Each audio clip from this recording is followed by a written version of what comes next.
doing?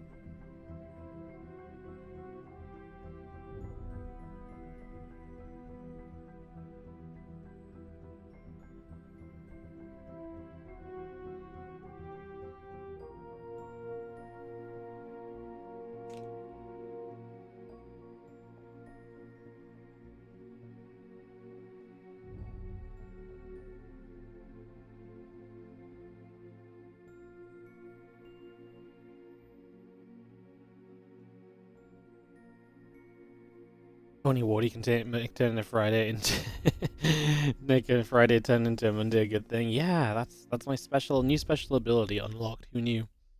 Hello everybody, how are we doing? Welcome to the stream. Let me reset a couple of things. Get ready to party. Oh, give me one extra second actually, because I just want to add something to my schedule before I forget it. Perfect. All right, just wanted to make sure that was done. All right, just getting a couple things sorted, as you can obviously see. But we're going to go into some games soon. I think we're going to go beyond Cristiana to start us off today, guys. So I think that's going to be our starting point. Reset that. Done. Close. Close. Be beautiful. Alright, hello guys, how are you all feeling? Welcome to WardiTV Mondays on a Friday. This is the last time this year that the Monday Cup is going to be moved. Unless something weird shows up or something happens or, you know, something along those lines. As long as something like that doesn't happen, this is the last time this year that this will be a thing.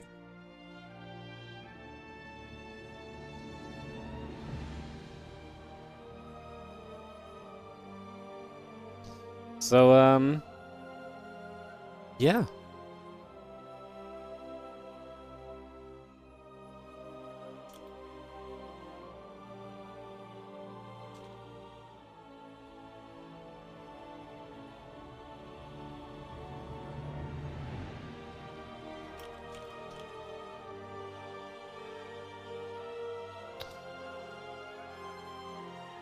The last time this happens, whoa, the last time this happens this year, let's be fair, let's not put words in my mouth, you know.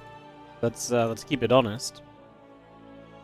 Let's not go and extrapolate this to something I did not in fact say. Oh yeah, you guys trying to get me in trouble? Unbelievable. Unbelievable. Always getting in trouble. Alrighty. We're gonna go beyond Cristiana to start us off, guys. We're just waiting for that to get hosted. And we should be able to go. It's going to be on 10,000 feet. Yes, new map pool, guys. Oh, yeah, I forgot new map pool. I forgot to mention that. But yes, we got new maps today.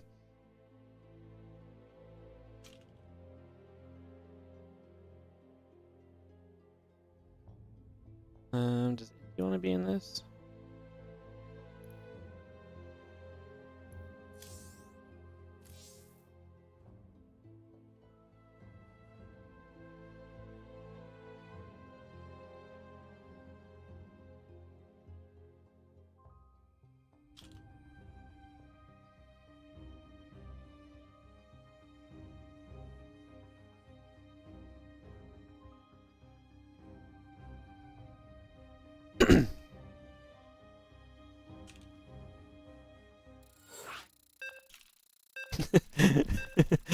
Alright.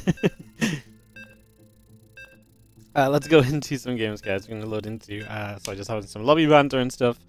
Let's get this ready to go. New maps.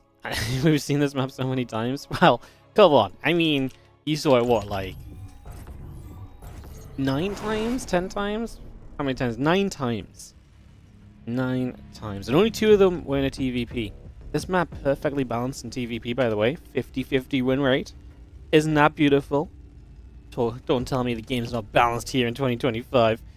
New in terms of, it's a new map pool in terms of this is our new WardiTV map pool. So for the foreseeable future, this is going to be what we are running with here on the channel for anything that's like a WardiTV event.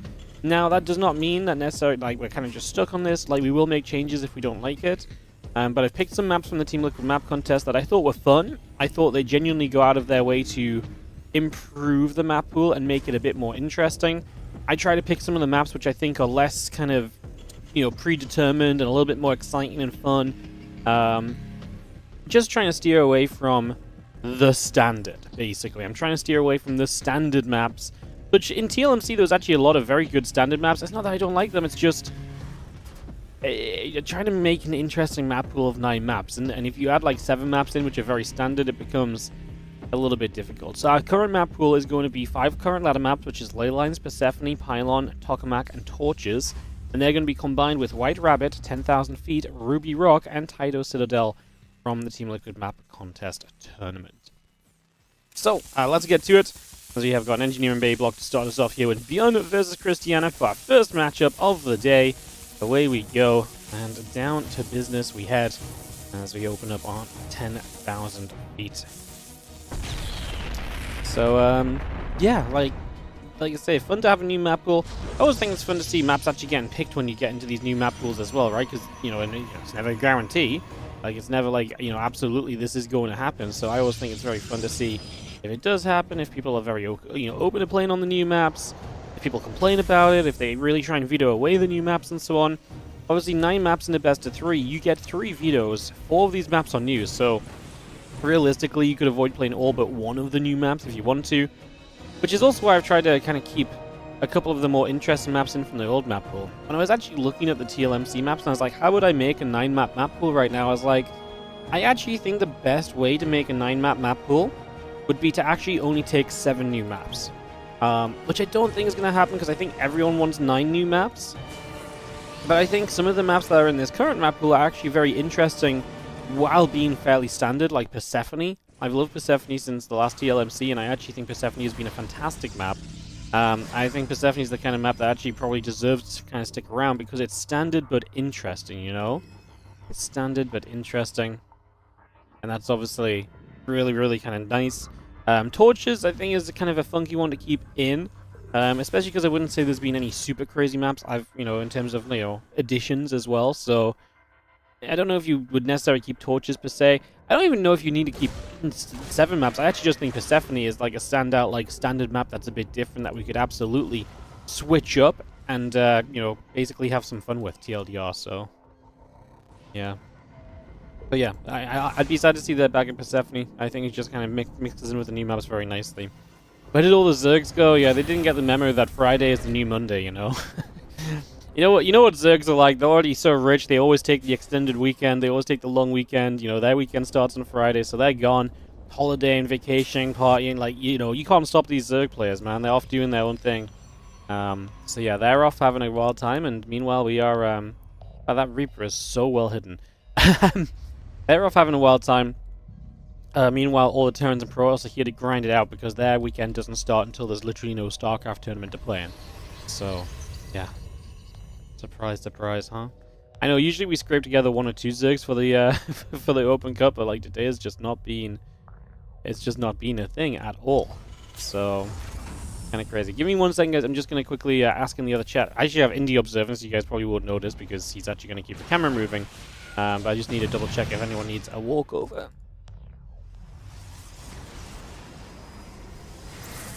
Otherwise, we see the Cyclone and a few Marines getting around the back, and a couple probes begin to go down in Adept, and a few Stalkers will be joining together here.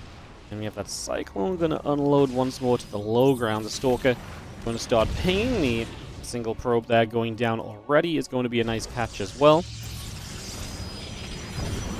We got another probe picked off over to the side, and now the Stalkers will blink in after the medevac, trying to get a catch on this. And that medevac is going to go boosting, going to take a few more shots from the Stalkers, just a couple nibbles. It does end up in that bottom left corner, unable to really do much else as our third Nexus comes down and into position there. The assimilator coming online, the pylon is being built. A couple of Stalkers on the way through and call down a supply depot in the main base as well to get that on the way.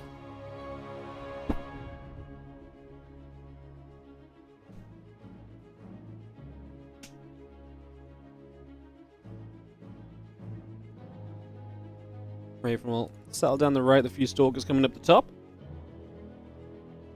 Engineering Bay, a couple of depots, and the Siege Tank continue to come around.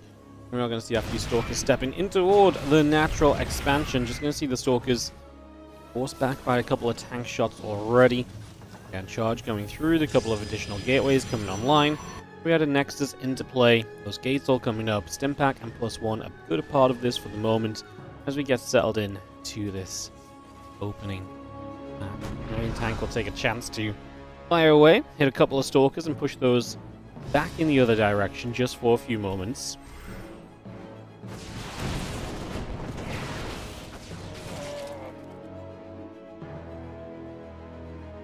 Stalkers pull around, again Temple Archives and that charge, both on the way in right now. The extra gateways in production. I mean, these Stalkers are going to try and get some kills, as Bion is going to be obviously on the map. Gets himself a Stalker in return. That tank is very low. Can we save with the medevac? Of course we can. It's Bion.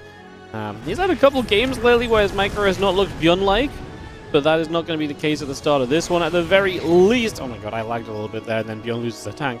Was it me? Just a little bit of an FPS drop, I think. A couple of hang-ups, you know, you guys know what these servers are like. Sometimes they are not always our best friends, so... Not, I don't think that actually did affect the player, it was just awkward timing. Still though, you force the Stalker to come back in multiple times, even to get one tank kill. This point, Bion has Stim, so he's in a really reasonable position to kind of play, you know, play aggression. And oh, the auto turrets! That was 3 auto turrets. I'm not sure if that was a bit overkill. Versus just like... just because the Stalkers had blink, like if those 3 auto turrets go down where the Stalkers have just blinked to and they have to run through them, I think I like it a lot more. I mean, maybe they grab themselves one Stalker there. I mean, energy for, you know, a real unit is great.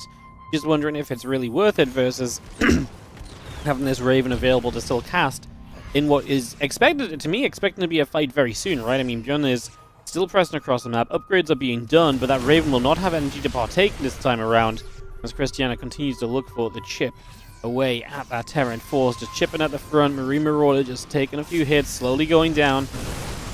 Stimming over here. Pylon gets rid of the battery power. Everything else still moving over. Bion going to stand strong. Zelds are going to try and charge up. We are going to see the rest of these Zelds still going down.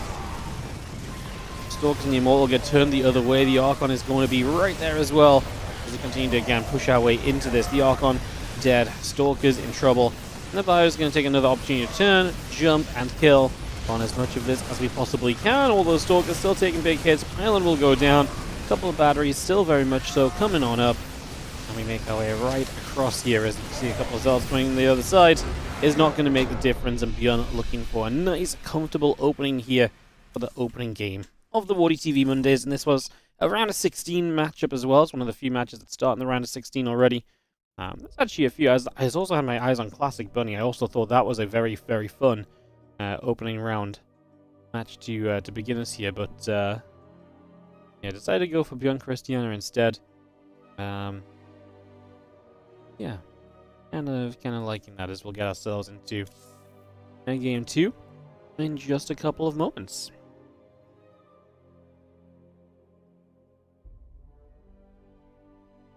Lovely. All right.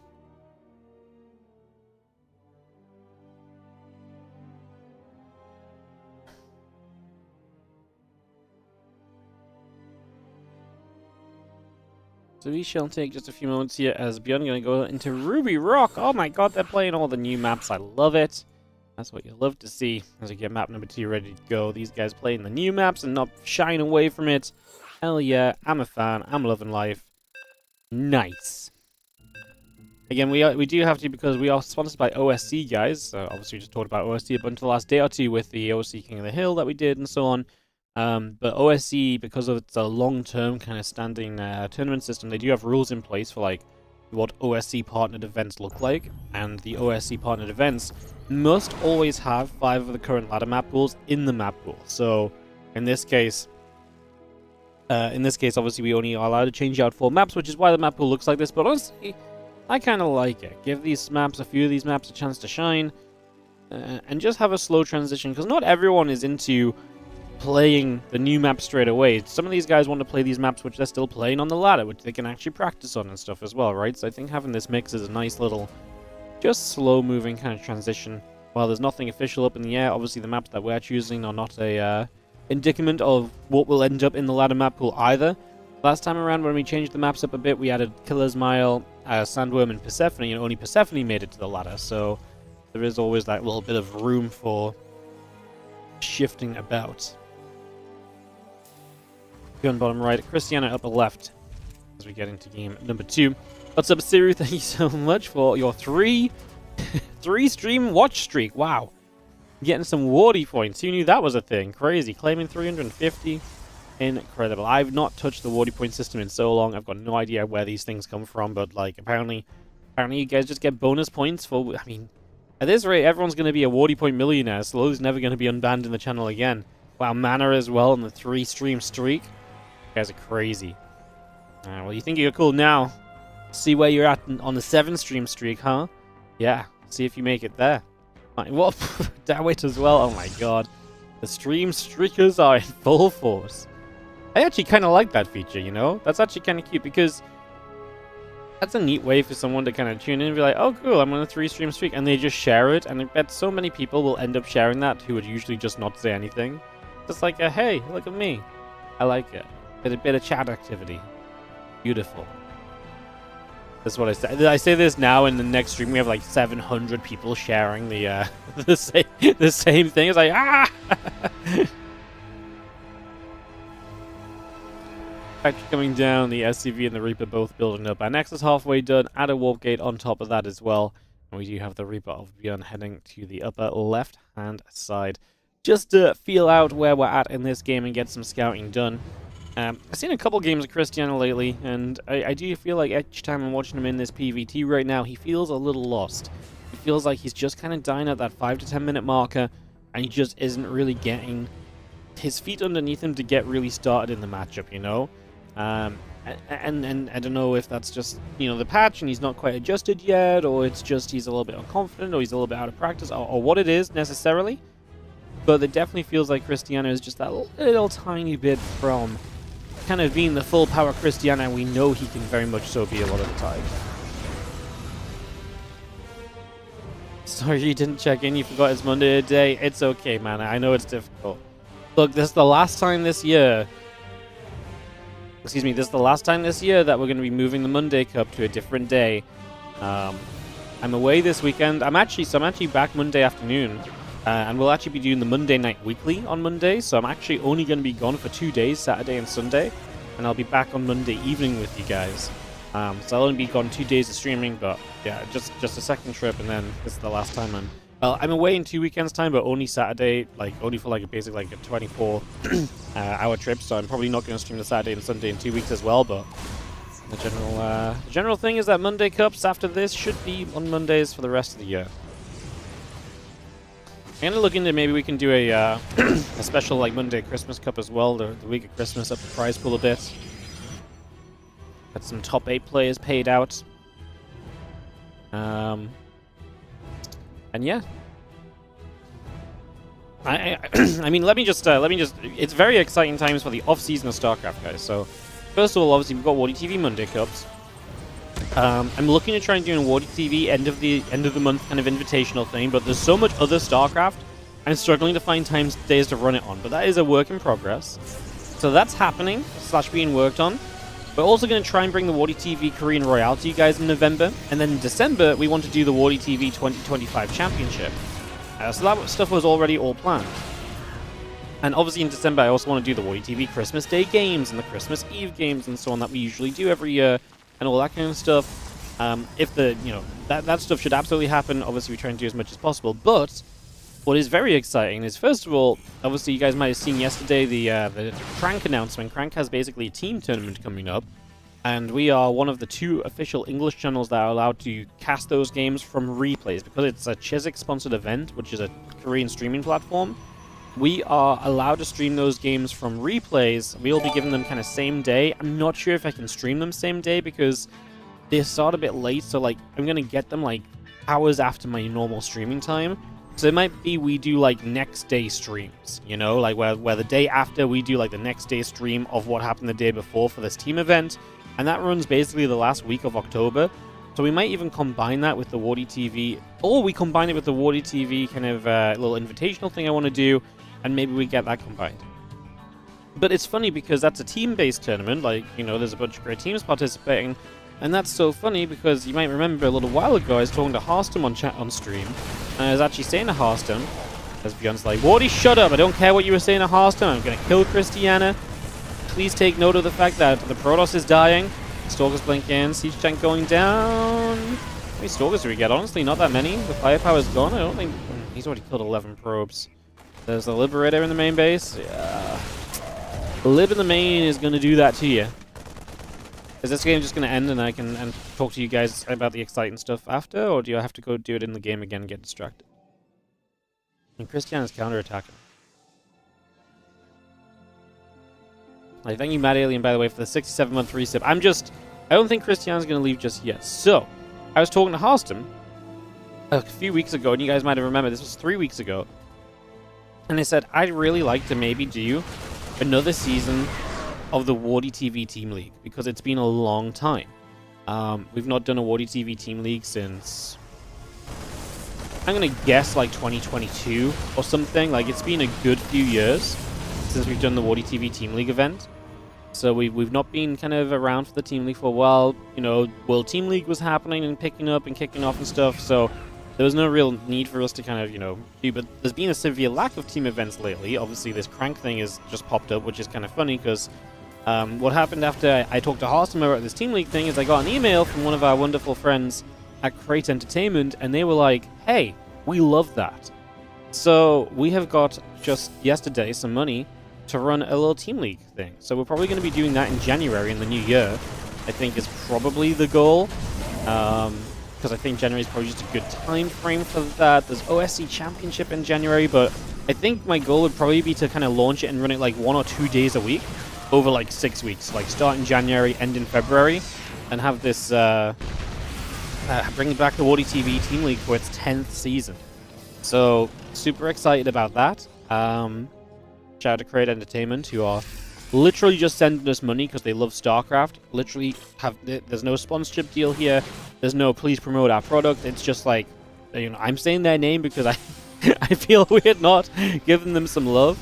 But yeah, TLDR, we're probably going to have a WardiTV Team League coming back in January.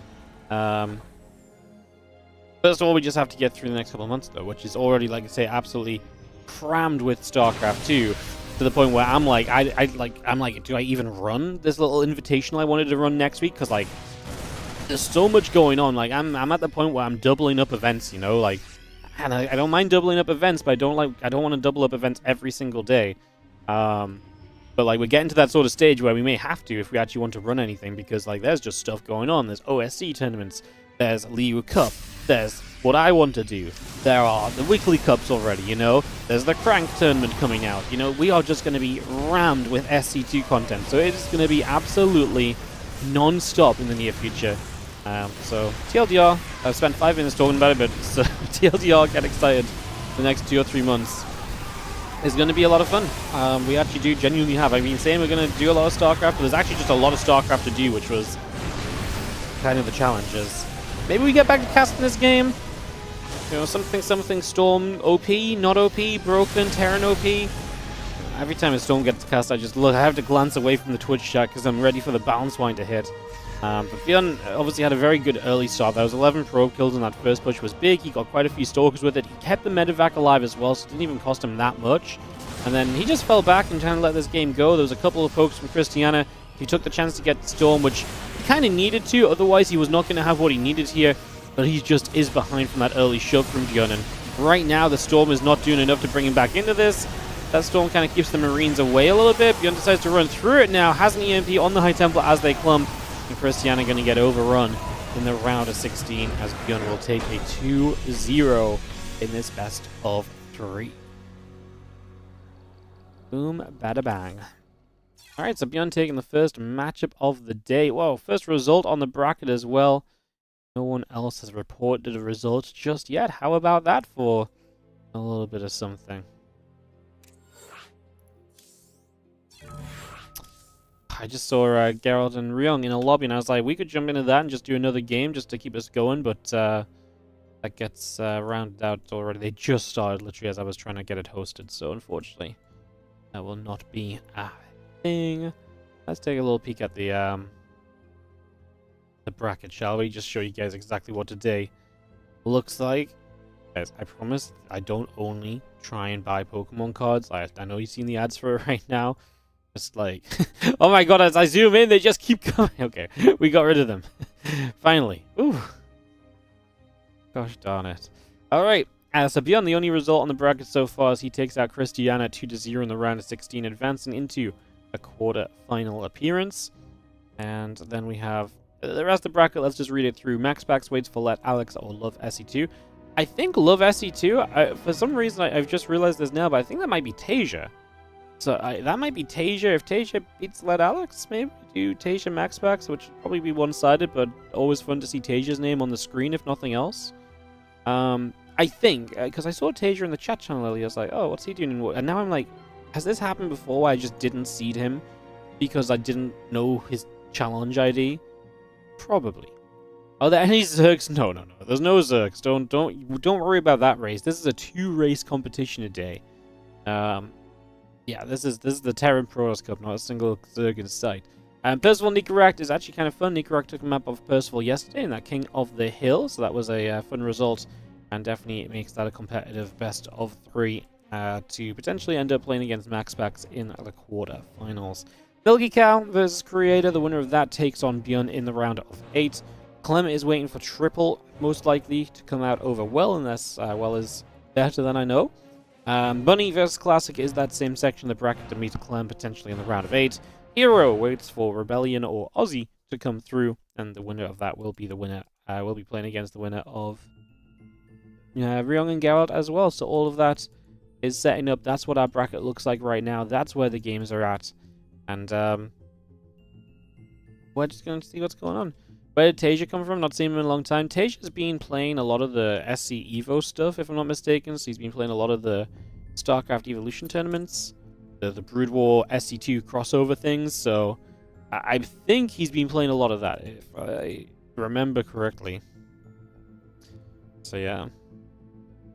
Reno, Shin, Rogue, Soul, Lambert, did they ever play these? Did we just get unlucky? Usually we get like 1 or 2 Zergs. Like if you go back in the WardiTV Mondays, you'll see like Solar signs up every now and again. Shin signs up every now and again. Rogue signs up every now and again. None of these guys are really super consistent with playing. So it's like very kind of hit or miss. I mean, Zergs are traditionally, a lot of the other Zergs as well, traditionally don't play in a lot of just the open cups and so on. So, yeah. A lot of them don't really play a lot of the open cups as much. They play more of the invites and so on, but if they are going to play. So yeah, I think just a bit unlucky to see no Zerg sign up today. It's also because it's a Friday, and the cup is usually a Monday. You don't have anyone, we've probably lost a few players just being like, wait, this is happening in a day? But, these guys obviously are used to showing up on Monday and taking part on Monday, so. But yeah, we'll be back to Monday, like I say, for the rest of the year very soon. As we work our way through more WardiTV Mondays.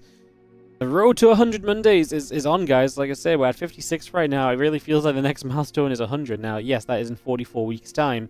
I don't know where that puts us. What date will it be? 44 Mondays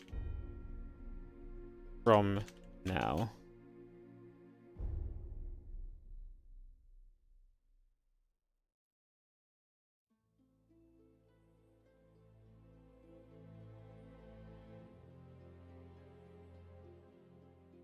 That none of these things do what I want them to do. Gosh darn it. Alright, I'm going to do it the manual way. I'm going to count. It's sometime in 2026, though. I don't know, I'm going to do it. Addition 57, 58, 9, 60, 1, 2, 3, 4, 5, 6, 7, 8, 9, 71, 2, 3, 4, 5, 6, 7, 8, 9, 80, 1, 2, 3, 4, 5, 6, 7, 8, 9, 90, 1, 2, 3, 4, 5, 6, 7, 8, 9, 100. August 24th. If we don't miss any Monday Cups. August 24th. Okay, that's a long time away. That's 10 months away. But it feels like we're getting close to 100. That's the exciting part.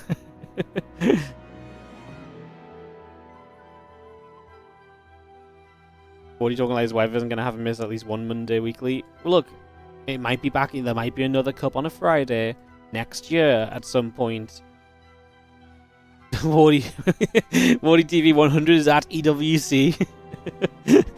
WardiTV Monday 100 is the EWC next year. Everyone's like, we're like on Monday 98, and everyone's like, it's depressing. There's no World Championship this year.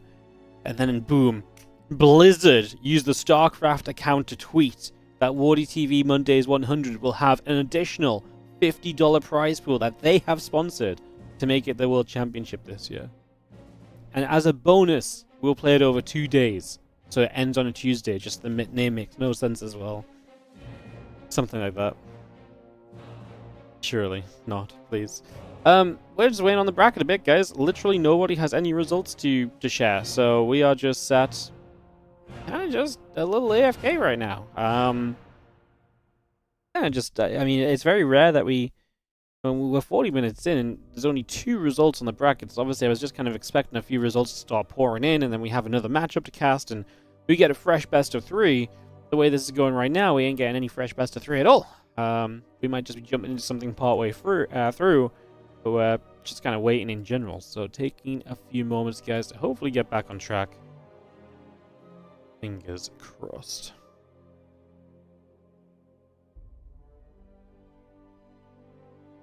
Wasn't an SE2 Timon that had 50 and 20 bitcoins for prize before they were raised? Yeah, the classic. It comes up it comes up all the time on like StarCraft or just on Twitter. Like, whoa, imagine winning this time. It's like, yes, you back then, you know, getting 58th place still felt bad because you got these imaginary coins that no one knew anything about. So it didn't really feel great. You guys know once when I was first starting to do StarCraft tournament, someone tipped me some Bitcoin on our StarCraft. There was like a thing where you could tip like crypto through Reddit comments. So someone tipped me. This is the craziest thing. Someone tipped me like 0.1 of a Bitcoin. And I was like, whoa, what's this? And I clicked on it. It was like, it's worth like $8 or $7. And I was like, whoa, someone just gave me $7 in this thing I don't understand. So I like put it in something or something. I was like, wow, $7. I'm like, I'll figure out how to get that at some point. And I completely forgot about it until like one day I was at university and I was like desperate for some money. I was like, oh, Bitcoin's a thing, right? Didn't someone tip me like a Bitcoin? I had 0.1 of a Bitcoin and I sold it for £120. I was like, this is the best day of my life. I just randomly found £120. What a day. It was a good night of partying. Well worth it. Yo, Nigorak 2-1 against Percival, Ryung 2-0 against Geralt are our results on the bracket. Unfortunately, those are both round of 16 results, so it pushes us Classic 2-0 Bunny as well. That's hilarious. We have 4 round of 16 results, and none of them give us a round of 8. They're all in 4 different sections of the bracket. How much would that be worth today? I have no idea. Like, Bitcoin is worth 80k, so 0.1 is like 8k. Yeah. Isn't that lovely? And I spend it on some shitty, probably McDonald's and like vodka. Yeah. But realistically, would I have ever kept it until this point? No, probably not, because there's just no way I got to this point without. Yeah, I needed. Look, if I sold it back then, I wasn't gonna refrain later in life, you know. So, you know, it's not like this was some investment or some game plan. I just remembered someone donated it to me, you know? It's not like I had some, like, big plan of, like, when to sell it. Like, someone just donated it to me, so I just made the most of it. I would have kept it if I forgot about it. Yeah, but if I truly forgot about it, then I would probably never remember to come back to it, you know? This is the bracket then, guys. Like I say, 4 round of 8s have 1 player in them, which is just typical, because we obviously need 2 players in a matchup to play a matchup of StarCraft 2. So, you know, Milky Cow creator. I mean, basically, Milky Cow creator is the most likely match to finish soon, and play versus Bion, because Hero only just got his opponent. So it's probably going to be a little while there. Oh! Obviously, I was just tabbed out to show you guys the bracket, and I just come back in to see creator in a lobby. I'm like, oh, perfect! They started the game. Ad blocker, please. No, I will not ad block. You guys shouldn't ad block. You should support the things that you use. You know, like this wonderful stream. Look, I can't tell you guys to like watch all my ads and then like ad block. You know, like it doesn't. I can't use an ad blocker while telling you guys to watch the ads and how much it helps support the stream and how it makes this all a reality and stuff. Like, you know, I can't just. I can't. I've always believed this. So, which prevents ad blockers.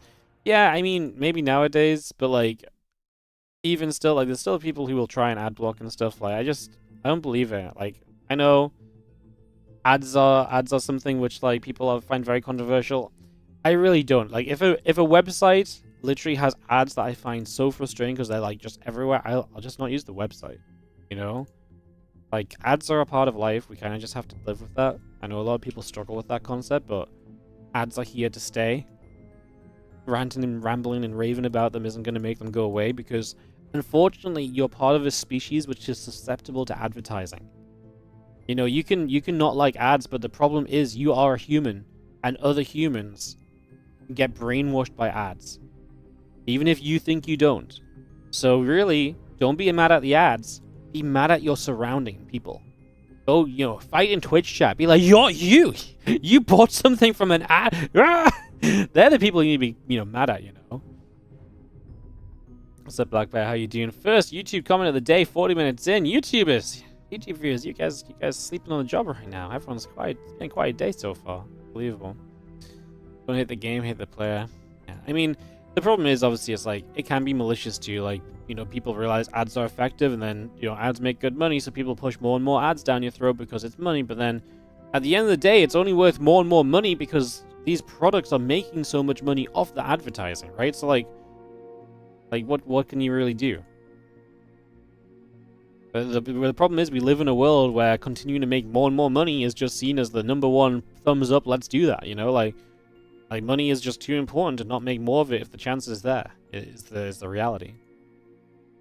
So, yeah. You just checked what you could up the ads, Twitch ad slider to, and you go up to 22 minutes and 30 seconds of ads an hour. Yeah, man. Didn't Kai Cenat just do his subathon thing, and he's running like 20 minutes of ads an hour? Meanwhile, has like 100,000 viewers or something. You know, like, people are like, man, it's crazy because if you think about it, with all those subs, how did he still afford the subathon? It's like, yeah, because man's running 20 minutes of ads at 100,000 people for 24 hours a day. Like, bro, dude's making millions. Twitch are loving this shit, you know? Yeah.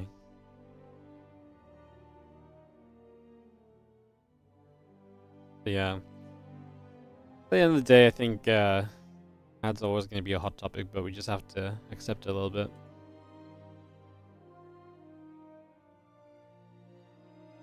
YouTube with ads is the worst ever. Yeah, I pay for... I mean, I've watched a lot of YouTube without ads, but I pay for YouTube Premium now more than anything because I actually just need to actually be able to sometimes show YouTube streams on stream, and that to me is like a double win, where like I can pay and remove the ads, and it improves my experience as something I use a lot, and I can business expense it, so it's a win-win. Everyone just subs to Wardy, then I can play 22 minutes. Can you imagine? Just like, hey guys, here we are. In the top left corner, it's Bion, and in the bottom right, it's Classic. Now, what we wanted to make sure of here is that you guys don't miss any action, so we're going to take a 3-minute break to run the ads. Alright, welcome back, and then we have 4 minutes of nothing happening. It's like, well, guys, we're going to take another break right here, because just before Bion moves out with his first siege tank, we're going to take an ad break. 22 minutes an hour is like, what the hell? Like, that's crazy. That's crazy numbers. Like, that's actually crazy. But just yapping, guys. We are just waiting for... like I say, I'm sorry. I missed a lobby that I probably could have been in because I was showing you guys the bracket. So that was on me. But we're just waiting for a match to become available. Ideally, at this point, I kind of want to just catch a full round of 8. Honestly, I'm kind of waiting for Milky Cow Creator to finish. Maybe if they don't finish anytime soon, we do something else. But like, to me, that's the best section to maybe jump on shortly. But really sure. Oh, the duckling stream. Maybe we can show you guys a bit of what the ducklings have right now, because But they're in game with Rebellion Heroes. There's a little bit of PvP going on the Ducklings channel. It's just early games, so not much to show you guys. But they're playing on White Rabbit. These guys keep playing the new maps. I love to see that. So the Ducklings are smart enough to get into a game where I am not. So the Ducklings are in here with some PvP. So you can check that out. I don't think I really want to cast over. I think if you guys want to watch the Ducklings with the PvP, you can go and do that. If there was like game 2 of a series we're waiting to jump into, maybe, but it doesn't really. We'll just keep yapping over here.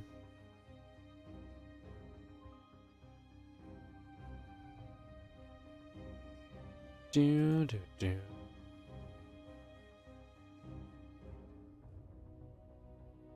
Hey Wardy, just subscribe to your Patreon and join the October replays of the month. Thanks for all the hard work. No worries. Thank you so much for being a Patreon pledger. Appreciate it. If YouTube premiums you prefer watching here. I think realistically, if you watch a lot of YouTube or a lot of Twitch and you realistically like have some expendable income, like if you have more than 2 or 3 channels you watch on Twitch, you should probably just get Turbo.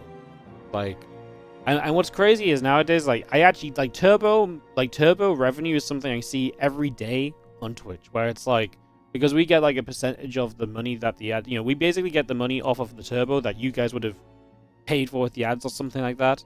And, like, nowadays, like, Turbo's becoming a thing where it's like, Turbo used to be like, oh, you earned 3 cents from Turbo today. Whereas, like, yeah, I think yesterday I earned, like, $14 from Turbo, Now, $14 doesn't sound like a lot, but that's basically, like, just additional ad money. When you consider how many people have Turbo versus don't, like, $14 is pretty significant, like. So, yeah, if you watch a lot of whatever, and you have a bit of expendable income, I mean, I will always suggest to you guys, if you watch 2 or 3 streams, get Turbo instead of subbing to us. If you like 3 streams a lot, get Turbo, make those experiences better for yourselves. I would rather be able to run a lot of ads and not annoy you guys than, you know what I mean? Like, because ads are just such a powerful tool, unfortunately. So, anyway, going way off topic, but I mean, to be fair, we're still completely gameless. So, yeah, I just got Turbo myself recently, which is funny because I've watched ads on Twitch forever. I literally got Turbo like 3 weeks ago because of the rewind feature. So they added the rewind feature in, and because of that, I got Turbo. Like, I was just like, well, this is way too useful. I need to be able to go back and see what just happened in the game that I missed the big engagement for or something, So, yeah. Watch 10 plus streamers, but you can't sub to all. Yeah, exactly. Because subbing to 10 streamers is like $50. Like, subbing to 3 streamers is $15, right? And Turbo's like 11 or 12. I don't know how much it is, actually. I think it's like 12. Maybe it's like close to 15. Whatever. 3 streamers, if you watch 3 streams a lot. To be fair, I don't watch 3 streamers, but I watch a lot of different streamers. Just kind of here, there, and everywhere, so. Hey, what's up, Distance Plays? Thank you for the 37-month resub.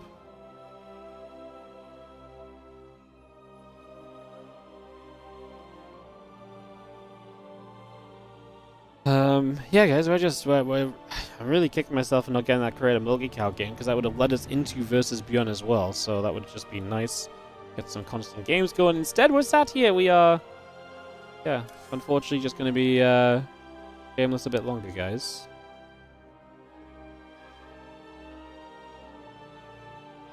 So yeah, sorry for some downtime. Obviously, I'd say do my best, but I really did just not join the lobby because I was showing you guys the game, so that one's on me. But yeah, we are trying to get in game ASAP. I mean, believe it or not, I too like to watch the StarCrafts. I do not like to just sit here and be the center of attention. As crazy as that sounds. I was talking about this with someone the other day. About I think I was just talking about it on stream about how weird it is, how comfortable like you are on camera after so long of streaming. Like, I don't really, but because we were talking about having cameras on in game. Because I'm super comfortable being on camera like out of game, but I feel like the moment I go in game, because I never have a camera on me in game, to me like being in game is almost my safe space to like settle down, relax, and not worry. And so like immediately the game starts, I'm like, oh. I don't shut my eyes, right? But like, you know what I mean?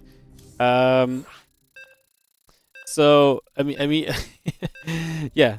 I always feel as though like I always feel as though it's like so. I don't even know how I got to this topic about being comfortable on camera.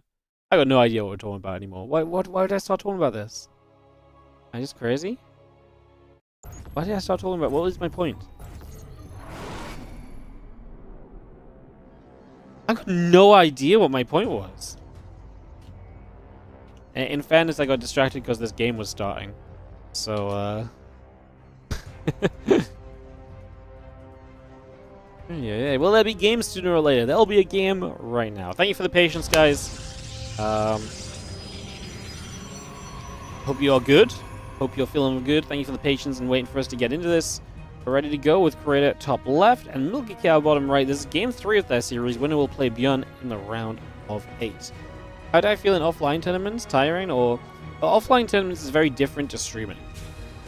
So, the thing is with streaming, right, is that basically when I stream, I'm live for like 6-7 hours at, straight, back to back straight sometimes, right? Like, there's no taking a break when I stream.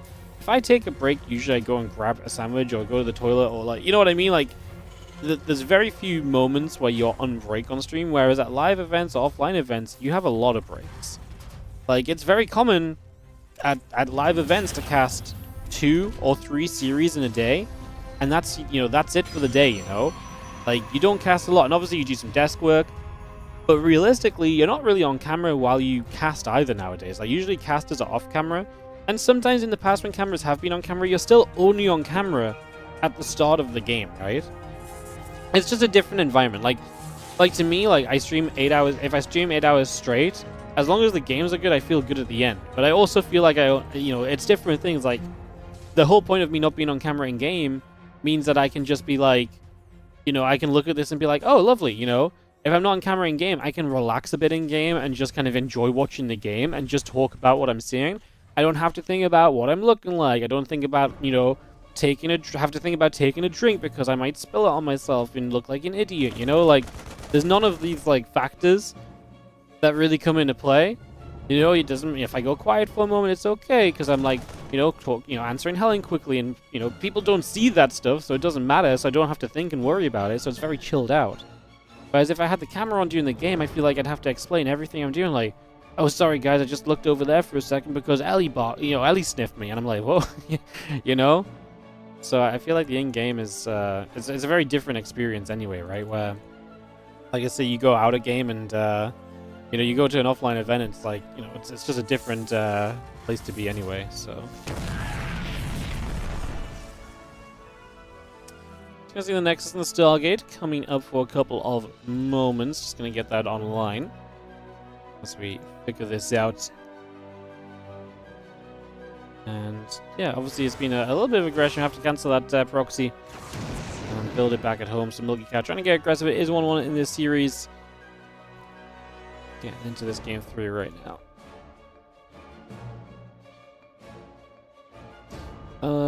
One sec, guys. Got a question on the bracket.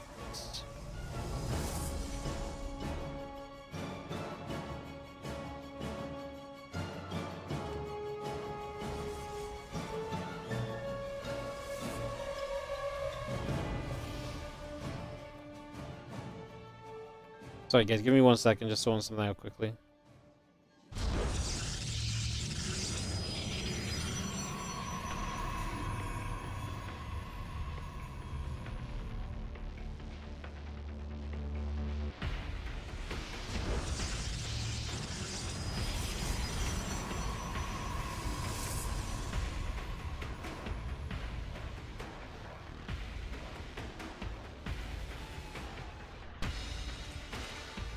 Alright. We're trying to figure out one of our matches actually ever started, or whether both players are no-shows. Just trying to figure that out for a moment or two.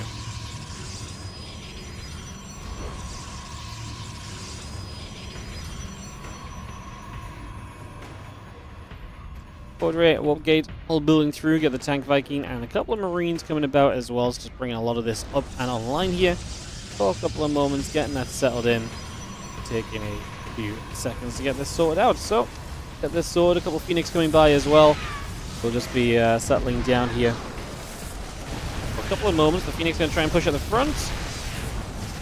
As the Void Ray is going to take a beating off the Widow Mine, but we are going to start pushing this back, so I think we're going to be okay defensively. And it looks as though Creator is going to hang on in there for the moment at least. Just going to see the couple of Phoenix going out onto the map. I'm going to play Chasing after. I think Saber's in this game with me, and I think Saber was following my camera, but I tried to follow his camera while we were in some downtime here. So Phoenix going to nibble once again. As we continue back on the other side. Orbital Command coming up, Viking and the tank coming in line, Marines in production as well. Let's get that going. Robo facility and a couple probes coming through. You can see the few Marines tanking, so continue to play for the moment.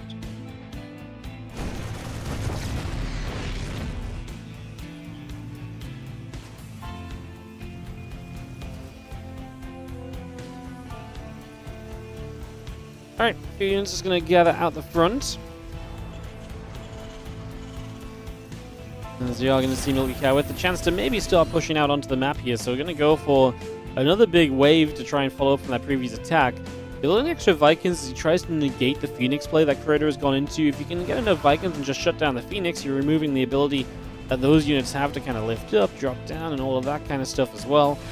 As the Marine Tank Viking looking to push through, the couple of Phoenix in the void going to be right there. Starting to activate as the units start to take some damage and going back the other way. Siege tank gets lifted. We are going to see that up in the skies. The Void Ray is still chasing, man. The Void Ray is actually doing a lot here for Creator. It's funny. Genuinely been very good, and I thought they would have been kited more by the Vikings, but that's not really been the case just yet. But they've actually been very successful. Knocking down multiple siege tanks is obviously a pretty big deal. So being able to grab some of those has been a very good start as we see the rest of this coming about. Just going to be seeing the units going the other way. Medevac and the Vikings go and move. Nexus finishing. Forging and Twilight Council still both building up. Milky Cow still just pulling down toward that bottom right side for a couple of moments here. As we see the tank Viking taking a little bit more damage. A few shots coming in. Tank shot onto the Adepts right there. Going to push that back a bit further as well. Just try and keep this at bay.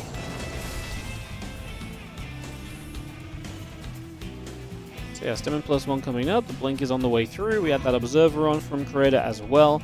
Extra gateways coming online right now. And add those extra probes on top of everything else. As the Siege Tank and the Marine continue to come into play. So we get that all brought up. The Stimpak is going to be done in the not-so-distant future also. As these few Stalkers continue to move out and through the middle of the map. So Creator doing a great job pushing this back a couple times over, just really solidifying himself in this game and just making sure that there's been a lot of aggressive moments forward from Milky Cow. Creator's met all of them very handily. You know, he's always had the numbers, he's always had the tools necessary to really turn this around and push it away, so great job from him in that regard. As you see, the Vikings are going to try and land here. A couple of Stalkers are going to get involved with the Sentry to try and deal with this. The Vikings are actually going to do very well. The Stalker count just not good enough. The other Stalkers over here, obviously no blink on these Stalkers yet, so they can't chase very easily. And these Vikings will go down because the Void Ray is there too, so they can't even really lift up. We got 6 probes, we got a few Stalkers that felt okay, but then you also down the Vikings, which realistically may still be useful against the one Void Ray in the sky, and maybe in a larger fight they could have landed. I also feel like the Vikings are a great step ahead to kind of deal with Colossus, and now you see a Robobay dropping down, Creator just saying, hey, that pathway really opens for me here because you just threw all your Vikings away, so I'm not building Colossus into absolutely nothing, is what it comes down to. So yeah, kind of a fun answer on that one.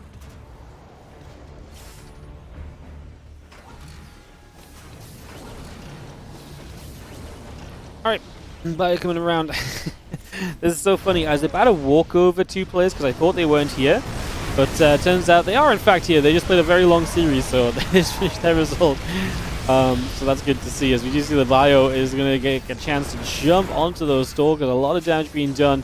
As you see, the Immortal is going to try and come back the other side. The Orbital Command will take a couple of shots. And Marine's still trying to get involved here, as well as we pull a few SCVs in. We've already lost a good chunk though, and don't get me wrong, this is not the most powerful army Creator's ever seen. I don't know if he's got enough to go running in, especially with no Zealots as a front line or anything, but being able to step forward and do a lot, just kind of being, you know, at the front already is amazing. So it's been a fantastic start. As you do have charge coming up, extended thermal lances coming down, and the armor upgrade finishing on the engineering base shortly. Marine Marauder medevac all building up as well. And that Stalker Immortal army looking to come in from that right side, but not quite finding the chance to do so to any sort of real impact just yet. Bio continues to gather up. A couple of Widow Mines will burrow. We have charge in the +2 coming online. The Colossus Chrono boosting on the Robo facility as well. So we continue to bring that straight into play. And for now, Creator just continues to head back on the map with those few Immortals, bringing them back the other way. The Bioforce on the bottom side coming moving around as well here. Just getting settled as the Bio army and reestablishes itself and figures, hey, what do I want to be doing in this game? Can I get dropping? Can I move on the map? Like, a lot of this aggression from Milky Cow so far has been pretty negative, but maybe with some drops, maybe some multitasking, maybe you can start to split this Protoss army up and do a lot of, you know, find a lot of success. He runs up here, but the units are nearby. They're not going to load. There's not a lot of anti-air, at least not on the low ground. We're going to drop in the main base, but we don't begin to unload. This is one of those scenarios, actually, if he begins to instantly unload, he gets like 2 or 3 units out of that medevac, and then it's like, okay, the medevac goes down, but it's a half full medevac instead of a full medevac. Oh, full medevac there goes down as well. Milky Cow, this was a disaster. You got to ask yourself, hey, why is there only this amount of army over here? Like, this has not been a bad game for Creator, right? This has not been a bad situation. So if this is the army that's over here, right, you know, let's ask ourselves the question, where's the rest of it? And there's a very good chance it's in the main. So I don't hate the load up and checking what's in the main, but maybe let's actually figure out if we're safe to go there before you send 4 full medevacs into Stalkers. Like I say, maybe with an instant unload it would have gone slightly better, but I think we're still kind of picking away at a fantasy, you know, more than anything else with that kind of statement. Thermal lands the +2 attack coming in, a couple of zealots from that right side. Going to take a charge forward and get in after a few SCVs, so damage being done. Viking ship weapons, +2 attack, all coming about. The army to the bottom side, these Stalkers will take a chance to come forward as well, looking for their moment in this game. Storm on the way, +2 attack on the way as well. Also adding the Immortal on, which is going to rally out toward this Colossus over here for a couple of moments on top of everything else. So, I mean, Creator looking good. He's closing in on being maxed out. Good probe count, 72 to the 60 is a very convincing number. So you gotta like that part of this as well. That Storm is still very much so on the way through on the side of Creator. So he's improving beyond the Colossus into another form of splash damage. Milky Cow has Ghosts available to him. His army supply is not bad, but the rebuild potential on this army of Milky Cow is limited.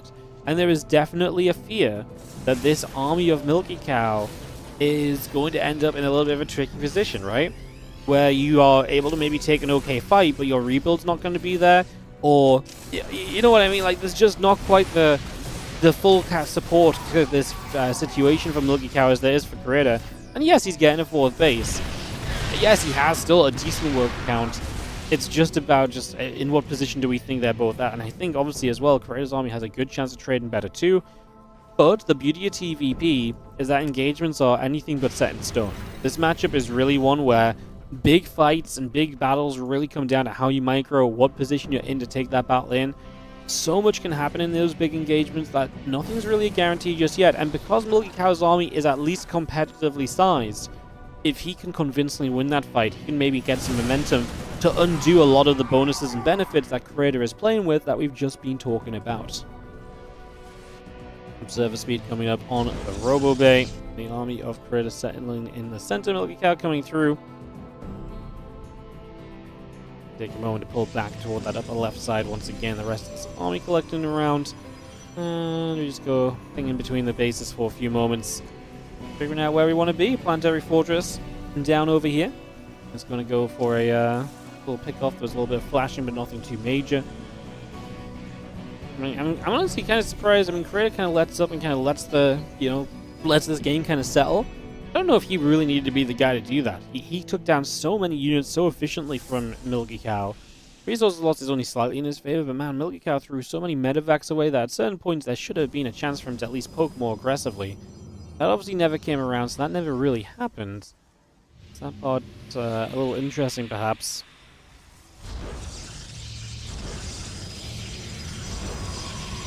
A couple of pylons coming down over here as well, getting those settled in place. And Christmas speed coming about. The mothership on the way, +3/+2 coming online as well. So a lot of just little different bits and pieces coming about for the moment. So I feel very reasonable about a lot of these things as we just see a shield upgrade coming online. We got that going too.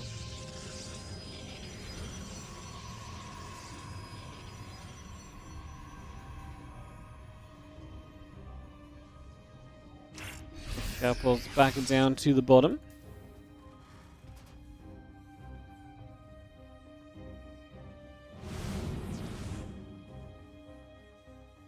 Gathering for a few moments. Top right, we're actually going to get in after the cannon and a couple of batteries here, so coming straight through for this one and locking ourselves on toward this base. Next is taking a few shots of damage. A couple of batteries coming around. And to work our way through a few of these stalkers. It's coming in there. The Bion, the Viking, pulling back the other way. A lot of the rest of this bio just gathering up, and we are just going to fall away. Like I said, it's getting into a much bigger macro kind of focused game here. Or there's game 3. Still like a lot of what Creator has going from though. Shadow Strike, Tempest, you know, he's really adding a lot of the tech later in this game now, which gives you a nice way to play forward from. The Liberators are coming up, so those Tempests are a necessity as well.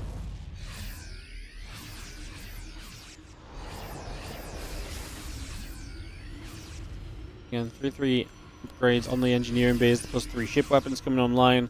We got the nukes on the way as well. Milky is embracing a late game situation here, which is a little baffling, honestly. I mean, again, not even really sure that we were ever really meant to get to this sort of a late stage scenario. As the bio pushes up, the couple stalkers again have to run back.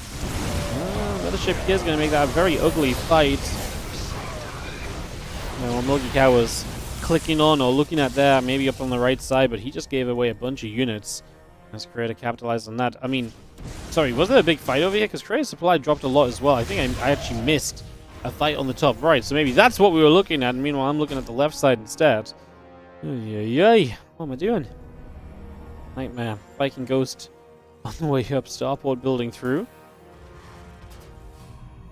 Yeah, I think we had a little bit of a battle up on this side. And so we're just going to nuke this location, cancels up the nearby structures.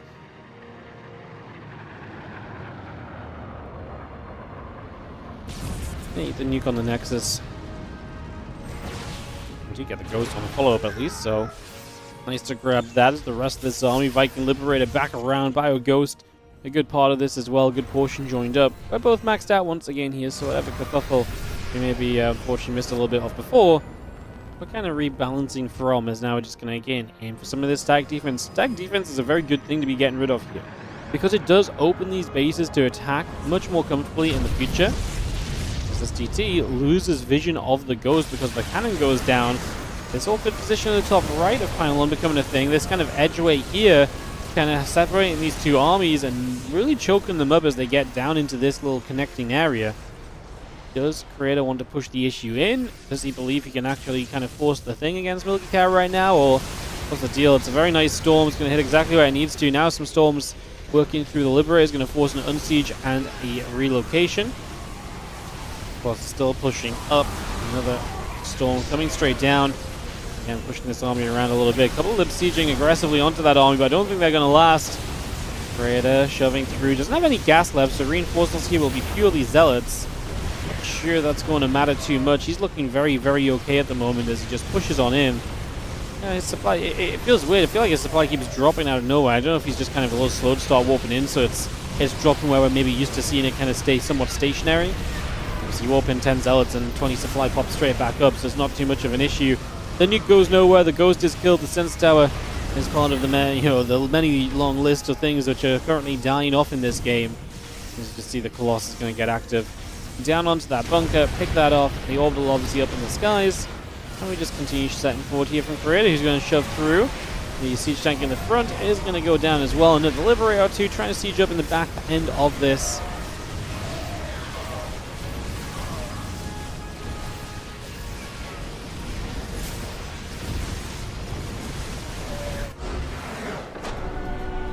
GG's. Creator is going to take 2-1 in this best of 3 and move on through to play against Bion.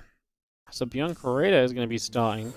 I don't think we can get into Clem versus Triple. I think they just started another game. God damn, today is the day of missing games by a margin.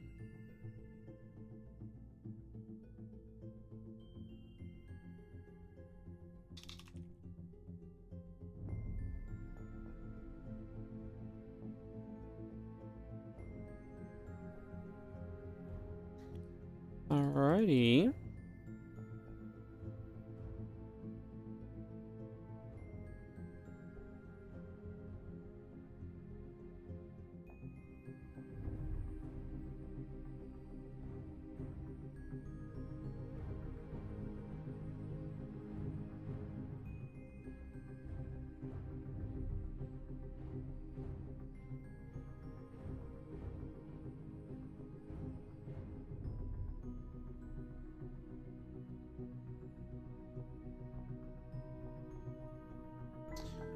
Alrighty, hey guys, so, Clem Classic is probably going to be coming up within the next 10 minutes, so I think we're just going to wait for that. Bion Creator, Hero Young are all going to be starting, but there's no way we're not looking to get into Clem versus Classic, right? So right now, Clem and Triple are in game 2. Clem is up 1-0. So yeah, we'll take a couple moments here, guys.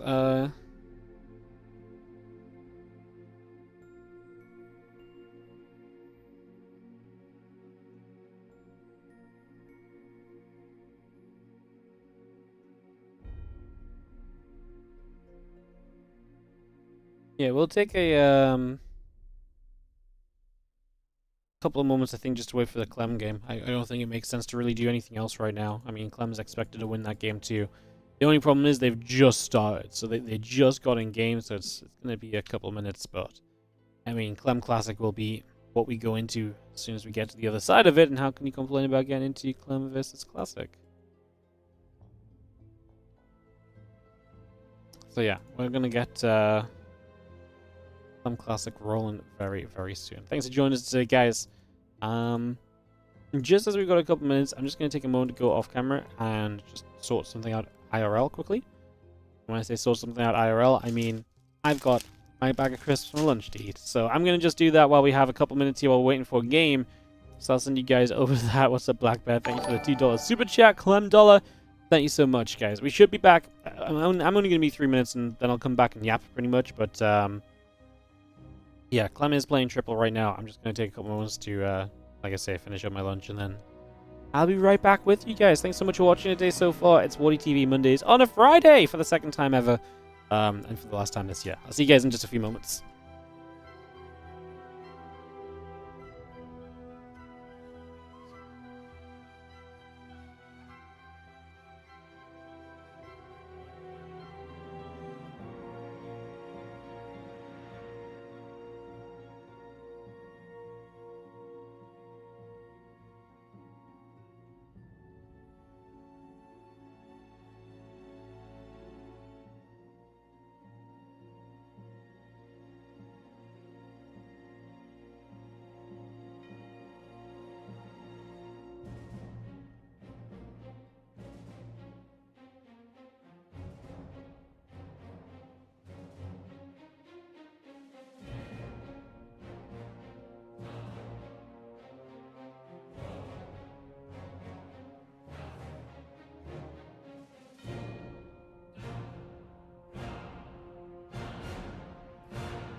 I'm trying to have a look at the channel point things on the stream to see what other things are on, but like I try and click on the option on my Twitch dashboard and it's just like, no, this page doesn't work. I'm like, why? Why doesn't it work?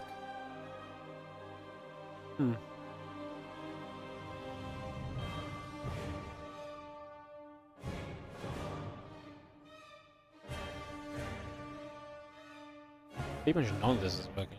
Oh, there we go. Something finally loaded. It's literally just this one. Oh, there we go. Oh, I made it work. Oh, enable challenge. Manage power-ups and channel points. I've not changed anything in here for so long. Message effects, gigantifying emote, on-screen celebration. Oh, they're bits. Oh, people can do those things with bits? Oh yeah, that's interesting. Viewers can crowdfund big rewards with channel points, price them high to last longer, encourage more participation. Oh my god, I can get you guys to donate to Marvel streams.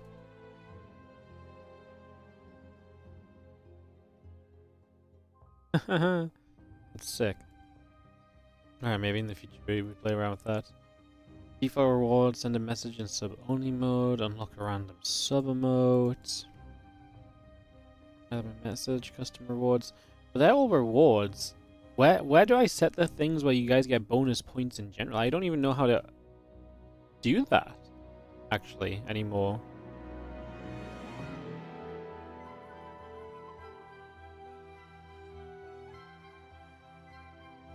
Oh, it's just a send. If enable, viewers can share their watch streaks in chat and receive notifications for them. Interesting.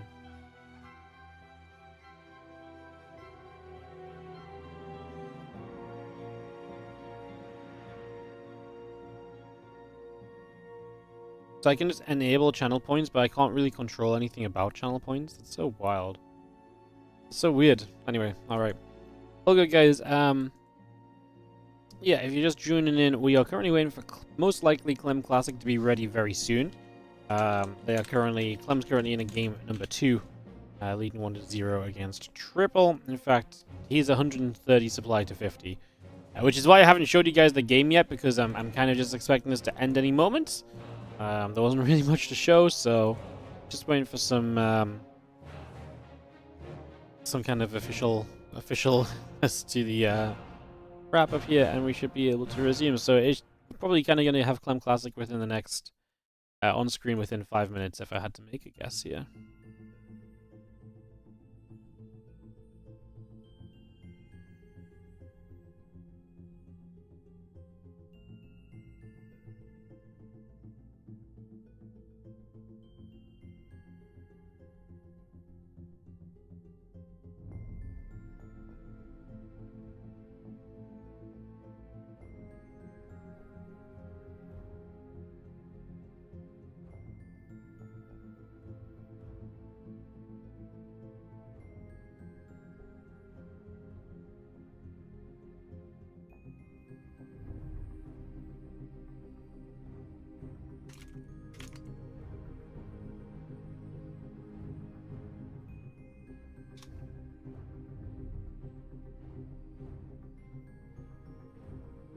Alrighty, so we'll just take a couple moments, guys. Hopefully get ready to resume. I don't know how they could possibly still be in game. They're just now coming out of game. Perfect. Alright, so they're coming out of game, and we'll get ready to go into Clem vs. Classic for the round of 8. Beautiful. Unless Clem somehow lost that game.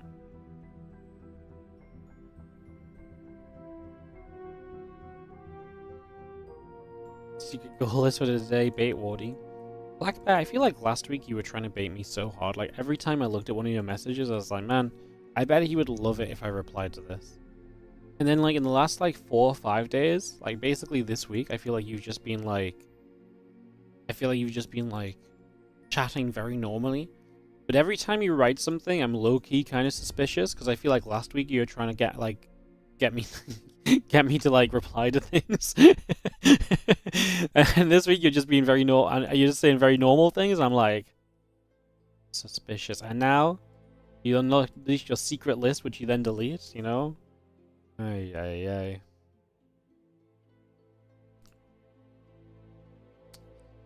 Clem Classic should be going very soon, guys, so we will get the video started for that. Is it Central West or West Central? Central West Central today, so Clem has server preference. From here, guys, we're probably just going to go Clem Classic into the semi-finals, more than likely, so... yeah, probably 3 best of 3s and a best of 5 left today. Not bad, we're an hour and a half in. Let's hope for some good games, and we can have a good one.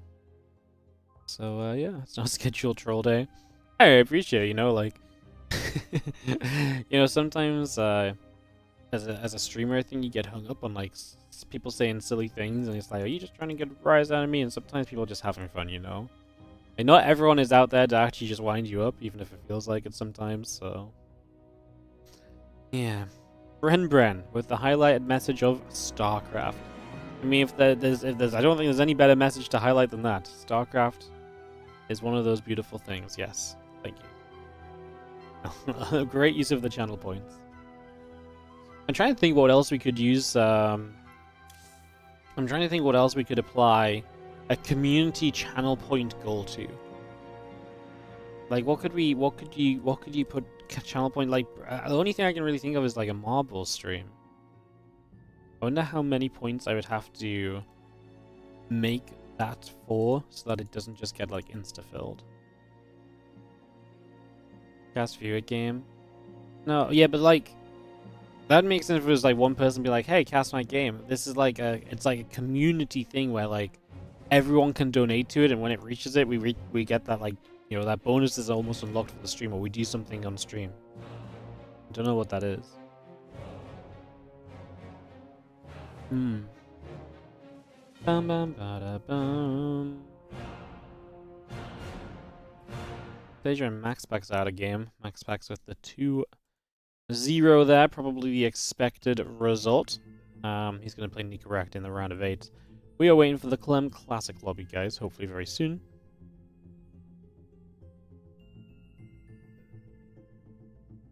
Ready to do a raid with me on OSRS? Look, I mean, if people want to do viewer raids on OSRS, I'd love to do that, but I don't think anyone actually wants to play RuneScape with me. I say this, but a surprising amount of people play RuneScape nowadays. But, yeah. Maybe we should do, maybe that's what I need if I try and stream RuneScape. Maybe we should do, like, viewer raids. You're crapping right now. Nice, no XP waste, like to see it. Yeah, that's what I mean, people. There's a lot more people playing RuneScape than you think. Ooh, we're gonna play 10,000 feet for map 1. I keep forgetting that we've got the new maps today. and then the players host, and I'm like, oh lovely, that's fun. I love that.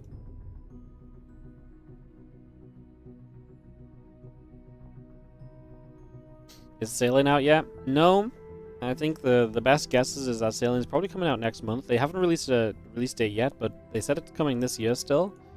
Still in late autumn, which basically means November, so at this point.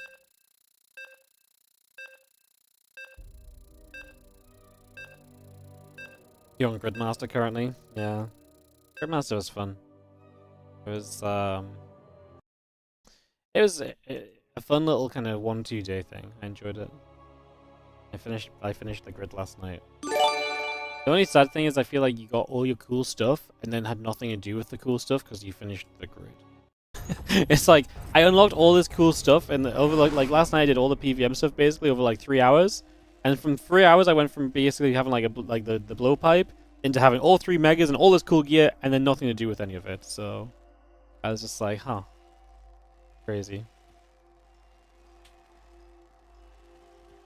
It's a fun game mode though. It was. I actually think it's. I just wish there was like a little extra tacked on to the end, like an extra like 5 to 10 hours of goals once you unlock a lot of the stuff that I just unlocked. That would be amazing.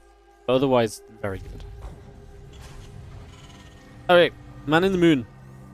You are officially going to sponsor this series with your 54-month resub. Pretty sure I already had that alert last week. Don't say that! You can't descend.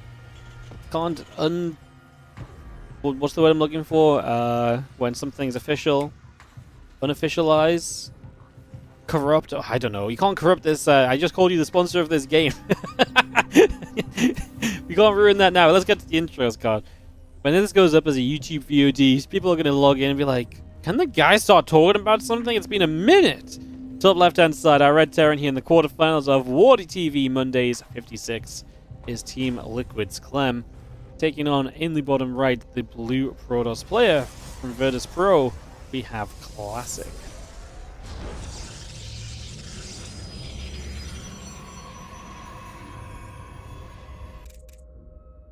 Alright, so an opening game of this best of 3. We waited a little while to make sure we got into this one because Clem and Classic is one of those matchups that you really love to talk about lately. Classic's one of the hottest players in Korea. Clem is so good, and Clem does seem to be kind of finding his kind of pizzazz back in TVP a little bit right now. Last week he broke the losing streak against Classic with another series win against him. He wasn't quite on a losing streak, but that was now his like second win in 8 matchups against Classic, so able to start looking a bit better. Took down Hero, took down Maxpax. Clem in general has been looking a whole lot better. We're playing 10,000 feet, one of the maps from the recent Team Liquid map contest. Voting still open, by the way, for TLMC. If you want to vote on that, tl.net/TLMC, or you can ! maps in the chat, I believe, if you do so wish. And yeah, just go and vote for your favorite Team Liquid map contest maps. Yeah, I added a few to the map pool for today, so we're going to be seeing some of them, such as 10,000 feet. This map I really enjoyed, because I actually really thought this map was super kind of fun to watch a lot of armies move around on. So brought this one in, hoping that is something that we see a little bit more of here today.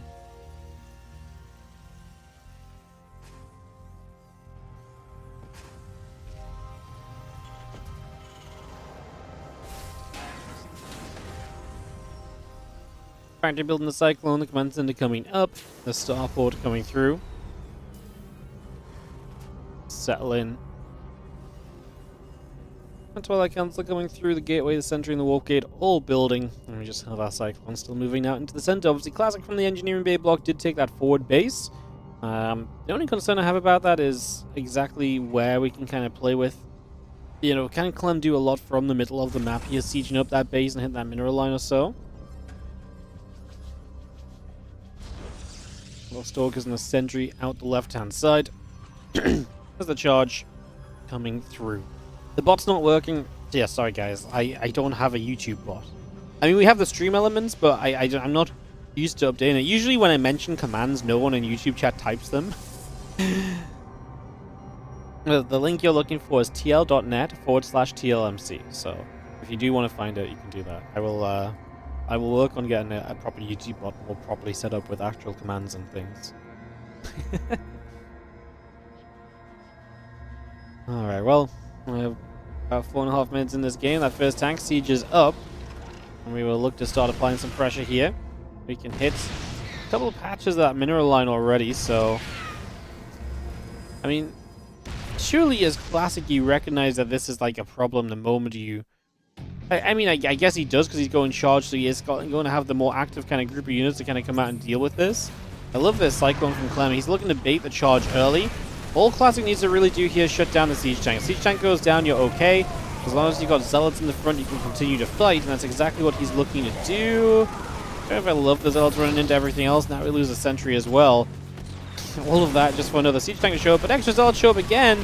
This time there's not as much firepower against these, so it's going to be a little different. And actually, I like that he pulls back with a few zealots, because I think one more warp in of zealots here, and he should be absolutely fine to deny this next siege tank attempt from Clem in the next few moments.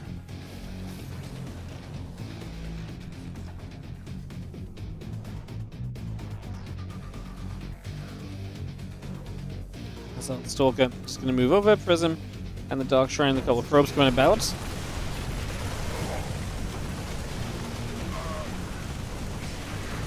I see a couple of Stalkers going to fight there. I mean, I'm kind of surprised the Classic went so aggressively across the map.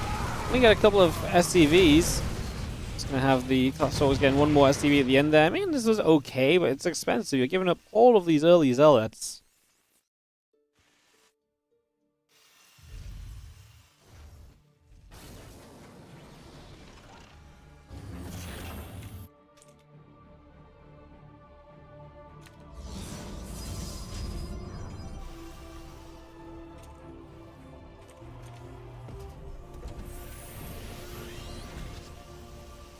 7+1 coming over. I'm just going to see the Temple Archives and the Dark Shrine coming up. Nexus on the way through. A couple of probes building in. Assimilator coming online.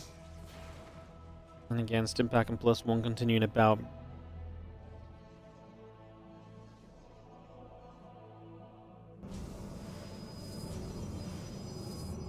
And Stim Combat +1 all continue to come around. Just getting settled in there.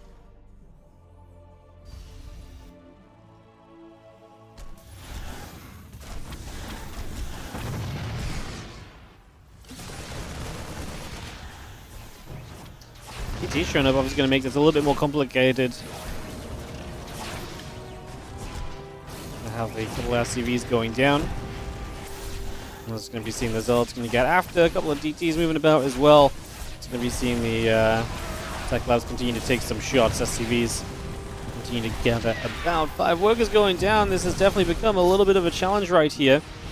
Vikings moving up over the sides for a couple of moments. We have ourselves the Bio gonna get one more scan off. 82 to 60 supply in this game. So Clem is ahead on supply heavily. Classic does some damage. He's obviously still got DTs to keep Clem back, perhaps.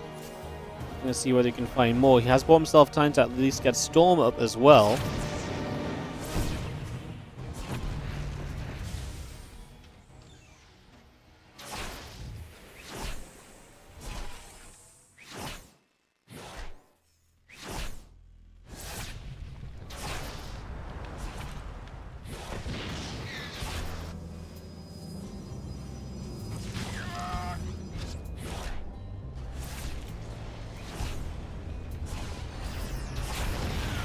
Still going to be denied. Just going to see the Bio coming about.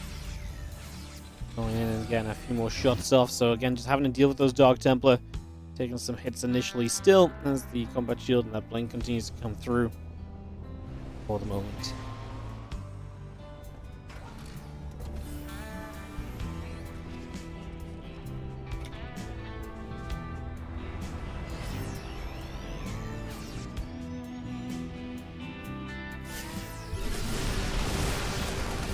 Gets over, a couple of Vikings gather around.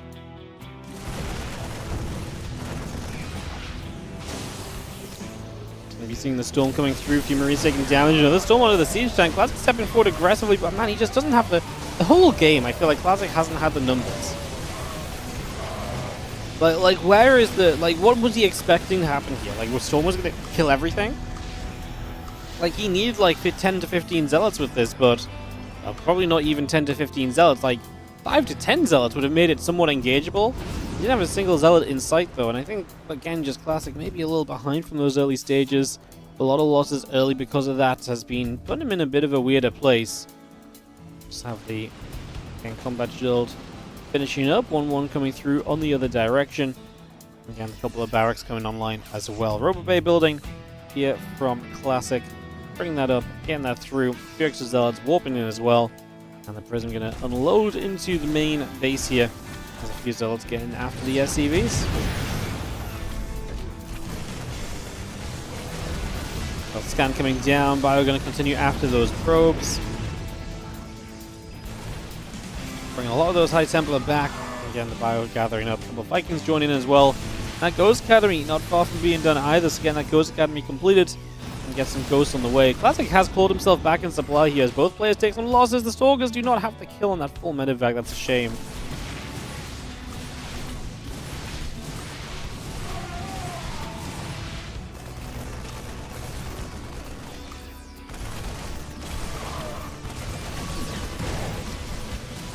And SCV still falling. Just going to be having the medevacs gathering. And the 1-1 upgrades finishing soon.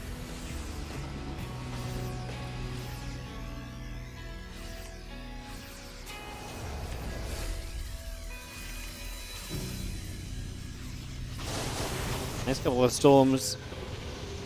It's going to get in after those SCVs.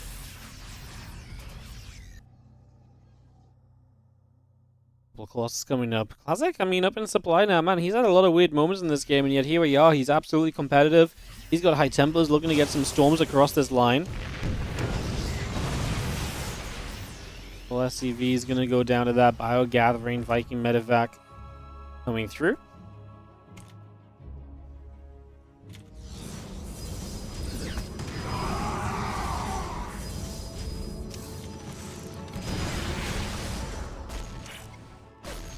What's going to be there? The Prism just gets shoved away. And you're not going to see the rest of the bio just unloading. Still out to the left. The High Templar pull back a little bit as well. +2 attack, +2 armor. Thermal Lance coming online. Going to drop one more Storm in toward the SCVs there. The few Zealots are thinking about taking a charge forward into everything else. Now up on the top side, we've got a few units from Classic looking to try and break through as well. That was a big EMP. Apparently those High Templar all out of energy now, so maybe an issue, but at the same time, do we even need the High Templar energy as Clem just kind of runs in over here and he's just going to fall apart. This was such a weird game. Man, Clem just started having a bad time after what felt like a very good start for him and felt as though he was doing well, and Classic constantly just not really having the right units. Those DTs did a bit of a number on Clem. He really lost a lot of mining time to that. Yeah, he really got like stunned around the 7-minute mark, and the DT harass and everything else just kind of coming in together, and it kept Classic in the game enough to kind of take. Even then, I didn't think Classic was taking necessarily the best fights or anything. But yeah, Storm is absolutely useless now. That's based on what the pros are saying. Is absolutely not true. Even the Protoss players are seemingly saying that Storm is still in fact good, guys. So let's calm down with the hot takes. Alright, Clem down a game. We kind of need Clem to bounce back because Hero is in this semi-final and I would like to see more TVP. But we might be on our way to a PvP round of 4 after this as we get ready to rumble on in to Tokamak. Let's get this one set up. And kick ourselves into game number 2. In the top right-hand side, our red Terran player who's going to be down one map is going to be Team Liquid's Clem. He has been leaning a lot into the kind of earlier game of TVP again recently, so we'll see if that continues here. As in the bottom left-hand side, our blue Protoss is Classic up 1 in the best of 3. Yeah, making it work, Classic. He was, honestly, I think, like I say, in a lot of trouble at a lot of points. Took a couple of risks, put himself back in position, kept himself going. Great job to reset himself and get back on track.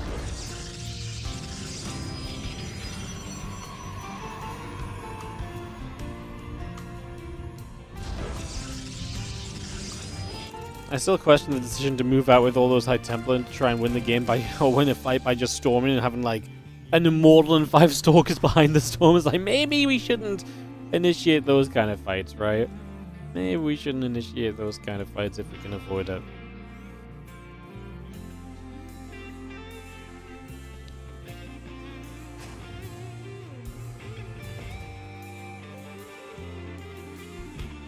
Barracks SCV coming online. Gate and a probe being produced as we get settled on in.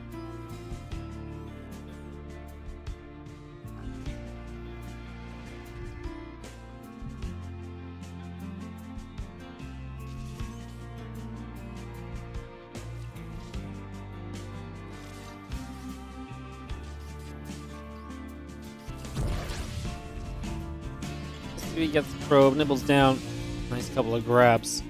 Command center being placed, orbital command coming up, that Reaper very much so on the way through as well. I'm just going to see our Cybercore and Nexus both coming up right here. The simulator building also for the moment.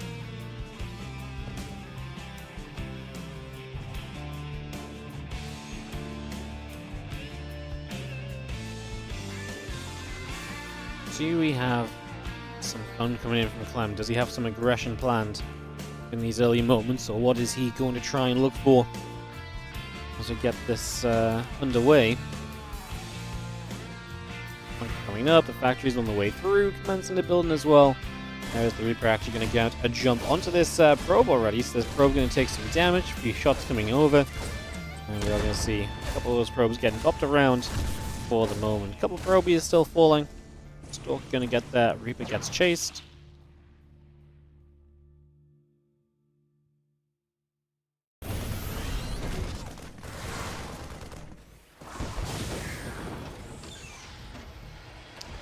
Dep gets rid of, I mean, just gets in and just tries to make something happen. Has 1 kill on it. Bunker going to make it hard to get anything else, and obviously units will be here eventually, so probably just worth shading away. This Dep's not going to do much else. Got one more depth off on the Marine. Now you're going to shade back into the Reaper on the middle of the map, though. So taking those shots off the Marine suddenly doesn't seem as okay. As the Reaper is super low. Got a dance here. Micro War. Oh, the shade away is going to go down.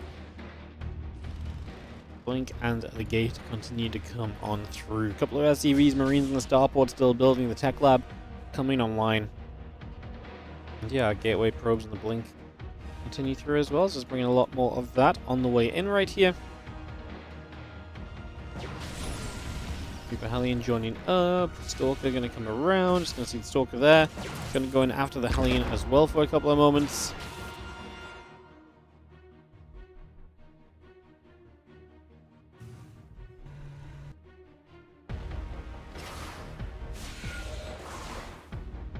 That wants to try and get that Reaper.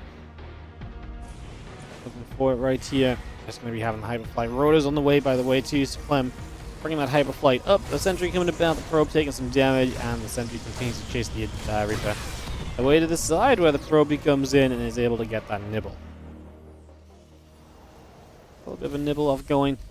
Again, banishing the cloaking coming through. Banishing the speed coming through. Just so used to seeing Banshee in a tech lab and saying I'm Banshee and cloak, but obviously Hyperflight Rotors is more common now than it ever used to be. And it's genuinely very good as well. Like, Terrans are really using it well. It's been really kind of a joy to watch these speedy Banshees kind of getting by and finding work and finding value.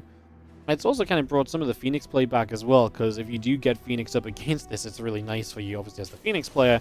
Not that it's necessarily going to make you just play Phoenix, but it's like an added bonus to if you do play Phoenix and the Terran doesn't see it, then there's a good chance that you can obviously kind of catch those Banshees as well. So, the Phoenix are a bit more playable again now that the Cyclone is no longer bugged and is fixed, so that does look a lot more reasonable as the gates and the charge continue through. It's an Observer in production currently from Classics. Again, that Observer started.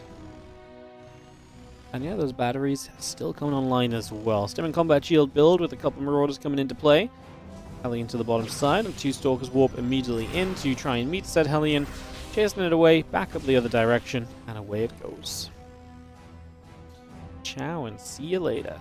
There's a lot of Marines. Gonna come by and actually gonna run straight through there. Just gonna start pressing straight in. We're gonna try and grab a few of those Stalkers as well. There's the double Banshee. Miss queued at the moment. They finally started to get a couple of one-shots. It's nice blink. Obviously, the Banshees have that speed, so they can turn. Love the Stalker split from Classic. Great job. Unfortunately, you can see the power of those speed Banshees. They just still managed to get past, and both Banshees get out alive, and they got 5 more probes in the process of doing that turnaround. Beautiful play, and shows you exactly the power of those Banshees and why they can be so good, and exactly why they can still see so much value now with that speed upgrade. Clem starts to send them home. He's fighting in the center. Charge finish, but the 2 Zealots out here go down. Sentry obviously can't move back like the Stalkers can, so it will go down too. I'm losing Marines, but nothing really otherwise. The couple of tanks will siege. The Stalkers step away one more time for the moment. Hey, what's up, Ascalon? How you doing, mate? Thank you so much for the 69-month resub. Appreciate it. Nice. Thank you so much for the 69, and I appreciate you continuing to support as our bio. Getting a little bit caught into this fight here. Now Smacks Gazelle show up. That's why I get a bit more worried for Clem. He does save that first siege tank, drops it down, lets it die to the Zealots. Maybe would have just been better to be left in the medevac.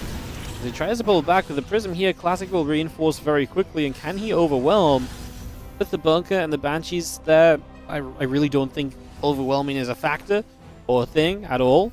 So I'm going to say no, probably not, but we shall see.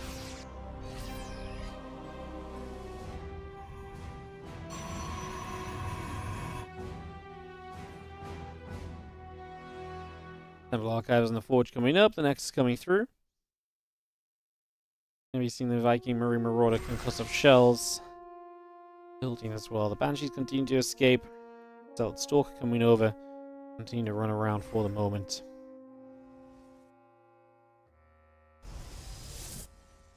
Concussive shells still very much so on the way in there. A couple of Banshees coming by.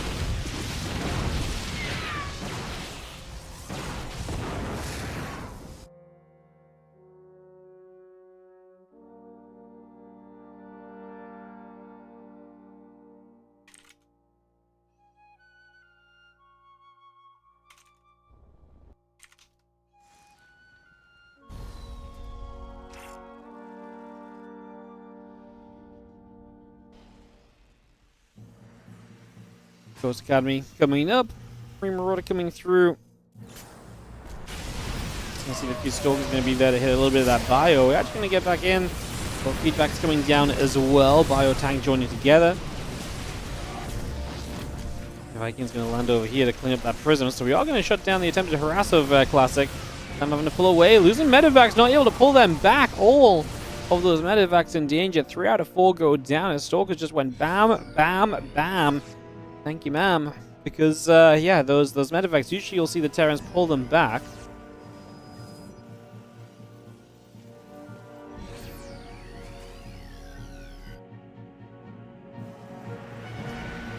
Ghost coming through, the armor upgrade coming about as well.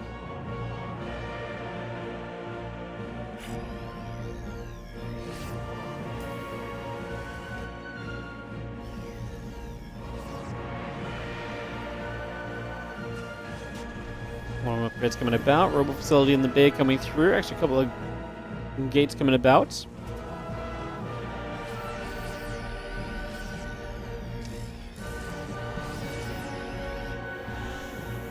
High Templar coming around, just going to be seeing this Bio settling as we do see Classic looking to attempt to get forward.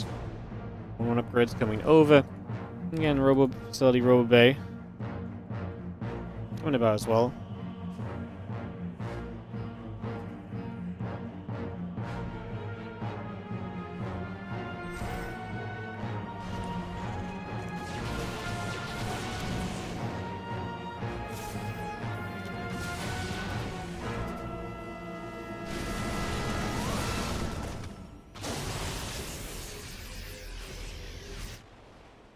And armor upgrades and the attack upgrades finished from Classic will make things a bit easier for him.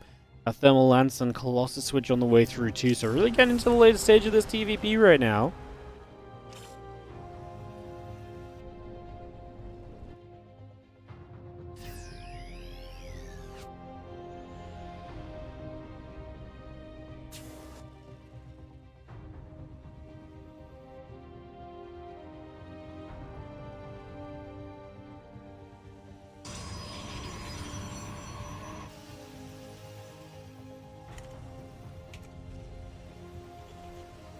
Thermal Lance coming through, +2 attack, +2 armor coming about.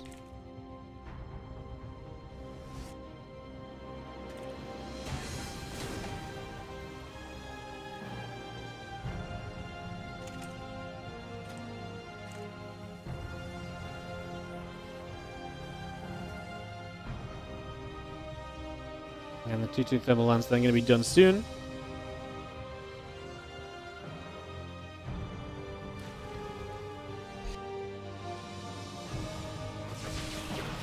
So he's going to get there. Wood of Mine's going to get picked off. A couple of feedbacks onto the Ghosts.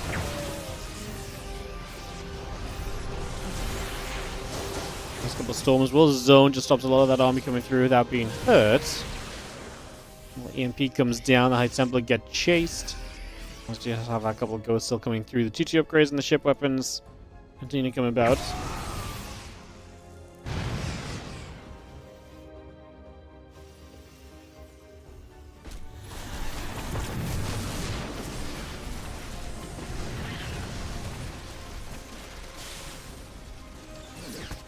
Would have mind shot going off. The Fusel's going to take some hits. Again, the 2-2 and the Prison Speed coming about as the army comes over. There's a turret in the Sense Tower coming about. Again, just have our upgrades continuing through. The ship weapons coming by, the cloak coming in. Command Center's in the way again, very much so saying, hey, let's get into this late game here. Storm to hit a few of those Marines. Classic with the base count definitely looking great. His own 2-2 going to be matching as well, so upgrades really do look good across the board. Currently, the Vikings are going to be there as the Colossus take some damage. Stalkers get pushed back already. Both sides maxed out. Big warping from Classic over on the left, but this is a big chase down from Clem. Going to get 2 of these Colossus already. Units on the left side will play defense already. Nicely done.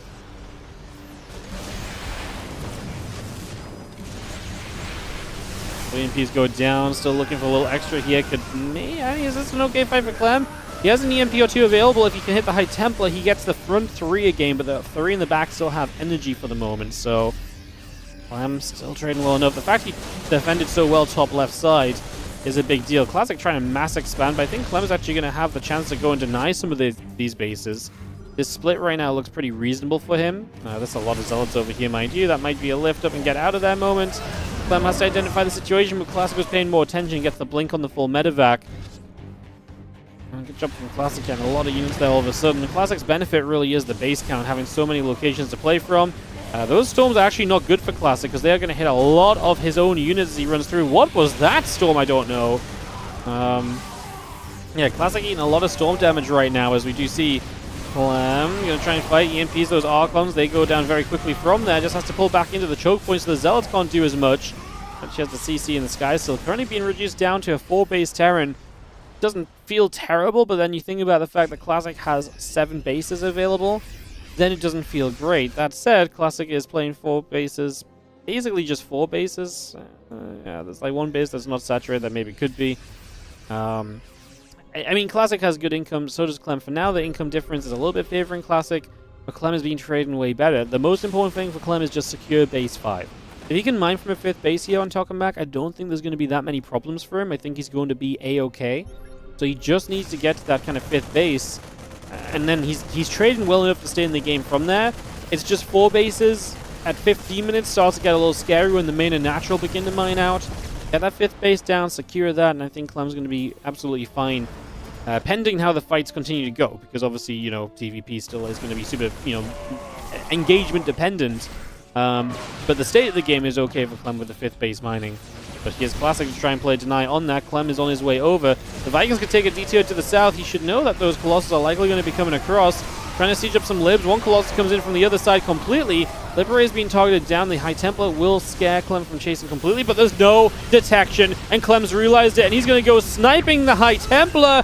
You gotta love that. 3 of them go down. Maybe 1 EMP would have been worth it, just so, you know, if you don't snipe them all, you have no energy on them anyway. At this point, Clem's going to start playing the chasing game. What can we do with those storms? 1 more Colossus going down, but another 1 fight from Clem here. 16 minutes deep on Tokamak. 19 to 15,000 resources lost at the moment. 3-3 upgrades will continue through as well, so continue to bring that straight up into play. The Colossus Stalker Zealot comes back into the center. A little bit of bio out over to the sides. And a couple prisms coming through. The 3-3 upgrades coming about. Just going to see Classic still working around the right side. Liberator sieges. Missile turret gets a KO on an Observer to begin with as well. Stargate and Obs both building through. We just have ourselves the ship weapons. And the rest all continuing by. A couple of pylons coming out. Also getting those on the way. Command Center will finish very shortly. Those extra refineries are still building by. The Ghost looking for some value. And a couple of snipes once again. And those are High Templar just vanishing into the air. That is potential storm energy just gone, which is absolutely huge.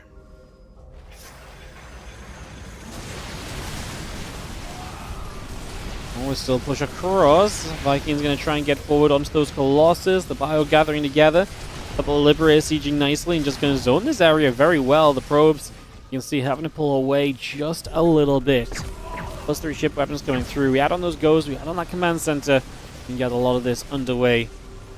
With, yeah, Clem heading in a very good direction. Classic going to split a couple of those prisms and hit a couple different bases. And obviously trying to shut down production. Clem getting a big push successfully to the bottom side. There's still bases top left from Classic. Clem has not been able to get to those just yet. So that's going to be something Classic hangs on to for the moment. As Clem obviously does have to focus on getting back home. He needs to clean up these Zealots. He needs to handle this harassment, otherwise you lose a lot of your production. Obviously that's not going to be pretty. Libs just sieging up all across the base. Zealots will run out of space to run to. And this will get cleaned up. This will go down. But it buys Classic time. He gets reset here. And actually he finds himself these medevacs in the group of units in the bottom right side. As Clem has most of his medevacs just going down right there. DTs do knock down this planetary as well. Now Clem has a replacement base straight away. But nice from the DTs, who are going to stick around a teeny bit longer. You need to be careful though. Liberators are still set. I just don't love Classic's army. I think overall, I look at Classic's force and it's not good enough. There's 1 High Templar left in the game. There's 3 Colossus, which, like, this army is like a 9-minute army, right?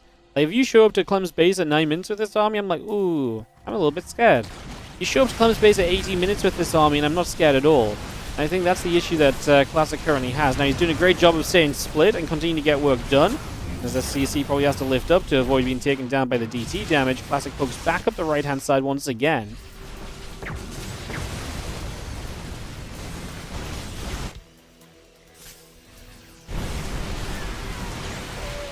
Stalker Colossus pressing forward. The Bion's taking some damage. The Viking's going to be right there as well. The Storm coming straight in. The Vikings are still really chasing. And that army is going to continue to get pushed away. Colossus going down. The Stalker's going down. And there's a massive warping in the main base once again. So again, Clem wins the big fight. Just needs to get a handle on the harassment because Classic has thrown thousands of resources into Clem's bases.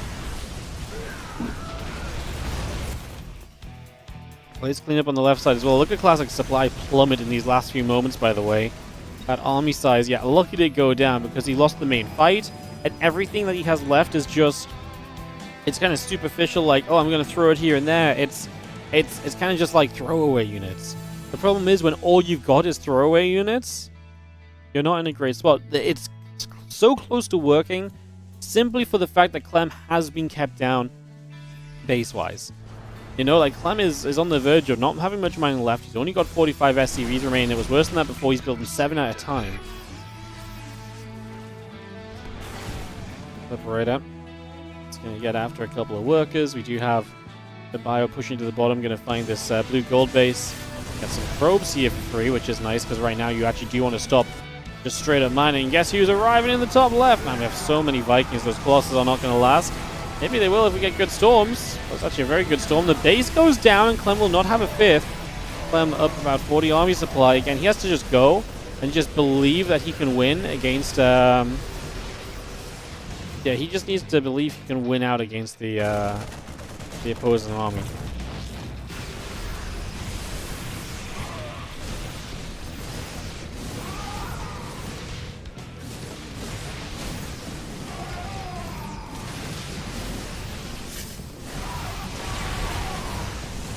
That Stalker just going to come across. Bio going to be chased. Just going to be seeing the army continue to pull back. The Medevac's going to pull away as well.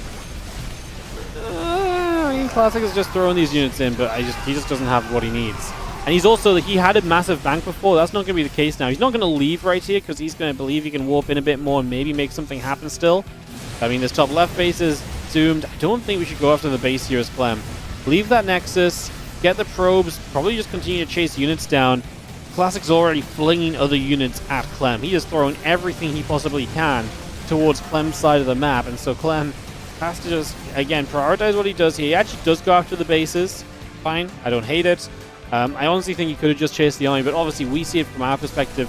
From Clem, it's not an easy game to read because there's been so many trades over so much time, and Classic has had a lot of bases. Being able to go after the army says, I know I'm comfortably ahead. He may not know that Classic is truly out of money right now, so I think going after the base is probably the safer play if you don't have full information.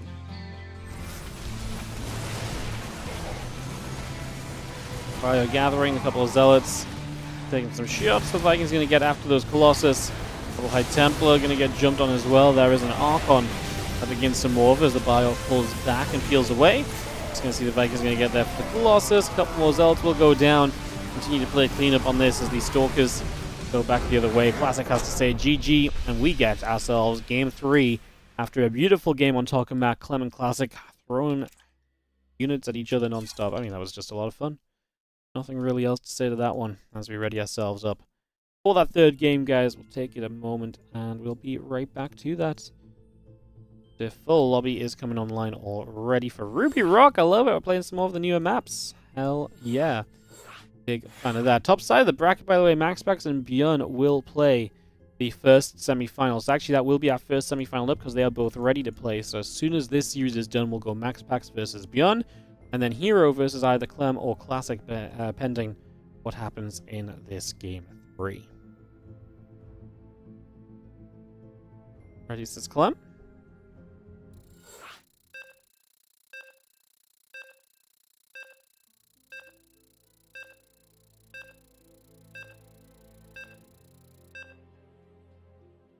I really like that game. To me, that shows you kind of the different ways in which Terran and Protoss work, where Classic gets up to all those bases, but in order to truly utilize all those bases, because he wants to keep on being pressure heavy, because even though he has a lot of bases, he can't just build a pure tech-based army. If he wants to build a pure tech-based army, he needs to take much less aggressive fights. And then you can't really keep the base count up as heavily as you have been, because you give Clem a lot more control of the game. So you kind of have this choice as a Protoss. Do you let Clem kind of be a lot more competitive in terms of base count, and you kind of play into this really teched out and fleshed out army? Or do you do what Classic did in that last game, which is to just throw units repeatedly at the opposition, keep that base count low, and keep yourself in this kind of good position and keep yourself in a good aggressive place? There's really kind of a big question mark about it, I'd say. There's not really kind of an obvious choice which one you go for. It's a little bit player dependent.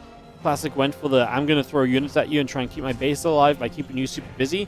It very nearly worked. Like, realistically, Clem was already, I think, in a good position for a lot of this game anyway, but Classic, what he did later on, still put himself within a reach of winning. So, again, it shows a really kind of cool kind of aspect of, like, yes, Terran's down on bases, but they're down on bases because the Protoss is really in a position to throw things as much as possible.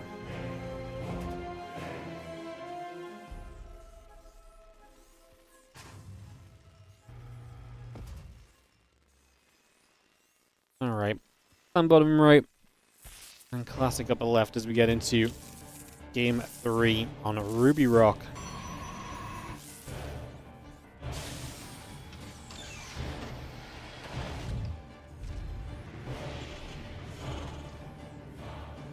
Next is going through Cybercore, building about halfway down Factory, Reaper, and the Orbital. All coming up as well, as we take a couple of moments.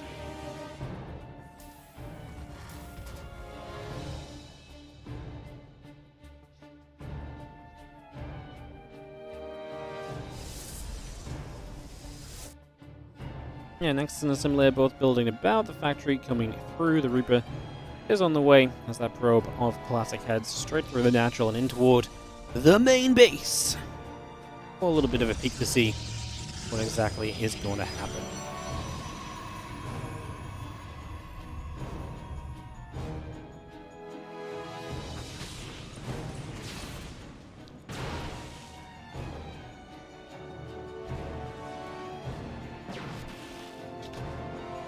Still going to be there. Reap again, push back the other way.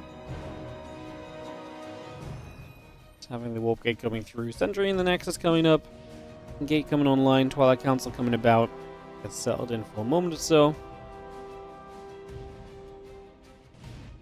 The two Reapers will poise to try and find something, as it is just that Twilight Council. And the Hallucination Classic as well. The Hallucination giving him information. The Twilight Council. The real tech choice here is 2 Reapers and a Hellion will say, oh, we like the look of a Sentry. Put some damage on the Stalker at first, which is a shame. This could have been an easier Sentry kill, and maybe the other Reapers are a little bit healthier here, get into this natural.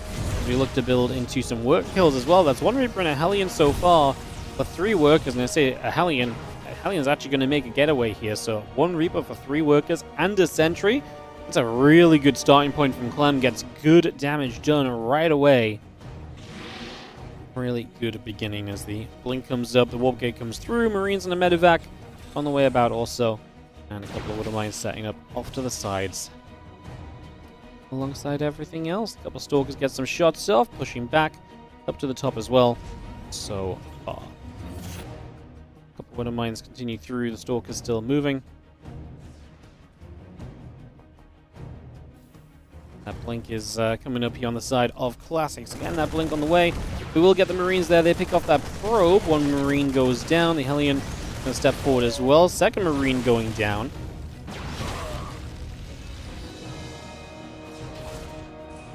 Reaper hops up, and a couple of Stalkers still want to try and play after said Reaper. The Banshee in production. A couple of Marines going to be a part of that.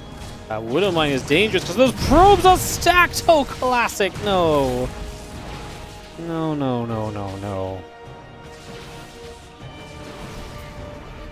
Always sad when you have a really cool series and then you just think the Widow Mine's not going to connect. Sometimes the probes kind of take a little turn into the main that you just don't expect them to turn. It keeps them in range a little longer. I mean, that is... yeah. I mean, that's just not it. He obviously believed that those probes were going to get out of reach, and they just did not. So, unfortunately, that's for Classic. That is Not the end of the game, but it's going to be a mountain to climb because now you're behind heavily on workers. Clem is back. It was already bad early, by the way. Like, getting 3 workers in the sentry early was already amazing for Clem. So this just capitalizes on that, and there's even more damage being done. These Stalkers make a blink for the tank. This might just be GG. If he doesn't kill the tank there, I wonder if he just leaves the game, because it was such a commitment. If you don't get the tank kill, it's got to feel bad, and you just threw away your Stalkers, then maybe you just get out of there, but... Even still, I mean, Clem's killing workers across the map again, by the way, because the Banshee shows up. Observer is not ready because your entire build is being thrown off of its kind of typical timings. The probes are running, the Observer's going to pop, but only after a few more losses, and Clem knows the timing is coming. So he's going to take a turn with the Banshee, and he should get away before the Stalkers are able to get a kill. And that is 11 more probes. Man, first 3 workers, then 11, then 3, and now 11 again. It just keeps happening, although that one actually might have been on the back of the 3 from before anyway. It doesn't really make much difference as Clem is basically pushing across the map away from winning right now, and obviously that's being stopped by Classic's aggression with this Prism. Knowing he has to make some big things happen, he's committed all the Stalkers into the main base and is just going to try and micro like an absolute king to try and get a win here. He's going to get a few Zealots warping in as well. They don't have charge or anything. He's just going to try and give them a little bit of, like, you know, to give these Stalkers a bit of tankiness or so. But everything's going down. The Marine Banshee doing a great job. And now we're going to try and cut off this Prism with the Marines as well. We've got them in both directions. There's a Viking on the way, by the way, too. So that Prism is on a time and might have to just drop the recall to get out of there. But surely if the Prism goes down, that is the nail in the coffin for Classic, who may be just about kind of stopping the lid from kind of, you know, closing in on him just yet. Banshee show up. There's the recall. The Viking's about to be there, and that is going to be, like I say, the recall good, and the Prism gets away. But man, like 36 to 16 army supply. We're talking 46 to 38 worker count. The position here for Clem is so good.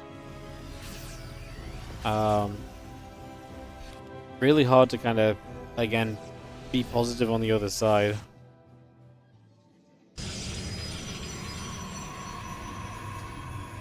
This one, the stem coming about. Marine Marauder continuing through.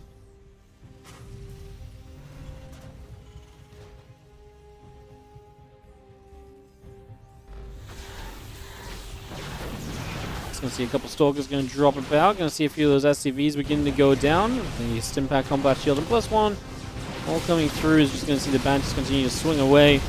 Stalker's taking a good bit of damage.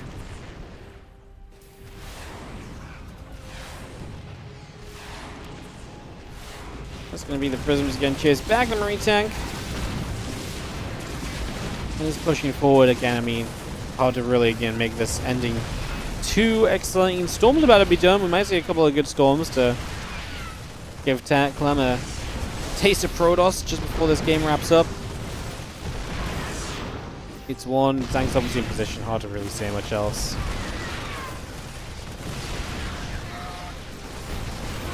Results going down. The High Temper still pushing through. Feedbacks onto the Banshees. GG's. Clem takes game 3 of the series. And that wraps us up. That wraps us up. So Clem goes to the round of 4 to play against excuse me, to play against Hero. We will begin though with the series between Bion and Maxpax in the semis, as they have been waiting for us. And we'll get that ready to go in a moment or two, guys. So Clem pulling it back against Classic because he was down a game as well.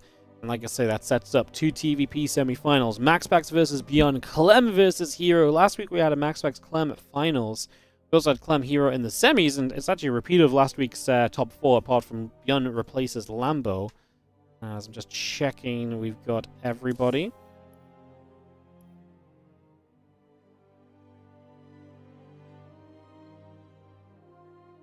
Perfect.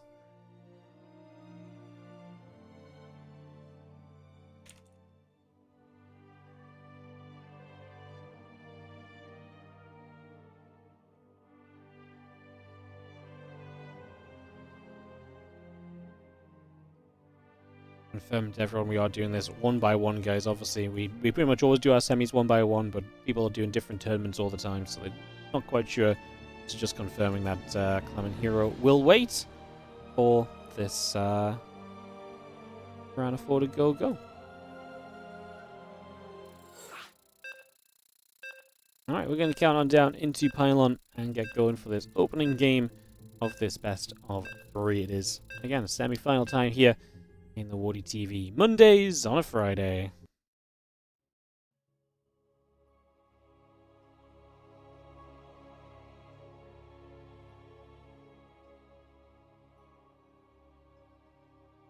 We get ready to roll. Onto Pylon.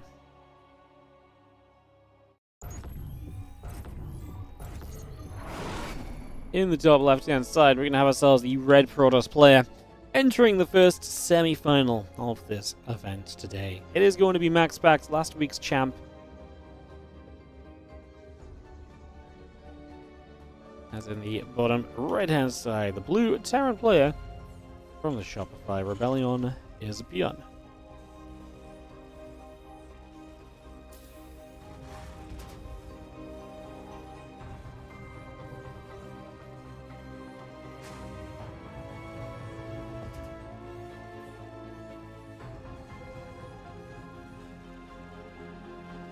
Alright, game 1 of the series.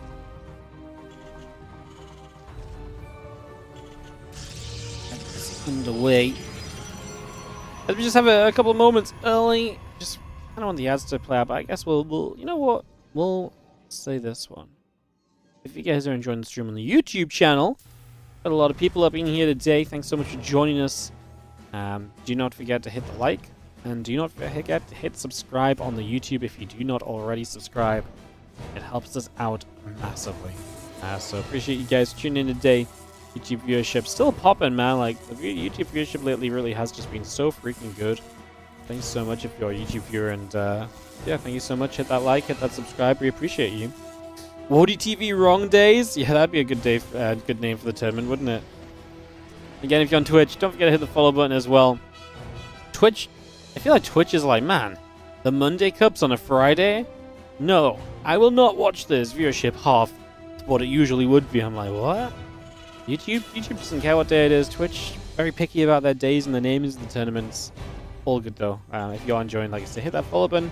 If you're really enjoying and you want to see more events like this and everything else that we do here on WardiTV, do consider supporting a bit further. Obviously, you can hit that Prime sub and subscribe for free on Twitch, or you can support in the number of different ways that you can monetarily support through donations, or just regular subs, or gifted subs. The Patreon page, which obviously is a great way to pledge into tournament prize money at patreon.com/WardiTV as well. All of this allows us to keep on running events and running tournaments. Yeah, all we want to do is run as much StarCraft 2 as possible, and you guys make that possible. As always, the prize money scales with how well the stream is doing. So the more that you guys support, the more money we can put on, the better players we can attract, the more players we can attract, and the better content you guys can watch. It's a lovely circle of life when it comes to the StarCraft 2 tournaments here. Thank you for listening to Sellout as we enter this semi-final map 1. A couple gates coming up, Warp Gate on the way, probes in production, Cyclone and some Marines coming along with everything else. The command center halfway done for the moment.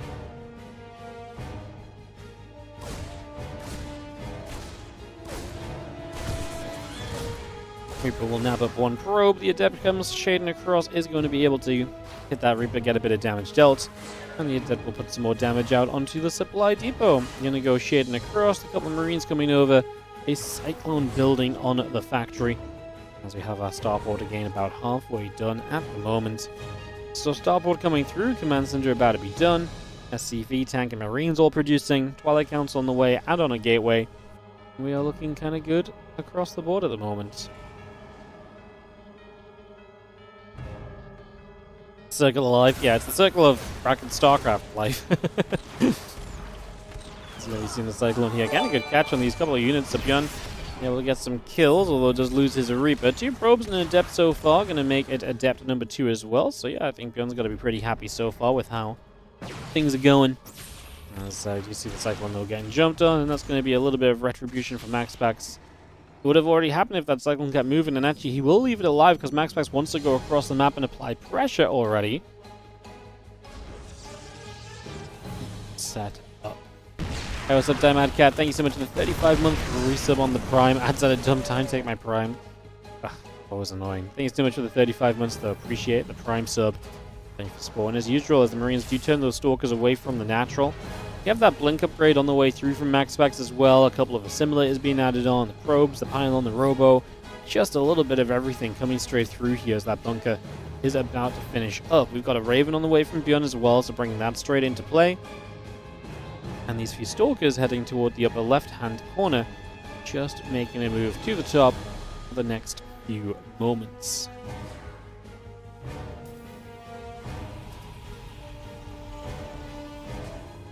Depth will shade in toward that main base. Just going to be seeing a couple of simulators coming by. Stalkers will come in, play a bit of cleanup on that cyclone that was still lingering. Obviously, he left it alive because he wanted to just fully focus as quickly as he could on the other side of the map, but moves away from that now. As Temple Archives, Robo Facility, Gate, and the Nexus all coming through, that blink about to be done. And our Stalkers will come down to the right as well. And yeah, bit of Rax Gas coming up. Marine and SCV on the way. Stimpack still building online. The blink not far from being finished, with that Templar Archives finishing as well.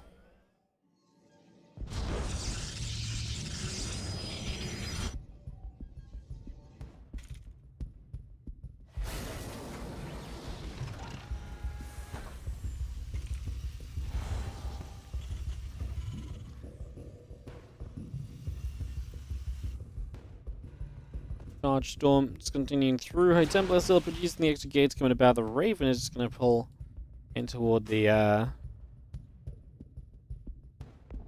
main base, and obviously being kept back here, so you're not able to get that across.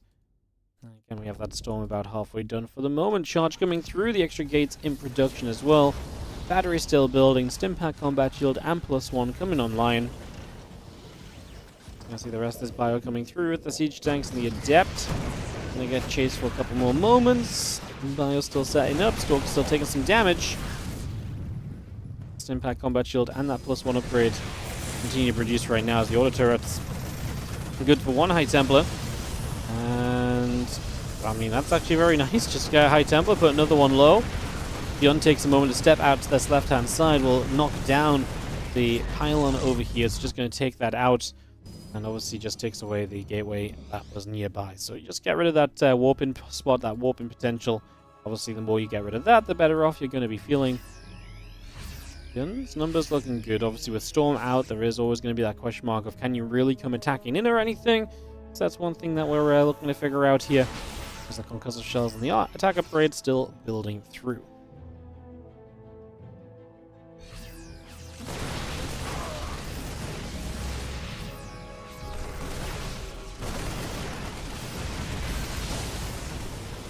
First Storm coming down. Siege Tank, I'm going to die to that Storm right now, so it will fall.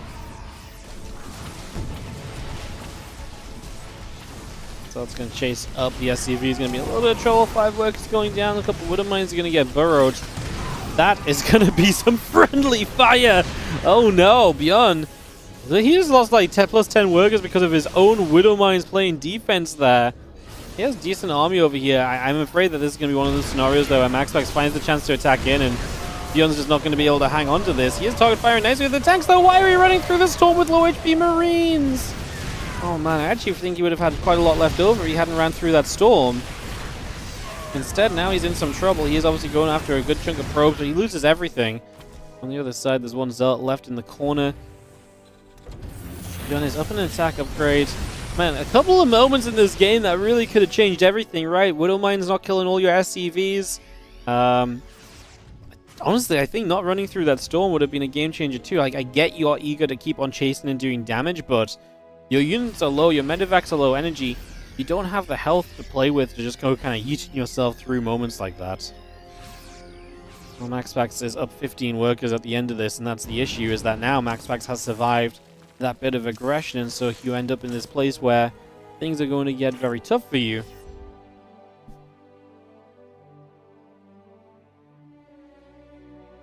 Army still moving down the bottom from Maxpax, so looking for a bit of a push. The Robo Bay is starting behind all of this. And right now, Bion does have equal army supply, but I don't love it for him, right? I don't think you can attack into this as Maxpax, mind you. So in the bunker, firing away, just going to be having the bio going after a few Zealots, a few more Zealots being warped in. One more Storm onto those SCVs. We just have ourselves again the Robo Bay Zealots, Immortal and +1 continue to come up. Ghost on the way through, Marine Marauder building. 16 SCVs going down. Just gonna see one more EMP dropping. You continue to fight here. The Marauders coming through. The Zealot going down as well. Archon gonna get jumped on. Just gonna see that grabbed. Right, you see everything else continue to push forward here for the moment as a couple ghosts come up. The armor upgrade coming by. Now we're gonna see the Bio still getting busy. 18 SCVs falling. Those couple of ghosts still going after the Zealots. A lot of SCVs dead. The problem is that you might say, well, you're holding on here as Bion army-wise. Yeah, but without the SCVs, this army's going to get overwhelmed very soon as Maxpax takes a fourth base, switches to Colossus tech. These are all things Bion has no way of dealing with right now. So you can kind of pick and choose your poison. Like, Bion is in trouble.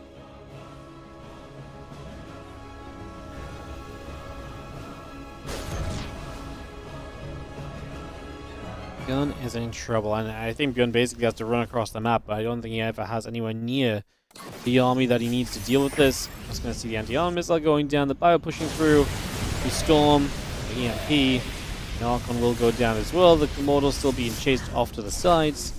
Prism is going to get a few more Zards in as we go after the SCVs, and GG. Maxpax is going to take game number 1. A lot of opportunity for Bion, a game that really left the door wide open for him, and his own kind of plays kind of shut, you know, he pulled the door shut and then tried to walk through, you know. and some of it was accidentally, like one part of it was he accidentally knocked the door then tried to walk through because, you know, his SCVs got blown up by mines more so than what the Zealots were going to do. The other time he, you know, he could have walked through and instead he shut the door and walked through it himself because he decided to walk through Storm.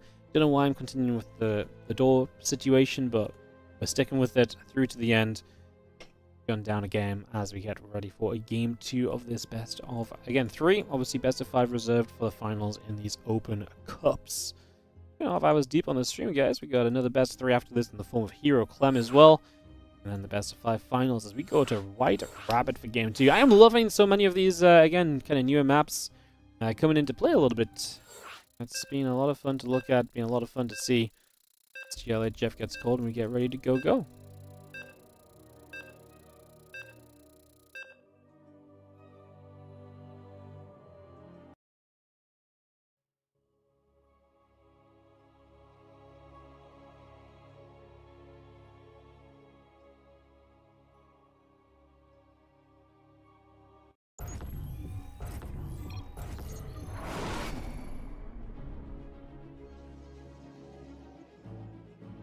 In the top right corner, our red Protoss is going to be Maxpax.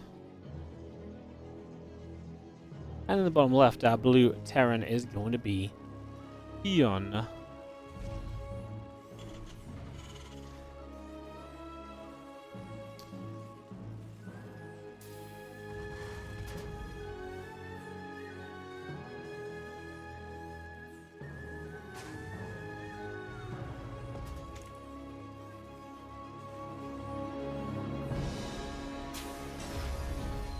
Been down a game, Maxpax leading, and we get game number 2 of this on a White Rabbit, one of the new maps in this one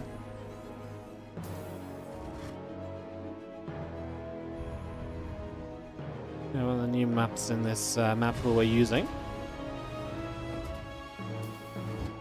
Couple of refineries coming up, back some of the SCV coming over, getting the simulator all coming online as a probe heads down to the bottom left.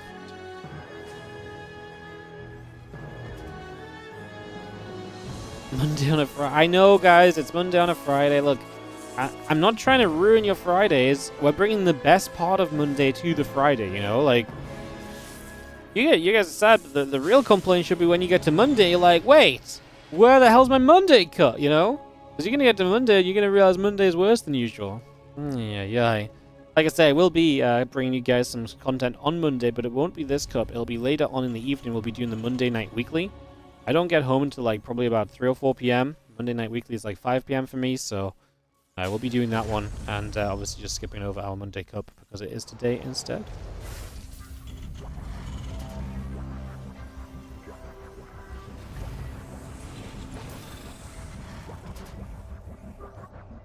We're moving about, again, factory coming through, out on a depot on the SCV. Just get a few SCVs mining away for the moment. That Wolf Gate and the Adept continuing by. The Nexus coming up as well.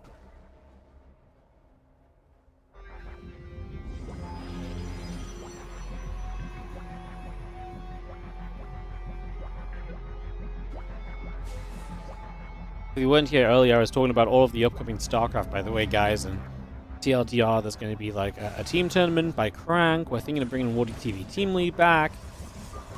For the next few weeks is crazy. Like, we have so many events like lined. Like, I want to run like an end of month event, and I'm like, it was going to be the WardiTV October Invitational, but now it's realistically probably going to run into November, and so I'm like, huh. So it's probably going to be the WardiTV Spooky Invitational, something like that. So yeah, TLDR, like, we got so much StarCraft going on, it's difficult to even really schedule it all because there's just so much happening, but that's a really good problem to have. So we're going to have probably some doubled streams, double tourney days, stuff like that. Looking forward to bringing you guys a lot of the SC2 coming up in the near future. So yeah, it's going to be some fun times. Like I say, tomorrow and Sunday are going to be the 2 days I'm off. And then we're back for another 10, 11 days straight of StarCraft 2 before I have 2 more days off. And then I'm literally like just here every day for the rest of the year until I decide I need a day off or something. So it's gonna be good. Yes, bring me a Team League, ENM7. Thank you so much for the 10 gifted subs going out to Phineas, 466, CYC with a lot of numbers, Lovely Smart 5524, Matt Dis, Kitty Cat Attack, Luja1, I'm Bicknun, Thousandfold Thought, Kwai Gwala, and Andy Lena. Thank you so much for the 10 gifted subs. Yeah, so Crank announced a Team League that we'll be doing the replays of as one of the 2 official English casts. So that's going to be coming up at the end of October already. There's info about that on TL.net and Liquipedia already. And then, like I say, we will also be... we got funding from Crate Entertainment, the makers of Grim Dawn, and very soon Farthest Frontier going into 1.0 in October. We got funding from them. They sent us some money over to run a WardiTV Team League. So I think we're going to try and aim for that to run January, February. I think it's going to be really good, just a couple of days a week, or 1 day a week maybe, depending on what format and how many teams we get playing. I think that'll be a lot of fun too. So yes, team action is probably coming back. I say probably with a very, very high probability unless something really severe happens. The Marines, the tank, the Cyclone will go in after the gateway. Gonna knock that down. An extra Stalker warping through. Simulator and the pylon coming about. As we see, the Stalker's gonna blink for the cleanup here. Bion is gonna be able to save the Cyclone for a moment or two longer. How many of the Stalkers does he get rid of? Microing back. Medevac super low does stay alive. A lot of the Marines stay alive too. Now the Stalkers can try and chase, but if they chase too hard, there's a tank already here. Maxpax gonna walk straight into that for 1 dead Stalker right off the bat. And a second tank shot going off as well. Maxpax cannot chase further. And Bion getting a good few shots off to soften the units up there over the last couple of moments as well. Again, Viking tank and Marines on the way through. SCVs will keep building. Tech Lab and Refinery still building up. Charge and Immortal on the way by. Templar Archives will build from Maxpax, so we just get that going. Couple of gateways coming through. Prism goes right down the left.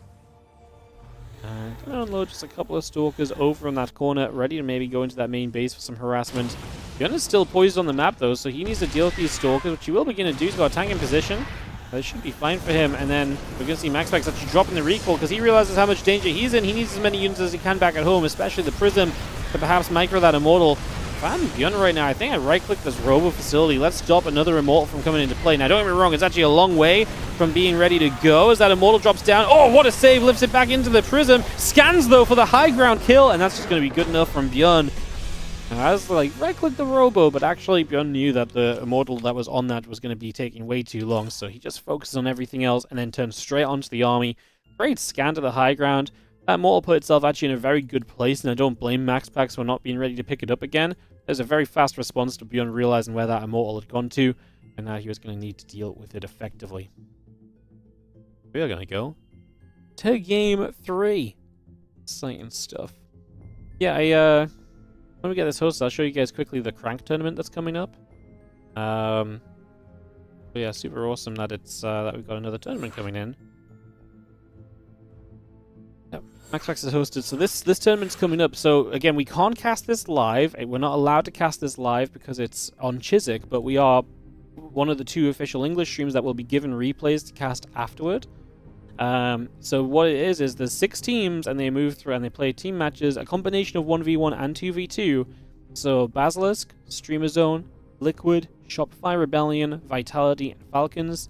these are like the starting matchups, and then the losers drop into like a losers group stage. And basically the 3 winners of these series and then the loser round robin go into the playoff bracket as well. So that's going to be taking place from... It ends on Halloween and it starts 26th. So basically for a full week there's going to be these games. I don't know when we will stream it because as you can see it starts at like 1 p.m. So it's going to finish like... It's going to finish basically when I would usually be done streaming. So realistically I think we're probably going to do this kind of 1 day late, and then probably combo it with other tournaments going on as well. So, but I need to figure my schedule out basically for next week and so on, because we're starting to get a lot of StarCraft happening.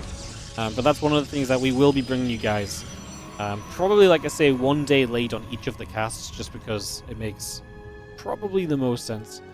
I think last time we did the Chiswick thing with Crank, I think we casted it same day sometimes, but like it just starts at such an awkward time for me, basically.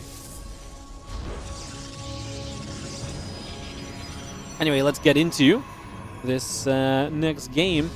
Persephone, as it goes to a game 3. Maxpax in the bottom left-hand side. Is he in danger of not making a finals of this event? By the way, just haven't really talked about WardiTV Monday history yet today. Maxpax is today making a bid to be doing something that no one has done in the history of the WardiTV Mondays, which is to win 5 cups in a row. He has won 4 straight against 4 different opponents in the finals. Can he make another finals? And if he does, can he make it to a 5th win in a row? That's the big storyline today, pretty much. If you like to follow the WardiTV Monday storylines. Yes, I know a lot of you guys are like, WardiTV Monday storylines, I don't know if that's a thing or not.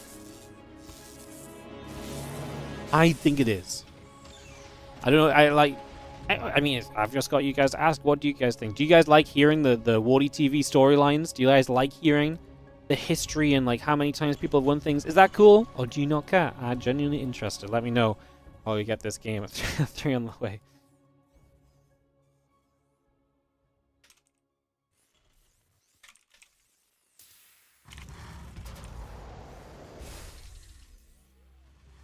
Need more stats? Yeah. This is what I'm like. I'm a stats guy, man. Stats are cool, you know? Stats are cool. Trends are fun. I like that stuff. You know what it is? Is I always think this stuff is cool, and then every time I bring it up, Harstom's casting with me, right? And Harstom's like, great. Harstom sounds as though I could not have told him anything less interested. I could have been like, Harstom, did you know that on average, paint dries in about 3.5 hours? Specifically when you have this mixture. And I think Harstom would actually be more interested in that than when I tell him that Maxpax is on track to win his 5th tournament, you know? Harstom's like, oh. And I'm like, I love the stats, bro. Yo, what's up, Miss? Thank you so much for the 15-month resub on the Prime. I appreciate you. As we just have ourselves the Marines and the Cyclone continue to come about, and the Twilight Council and the Gateway coming online as well. The Reaper coming back into the center of the map now, and seeing where our early game is going to take us.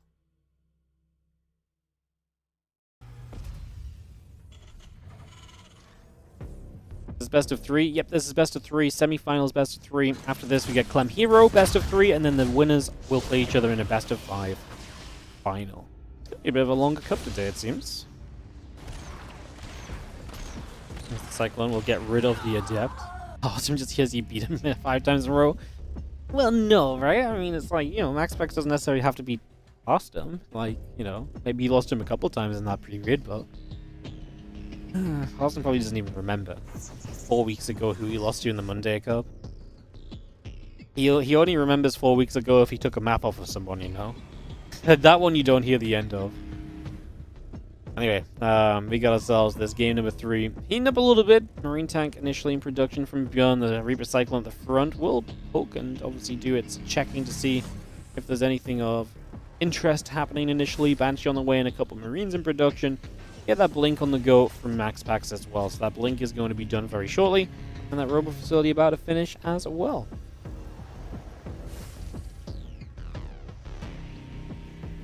Tank Banshee on the way through. SCVs building as the few stalkers set up at the front, and the Reaper gets chased away out over to that right hand side. Again, Blink and the Prism both building by.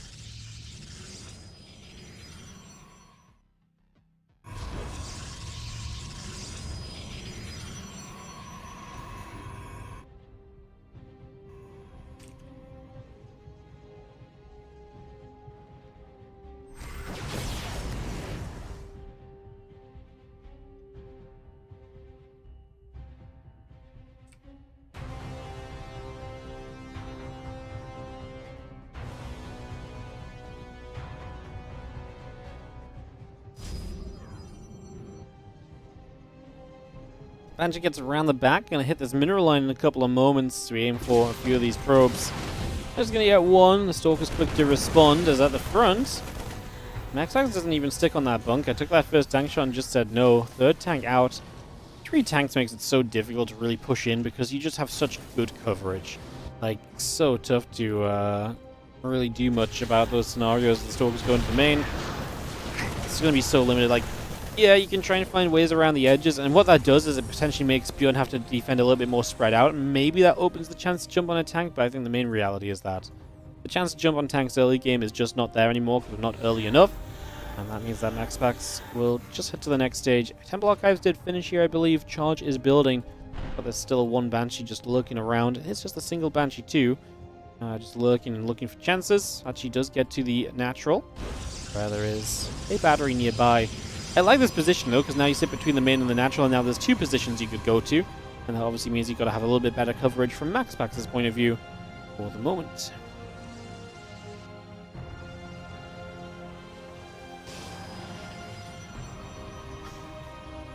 Just one Stim and Combat Shield all on the way. You can get a couple Stalkers joining up, Storm and Charge building as well. Just have a few more Stalkers continue to produce out, and yeah, Marine. Marauder Medevac building as well. Bio gets there. We'll scan to get rid of the Observer, the Charge and the Storm. Coming through, extra gates and the High Templar building as well.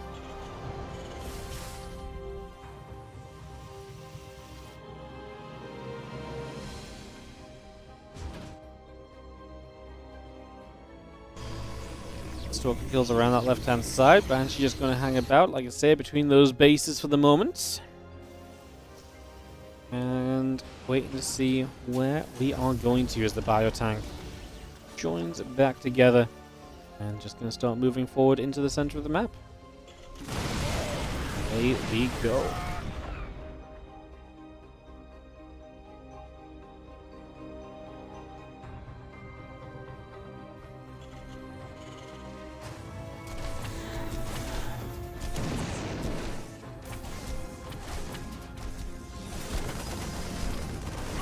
Widow Mines going to step through.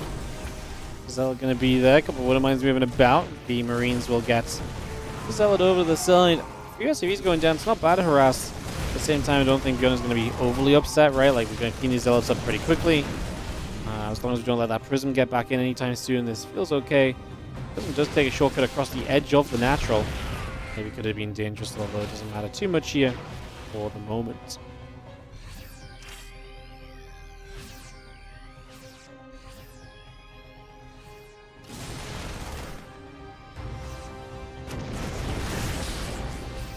Stalker falls, the Bio regathering, Robo and the +1 coming up.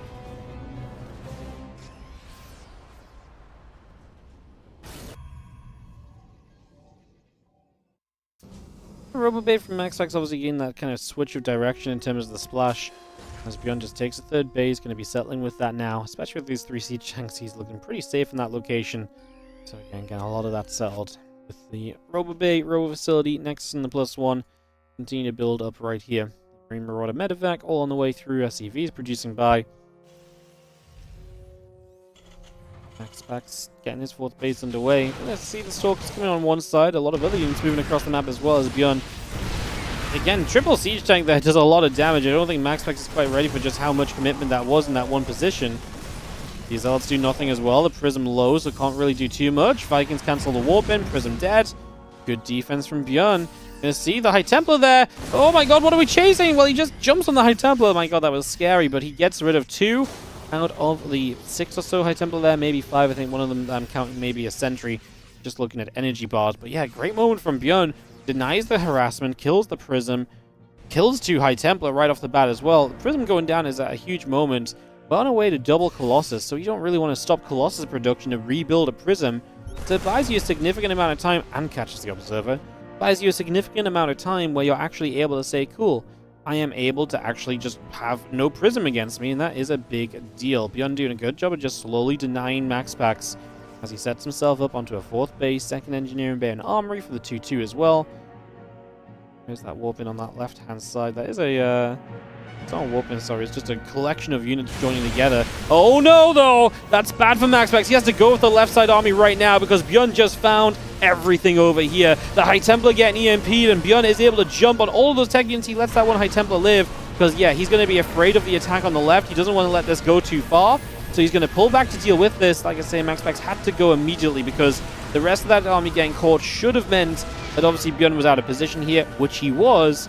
Bion handles it very well. 2 SCVs and some mining time lost. That was a very good management of a scary moment. As Bion's army looking reasonable, he does need to just start stepping toward Vikings to deal with the incoming Colossus that Maxpax now adds into play. So that really is the next step of this. Otherwise, things have looked very good so far. Just going to scan, doesn't see anything there. And yeah, Bion so far has been kind of making the plays and getting the catches, and the defenses too. Resources lost. Twice as efficient Bion so far in this game compared to Maxpax. Maxpax obviously has had good economy, is continuing to expand fairly rapidly, and these armies are going to step toward each other now. Bion going to take a second guess about it, hits a good EMP. That scares Maxpax. Maxpax trying to stay split over here, as Bion, I think, was waiting for exactly this army to move through, so he was ready for the Maxpax split. This time he catches it, he will chase. That High Templar should go down, he shouldn't let that go. Why would you let your High Templars, or opponent's High Templars, get away from you? As the Bio pulls back toward the upper right side. That High Templar wandering forward, but that mine's on cooldown. Obviously, High Templar just looking to be very preemptive with the Storm here. Able to get that one in. Wouldn't mind connecting as we still try and deal with the left-hand side. There's one Storm available. Bion might be a little bit too busy elsewhere to really notice it. He is walking through Storm right now. He kind of pulled to the side. It's going to be a decent trade. No armor upgrade on those Zealots with an EMP on them. They start to melt quickly. However, Bion is unable to take his fourth base with the arrival of the army there, and that is going to be an issue. If you can't get that fourth down, this economy will tilt into Maxpax's favor. Maxpax, who's already built up a bank and has played himself into a good position here thus far. Knock those rocks down. It's actually interesting because that takes away some positions the Pros can push to.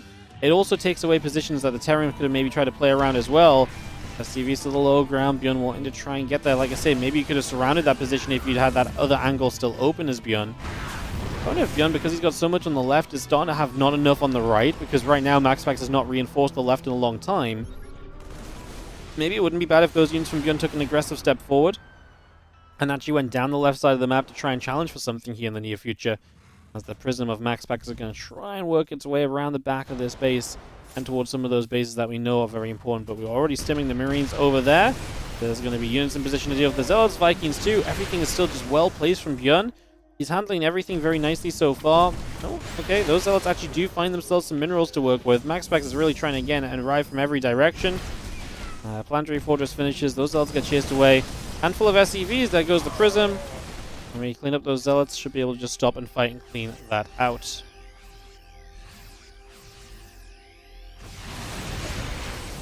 Couple of shots coming through. So a few more hits coming about there. For a moment or so, we are going to be seeing the Bio actually hitting the rocks for a second. Uh-oh. Maxpax swings around to the left-hand side instead of the right, and we'll have a look at how this position plays. Walks a Colossus into its death, though, and that's going to be a freebie that Bion takes with open arms. Can Bion... I mean, like I say, the awkwardness now is just kind of fighting in your choke points. You've choked yourself up with these sensor towers as well. A couple Zealots leak into the mineral line. The Colossus shots there as well, hitting some of those SCVs. Bion did send some units across the other side. I didn't know if that was an attempt to go to the other side or if he's going to come for the wraparound. Looks like it's for the wraparound here, as those units try and come in from the other direction. Maxpax's army is in a bit of trouble. He's going to be missing the extra bit of splash he needs to finish off the low HP Bio units. Both players taking a lot of hits to the supply. The Prism warping does go off. Very close to being cancelled as the Prism will die. Scan for the Observer. Full tech reset for Maxpax. High Templars and Colossus on the production tab. But man, does he have the money to work with it. I mean, he just has money, money, money. He's got so many workers. Resources lost 8,000 preferential toward Bion. But he needs to be able to heal these units up and get ready to go again, because there are more fights to be had still in this best of 3 game 3. Ooh, Bion's playing well. We really are not done yet. What's up, Wurzak? Thank you for the 85-month resub. Going strong. Hell yeah, buddy. Good to see you. Thank you so much for the big resub. Appreciate you. Hope you're doing well as the game number 3. I mean, I'm tense because I'm excited for Bion, right? Like, Bion's playing a great game, but I feel like he's so close to, like, it all falling apart. Bit of a Bion fan, and I'd like an upset. Because if Bion wins as well, we're guaranteed a non-mirror matchup final, because Clem would play PVT instead of TVT, right? So, yeah, a little bit of reason to be biased for Bion as he steps out onto the map. Scanning ahead, trying to see what he's looking to go into. This is where Maxpax may want to actually bring in some of those counterattacks again, because so far, he's obviously been the aggressor. Now the faces are going to be a little bit more open of Bion, because Bion is actually kind of committing towards Maxpax. This is the issue, is that Bion killed off a lot of the splash damage previously, so Maxpax is not rebuilt into all of that just yet. Now there's no storms remaining, and Bion can start fighting against Zealot. Stalker, 2 High Templar from the back are going to come in, 1 High Templar from that left-hand side, forces you forward. Do we have an EMP here? No, and that next storm does come down. Zealot from the left side. Bion ahead on supply by quite a lot of army. He's going to start attacking into the stack defense. The Prism flies overhead, going to go down. This is a mess of storms. Bion's army is low HP. He's probably a bit afraid that he's a little bit committed right now. I actually think he could turn onto that army, but he's not going to find the confidence to do so. Now extra Colossus are going to come back up. Bion on his way to advanced ballistics. He's desperate to go home and maybe just repair the medevacs and heal up some of these units. Like, he could really do with it. I mean, this was an okay set of fights. I do think there was a moment he could have dove on the right side there. I think he could have made the move. Didn't get the chance. Next on the right side, finishing actually provides a fast warping point to maybe keep reinforcing from. That could be the counterattacks that pulls Bion back a little. Bion has some fresh High Templar ready to party. Viking count still very comfortable as well.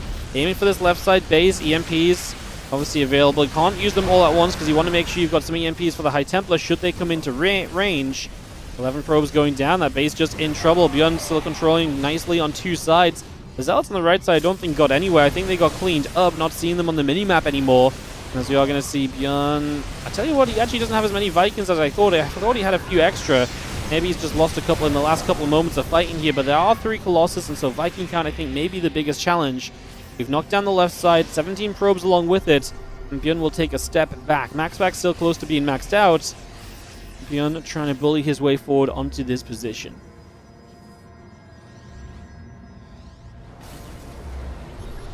Tank sieging, biopressing. You can see a couple of rocks starting to go down, the Colossus moving through. Next is taking a few more shots. Nice blink. I mean, we're keeping the Viking count low, which makes the Colossus that much scarier. See a Viking showing up every now and again, but we're never really getting to like 5, 6, 7 plus Vikings. That might be a bit more serious. Big drop in the main base might force a big reaction from Maxpax as his production will come under fire here. Gonna actually recall into the main base to deal with this. I love it from Bion. Instantly just backs away. Doesn't want to risk anything. Just would rather back it up, forces a recall, and then just takes advantage at the front instead. There's a couple of High Templar that are flanking around that upper right-hand side. They get EMP'd, or one of them did. I think the other got away from the EMP. Colossus starting to run into range of these tanks. If we actually have high ground vision, those Colossus may be in some trouble. I mean, it's such a weird fight as the Colossus on that high ground get EMP'd as well. Units chase toward them. The Vikings could maybe just chase after. I don't know if there's any anti-air up in that main base. 2 Vikings are taking advantage of it as another base goes down. There goes one of the robos from Maxpax and some gateways as well.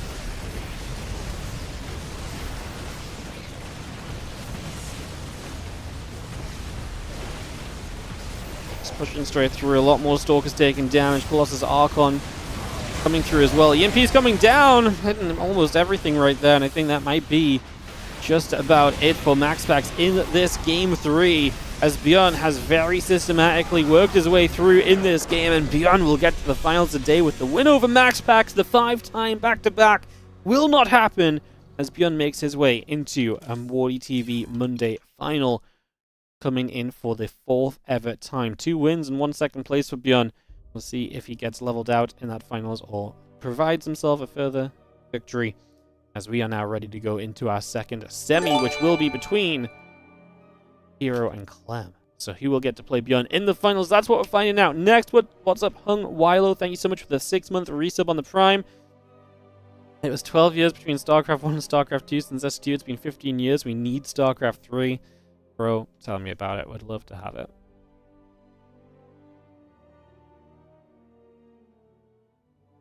All right.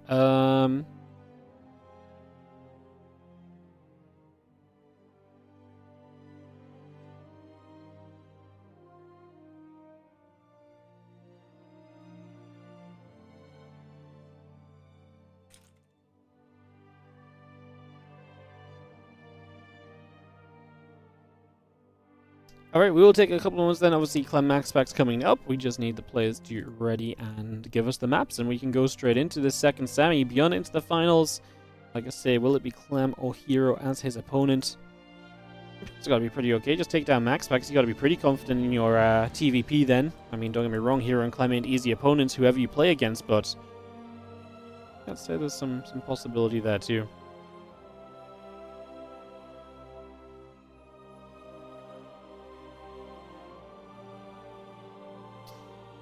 Alrighty, guys, we will just be a couple of moments ready to roll. That was sick. Yeah, that was a good game from Bion. I think he genuinely played that very well. He played very well early. He got an advantage. He did not let Maxpax back in the game. Run buys were non-existent. The counterattacks did basically nothing. He was never caught out of position. And he was just very good about kind of picking fights and kind of not worrying about he never felt like he never rushed in to end the game. Even when he kind of won a fight, he was somewhat patient too. I think it was well played in a matchup which I think, a lot of people have struggled with lately. It's so eager to kind of run in and try and end it because you feel like you're about to win and then, you throw it all away. So, GG's.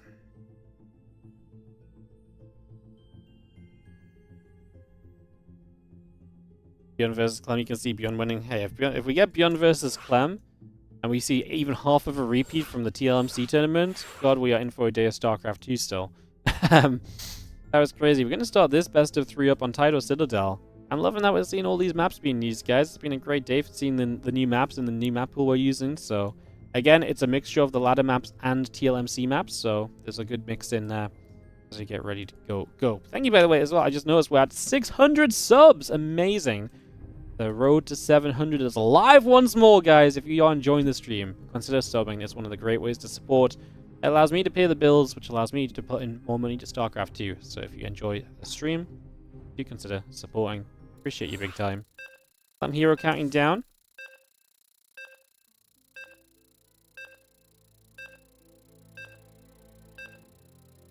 As we get ready to jump into game 1 of this series. Just before I go in game, I'm just going to check what Ellie's barking at. One sec.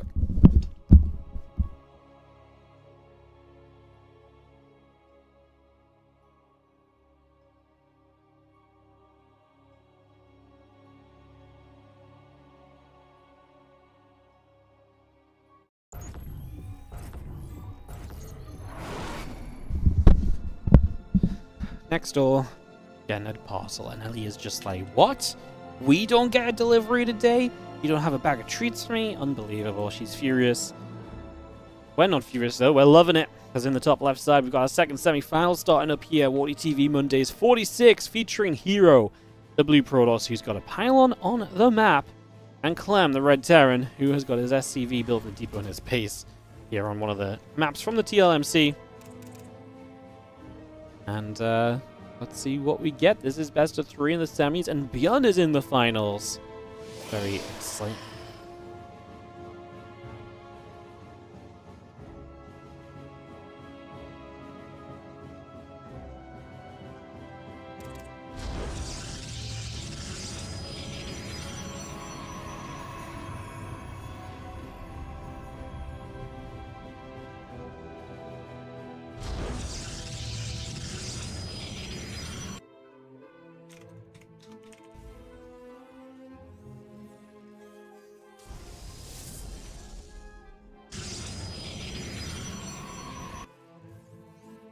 Coming up, reacting the gas coming through.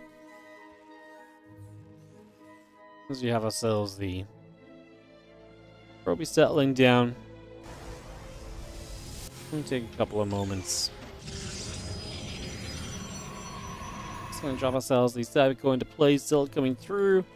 Reaper in the orbital command continue to come up for a couple of moments. SCV gonna go after the probe as well. And yeah, just chase around for a little bit. Cybercore finishing soon. Reaper orbital coming up as well.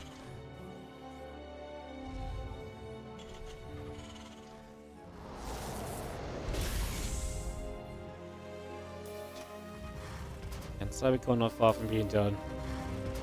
Let's just have ourselves the reactor in the factory coming about.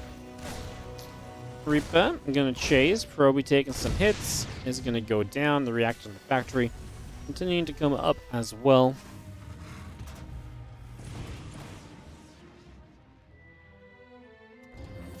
And a Reaper comes back over.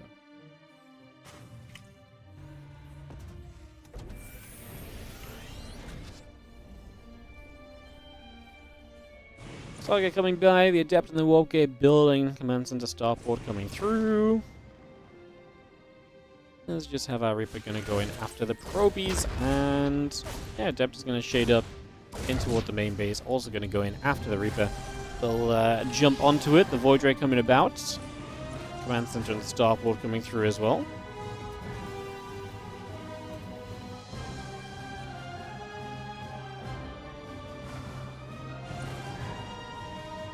That Fort Gateway not really ending up doing too much here. What could do a lot is obviously the Stargate, though, with the one base commitment, and Clem has to figure out what the heck we're going to do about this. Factory getting a tech lab, the Starport right there. Mine already went off for KO, and we have a few Marines just nibbling at the Adept.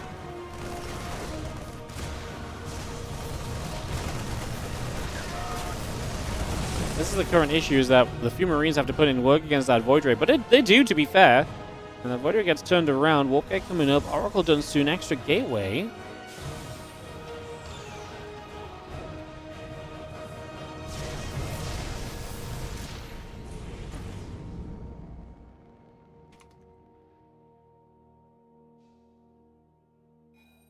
Go back into the center. Reaper coming through. Magfield Accelerator building. Marine Viking Cyclone continuing to build as we just have this Reaper going the other direction then. There is going to be a Nexus bottom left from Hero, so he's really playing around just all sorts of craziness on this map. This is the gold base, so he's going to access a gold while trying to keep Clem very contained.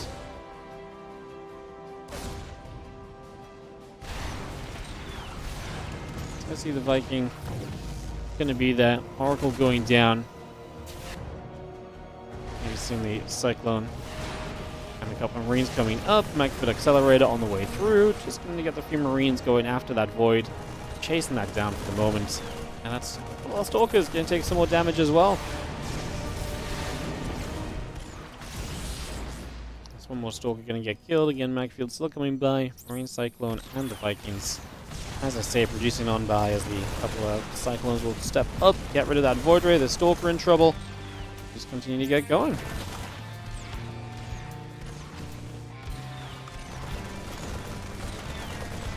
Working our way through a couple of these structures over on that right side. We do have the Magfield Accelerator coming up, the barracks coming through, Nexus building. None of this is going to really matter because everything is just kind of dead from Hero. So that is going to be GG. And a bit of a wild game that goes wrong. To remove the names, this could go to Harson's rank roulette.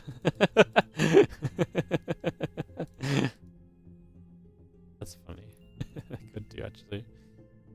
Alright, we're gonna go to game number 2, as Clem just takes a very comfortable, confident game number 1. Our second map coming up in a moment or so.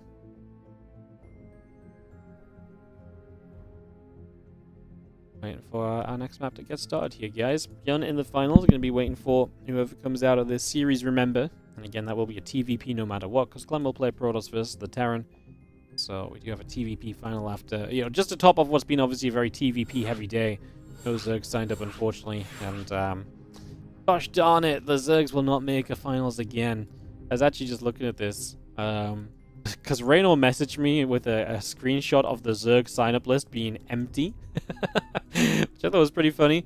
And then I was thinking of sending the screenshot back of medals won per race in the WardiTV Mondays. Protoss have 35 wins and 36 second places. Terrans have 20 wins and 16 second places. A lot of those are Clem. And Zerg, 1 win and 4 second places. Like, oh my god, Zergs. Please, I beg of you, can someone come and win a freaking cup as a Zerg? The Zerg, by the way, the last time Zergs won the WardiTV Mondays was in September of 2024, Edition 2!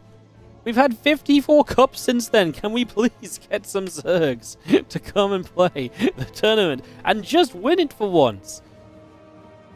Oh my, I don't know what it is about the Zergs in the Open Cups. They just can't seem to do well enough. And then you see them in the bigger tournaments and they're fine, and they come into the Open Cup and bam, It's so difficult for them. Ay, ay, ay. Here bottom right, Clem upper left. Game number 2. I'm only half joking, like I said. Zerg, we know that Zerg is not a highly represented race in the online cups as well, right, already. And then, you know, again, especially the best of the best Zergs don't often play. I'm just so surprised that someone like a Solar hasn't kind of come through and just won it one time. He got to game 5 against Clem once, didn't win it. You know, I'm just surprised, like, the few times Reno played, he didn't crank it out either, right? Like, I'm just shocked that, like, it's just not happened at some point, you know? Over 54 editions, it's pretty crazy for it to not have happened since.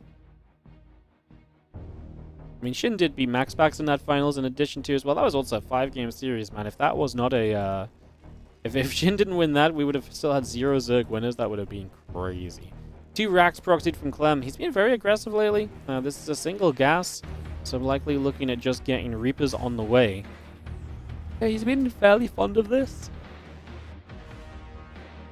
I feel like this is one of those builds which sometimes it can do a whole bunch and you're like, wow, wasn't that cool? Why we should do this more. And then sometimes you do this and you're like, this is why I don't do this build.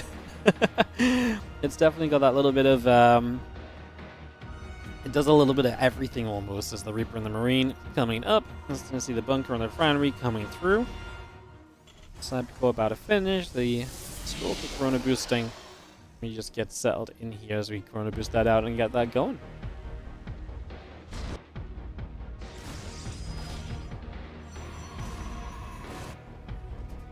Alright, battery coming up, Stalker and the Warp Gate coming over. I'm just going to see the Reaper continue to bounce and go after a couple of those probes. The Stalker going after the Reaper.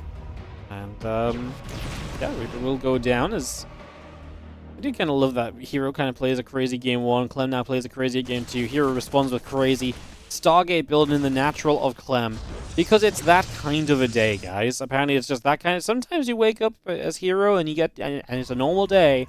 And then suddenly you wake up a second time, and it's the semifinals of the WardiTV Mondays, and you're like, where am I? And he's like, you know what? It's time to proxy like a madman. The second version of Hero has arrived. And, yeah, he's got a Stargate in the natural of Clem. And that's going to be a big question mark as Clem is actually going to keep that bunker going for a little bit longer. Battery obviously will deal with this. The extra Marine just wandering in. Battery drained. If the Stalkers aren't careful, Marines could have a good time here, but Stalker Micro should be good enough.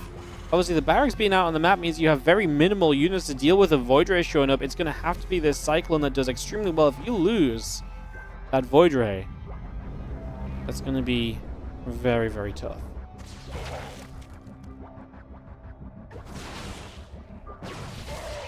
Stalkers get there. CV goes down. A couple of gates coming up. Just having the Starport and Cyclone still building through as the couple of Stalkers head to the upper left-hand corner. Again, extra gates continue to come into place. Void Ray steps up. Cyclone is on its way. The couple of barracks that were about to float back here have landed already, I think. No, they're still flying, just not going to land right now. This is scary, man. This Cyclone's about to pop and it has to run for its life, and it does not get caught by the Void at least. So Cyclone alive for the moment. The depot's going down. Supply block, no second unit building from that factory. Tech Lab going down. The Viking Cyclone defense has to be huge here, and I actually just don't think Clem can have enough units to defend this. SCVs have a mega job to do right now. That Cyclone is suddenly on cooldown. Forwards lock on. The Viking pops out. First shot on the Void Ray is good. I mean, to be fair, these SCVs can do very well against the Stalkers. We're doing a good job with the Viking chasing the Void Ray down. We actually will kill that Void Ray, I think. But then we're going to lose the Viking. Viking for the Void Ray would have been fine a lot of the time, but not right now. He's building a Liberator because he's more afraid about the continuation of the Stalkers than anything else. Clem just says GG, and we are 10 minutes into this best of 3, and it's now 1-1. What is going on? That was kind of wild as well, as here we're on Zayn, units all over the place, and we go to game 3, and like I say, if you guys know what's going on, then please enlighten us, because this series has just been a bit bonkers. Time for the Clem. You know what? When I looked at these semifinals, I did not think Clem Hero was going to be the matchup where I'm like, okay, whatever about. I really thought that was going to be Bion Maxpax, because usually, you know, Bion struggles against Maxpax. The scripts are flipping right now as we get game 3. Readied up on White Rabbit. Love it. Alrighty, so White Rabbit to wrap us up. Got that ready to go.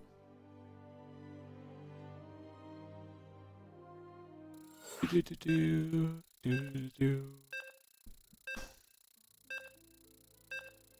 keep going, guys. I'm not gonna lie, I was up a little bit late last night, finishing off the RuneScape temporary game mode, because I'm a degenerate and can't just wait until the morning to finish playing my game. I went to bed like 2:30. It's not like super late, but apparently Ellie doesn't care if you go to bed at 2:30 or 11 p.m. Like she just wants to wake up at the same time every day anyway. So yeah. Had me up early and she was like, hi. And I was like, I'm so tired. And she was like, okay, let's play. I was like, no. Not today.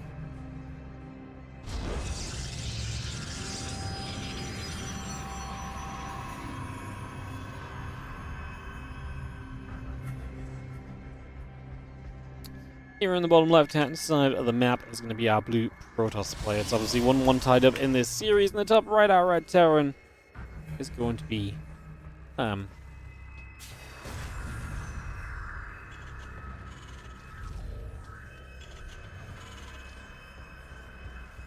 Game 3 of this series. Reckon the gas coming up, Gateway in the simulator coming down.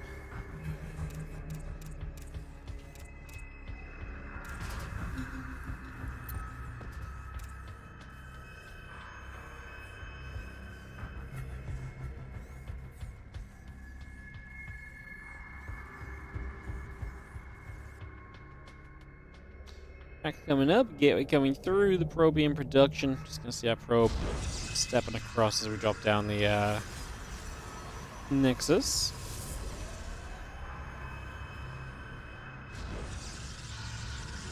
There's our Cybercore in the back of the main, Reaper in the orbital, both building. Get that on the way through. The SCV moving down to the bottom left-hand side. A simulator, Cybercore, Nexus and the probe continue to produce. Well, looking pretty reasonable here in the early stages.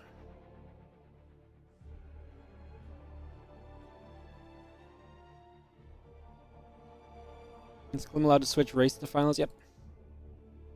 We have no rules on race switching anymore. I would like to congratulate our players because we have made it to the 2-minute mark, and both players have been able to keep their buildings in their bases. It's wild because it's one of the first things you learn in StarCraft 2. Keep your buildings in your bases. It's not about proxying. You can be better than that. And sometimes these GMs, they go so full circle, they get so good, they just poke over to the actual bottom side of MMR existence, and then they start doing builds like we saw in games 1 and 2. But now in game 3, they've just knocked down the back of over, so they're back to just being high 7k MMR, so they're not back, they're not tipping over the borderline and kind of dipping into whatever the hell we just witnessed. Although that Reaper does manage to get a couple of probes early. And we do see the Stargate building from Heroes. Again, a good tech choice from him initially. Get that underway to see where we are going. Reactor Tech Lab bunker all coming up. The Orbital Command coming through. Add on to starport on top of everything else.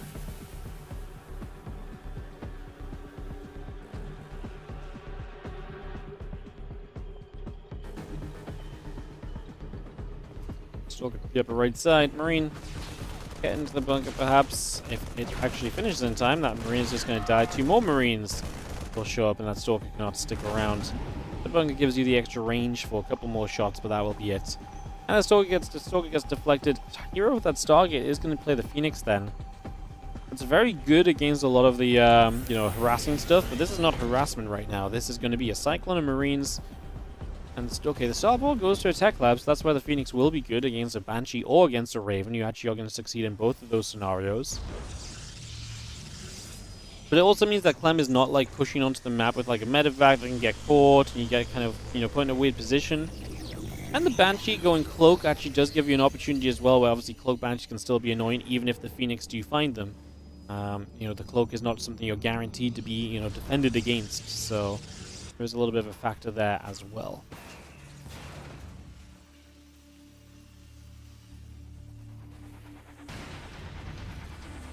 The Banshee comes through, the extra gates come up. You can see the setup of Clem here for a few moments right now.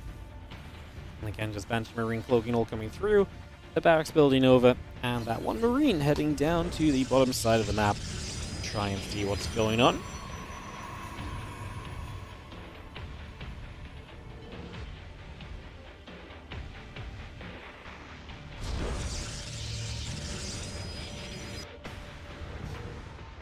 Poor Phoenix Hero has to stack these in the main base.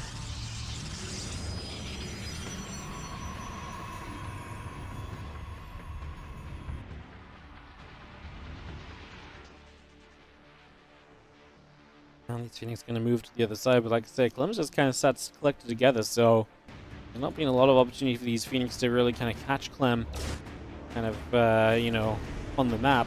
Unfortunately for Hero, this Banshee is going to show up as his Phoenix have just left to the other side, and he has no battery in the natural, so he's not just got no battery, he's got no detection. So Hero is in a lot of trouble because he is, I mean, that was a very slow pro pull as well, very slow reaction. Just now starts the Oracle. He actually didn't really realize this Banshee was here for so long, I think. Because he actually absolutely could have started that Oracle sooner, but he was just not aware. And you might be able to tell, but those probes are on a journey there, running for a reason. Phoenix on the way back to deal with that Banshee. Second Banshee actually gets caught mid-map, so that goes down without cloaking. That's a mistake. This Banshee's about to be out of energy. Basically, still no probes in the natural. Try and get one more kill. Those probes are finally returning back. Hero loses 12 workers early. Successful Banshees, if only they could have done more, which they absolutely could have done. If that second Banshee cloaks and doesn't die mid-map, and it arrives, I mean, there's still no batteries on those bases, so Hero losing a ton of mining, though. Either way, it's going to be tough for him, as we have a bunker, we have a siege tank. Charge is done very shortly here, so Phoenix into charge. We could obviously lift the siege tank with the Phoenix as well. Clem is down on army supply. Looking for this opportunity. Phoenix getting a couple of SCVs. Trying to bait some units around. Marines get underneath, though, and one Phoenix goes down very quickly. Now the Zealots charge in. Bunker takes a lot of the damage initially. Cyclone will help from the high ground. The Marines are going to have to do a lot of the damage output on this one. Phoenix going to lift up a couple of those Marines. Oracle gets a Stasis Ward down. Catches a lot of units. I think Clem is starting to stabilize here a little bit. Some of those Phoenix are super low, though. That Cyclone being lifted up into the sky is not good for him. Clem dropping down a couple of mules amidst all of the chaos right now. What's popping out? A siege tank, 2 more medevacs. They have to just defend on the high ground here as Hero ends up with 16 workers killed. We're not done yet. SCVs on the low ground. Might want to pull away, honestly. But a mine setting up. Phoenix there going to get blasted by a mine, so that is going to be a kill. Another mine here going to hit the Zealots point heavily, too. A couple of units pulled back into the main to try and deal with everything else going on. And I think it's fair to say that we have got ourselves a defense from Clem. Stim done as well is going to help a lot. The issue for Hero is he just threw everything at Clem. And yes, he got 26 SCVs, but he has basically no tech left on the map. He's going to start air weapons. Like, he has no follow-up to this. He has no upgrade on the way through. He has no magic answer. He's just in trouble because his setup in this game was Phoenix Charge, and if he hadn't lost the probes initially, he would have been on his way to a transition, but instead he committed to this attack, which did well, but it didn't kill the Terran. And we were actually in a position there where actually Hero needed to kill Clem because of how committed he was to this. Now, Clem has a good shot of ending this game because it's going to be extremely difficult for Hero to have any sort of substantial army that can deal with Bio, that has Stim, that has combat shields, that has +1. Like, there is just almost no way. This Oracle coming around the side, obviously he's trying every trick in the book. He set up a stasis ward, he's harassing with this Oracle. He wants to buy himself as much time as he can, but the reality is if Clem just goes, I think Hero would be in a lot of trouble. Maybe now it's going to get a little bit easier, actually. Because at this point, maybe I think Hero's actually had time to get some warp-ins off at least, so he might actually have a Zealot count that can somewhat contend with Clem. Forcing Clem's army to go back home just for that Oracle is a big deal. Weird situation. You probably not played this game state a lot as Clem, so it's understandable he's not maybe super confident about things. I think generally he understands that he's probably in a good position, especially with the army composition and the upgrades that he has. Because you've got to understand that the pros can't have other tech, right? Especially as you see more Phoenix show up. It's actually interesting because I actually think more Phoenix are a good tell here for Clem that actually he doesn't have a lot. Because how could he, if he can't afford anything else if he's rebuilt Phoenix? Like, it has to just be these Phoenix, although they're going to do a great job of finding these Widow Mines. Although a couple of Vikings show up, and we do lose another Phoenix as well. How many Phoenix died in this game? 5, 6? Yeah, 5. It's been a pretty high number to just keep on losing out on throughout this. Some more shots coming through. Ghost Academy is starting to build, by the way, so getting that up and online.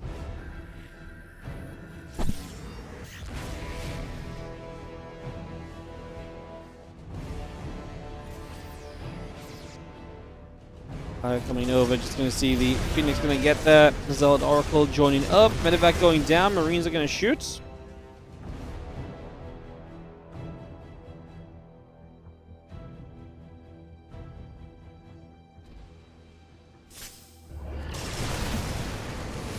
Going to fly. The few Zealots are going to charge in. It's a lot of Zealots, and that means Clem can't really be out on the map like this. In fact, is Clem in trouble? He probably is, because like I said, it's a lot of Zealots. And they are going to love the open area. The Phoenix getting in after the Medevacs. Nice split against the Widowmine there. Widowmine's on those Zealots. We get toward the front. Clem kind of has to defend against those Zealots and kind of fight them in the front, because otherwise Hero's just going to send one Zealot at a time to bait the mines, and then Clem doesn't have the splash to get through them. This is a weird state where Hero's done enough to essentially give himself a chance to play, but his army is still terrible. Like, it's 34 Zealots and Phoenix, but 34 Zealots is a hell of a lot of Zealots. The problem is you don't lose to this as Clem unless you run onto the middle of the map. And now that Clem is going to sit back at home realizing what Hero is playing for, it's going to be very tough for Hero to do much else. And that's why Hero says, cool, it's time for me to actually do something else. And that is to tech. So Hero is playing the right idea of doing terrible things, but using the must-play response for the terrible things to actually eventually carve himself out into a question mark good position question mark. I'm not sure if we can call it good overall, but in theory, right, he's going to end up with Storm +2, Blink on the way. I mean, he's in a better spot than he was. And supply is going to favor him still. Like I say, that Zealot mass, I mean, Zealots are just so chunky. They're so difficult to get through. It's so hard to get by them. I see them showing up. Like I say, that's why the choke point is so important. You have to negate the Zealots by just stopping them from being a part of the fight. And the best way to do that against Zealots is to play the choke points.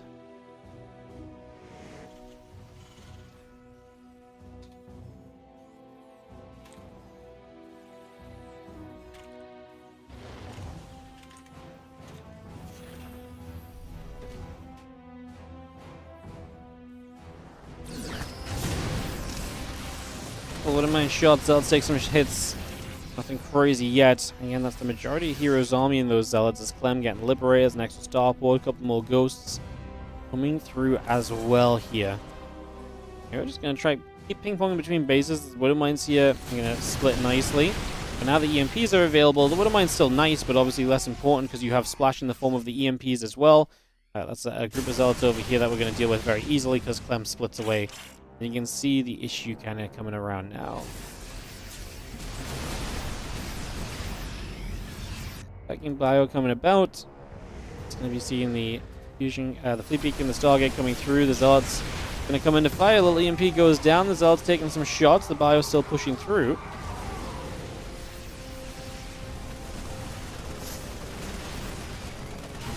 Bio continuing over.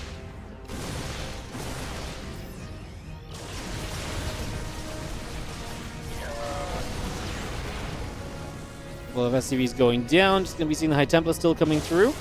And Storm coming down, and we have ourselves the +2 attack upgrade coming up.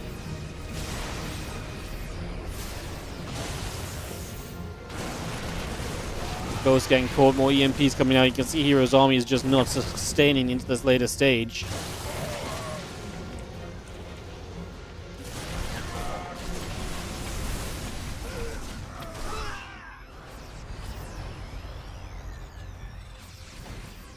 Army coming back over, just Clem again comfortable towards being maxed out.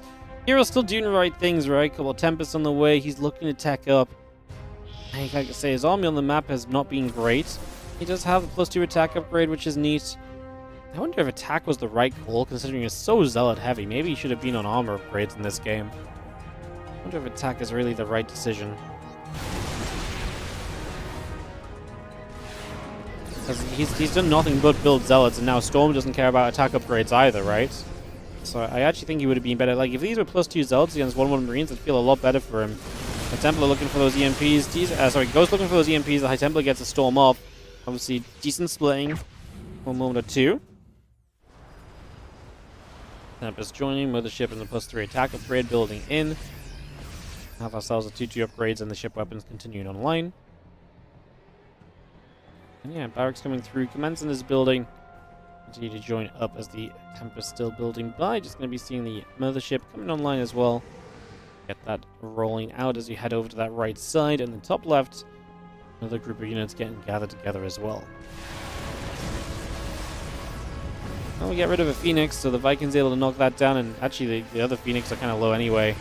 At this point, maybe lose those Phoenix to free up supply for something else.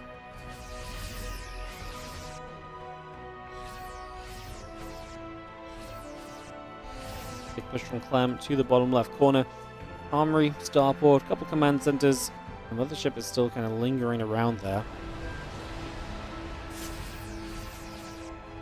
A little bit of Bion already stimming through. We actually have a couple of High Templars showing up over here that we can maybe jump on. Storm goes down. There's one kind of random High Templar here and there nowadays. It's just nowhere near as powerful as it used to be. Before that used to be so scary. Now, it really is much more probably, you know, much more easy to kind of just run through the one storm it can drop. Or kind of dodge away from it without taking too much damage already. Gets a base. It's taking some damage in return. Gonna retreat away. Man, I still look at this game and I'm like Hero has 6 Tempest, 4 High Templar, and 16 Zealots. I was scared that was a GG for some reason. But yeah, like Hero's army looks terrible. Then I look at Clem's army. I'm like, well, is it much better? I mean, is Bio Ghost Viking? Like, yes, I think it is. But yeah, kind of a wild one to see the Bio Viking coming across, retreating home. Clem still holds his middle base. I love this middle base. This middle base in the Clem Bion game was the reason why I thought this map was actually really, really cool in the end, because it actually really encourages some very interesting army movement from the middle and then up to the edges as you play into a very late stage of the game. Storm coming down, the Zealots will get through, and EMP on a lot of the High Templar. That might be the end of the Storms. We might be able to chase through. Okay, more High Templar showing up. Don't love more from those Archons there, though. We probably lose those units no matter what. Again, you're just seeing that Hero is kind of getting bullied at this point of time.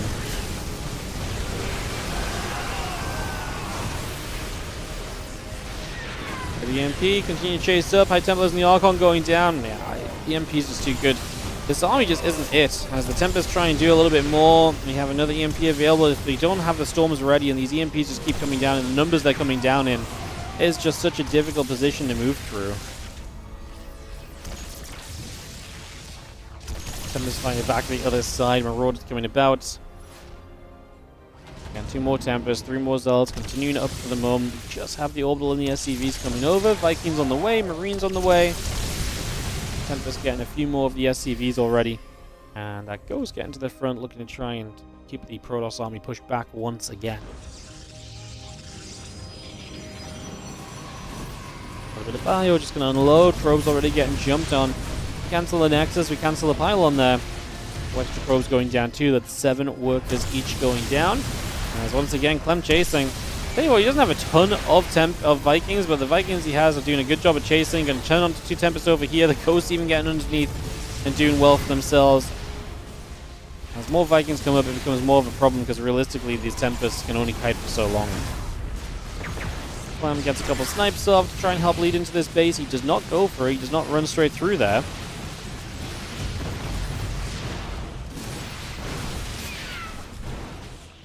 Zealot Stalker coming over, Marauders being chased.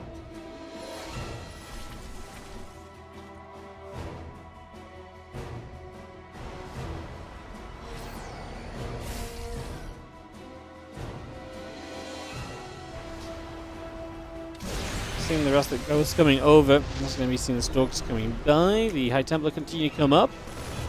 Robo Facility and the Nexus continue to come through as the Zealots take a bit more damage. Liberate going to be there as well.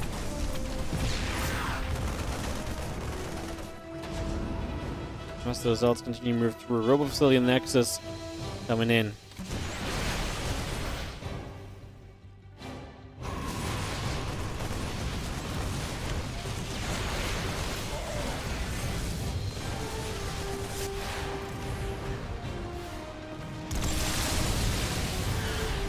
Just a few more shots. Vikings getting in after those Tempests. A little bit more damage being done. Extra Stalks coming through as Clem's supply stays towards the 200 supply mark. I mean, again, just pushing around the edges.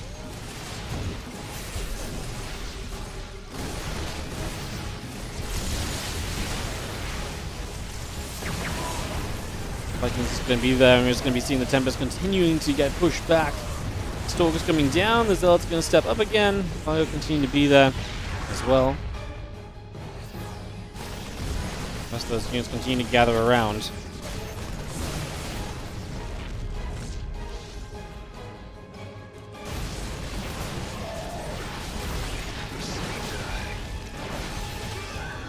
There are again a few more cleanups, but again, the supply is just not there for the longevity of this game. We are maxed out as Clem. Heroes at 120. It's a has to work his way through some of these final locations. I mean, he's double army supply. He should just be able to walk around and kind of go step by step right now.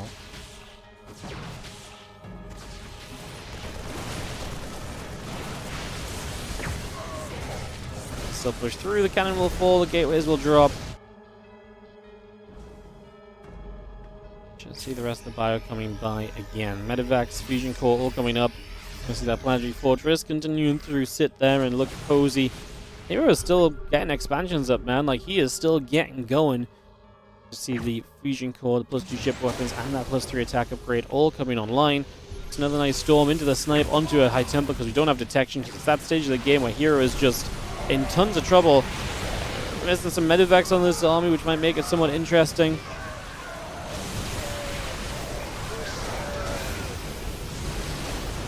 A few more shots coming through. The bio continue to chase forward. It's going to get after the High Templar, and a couple more Zalds going down as well. Not really,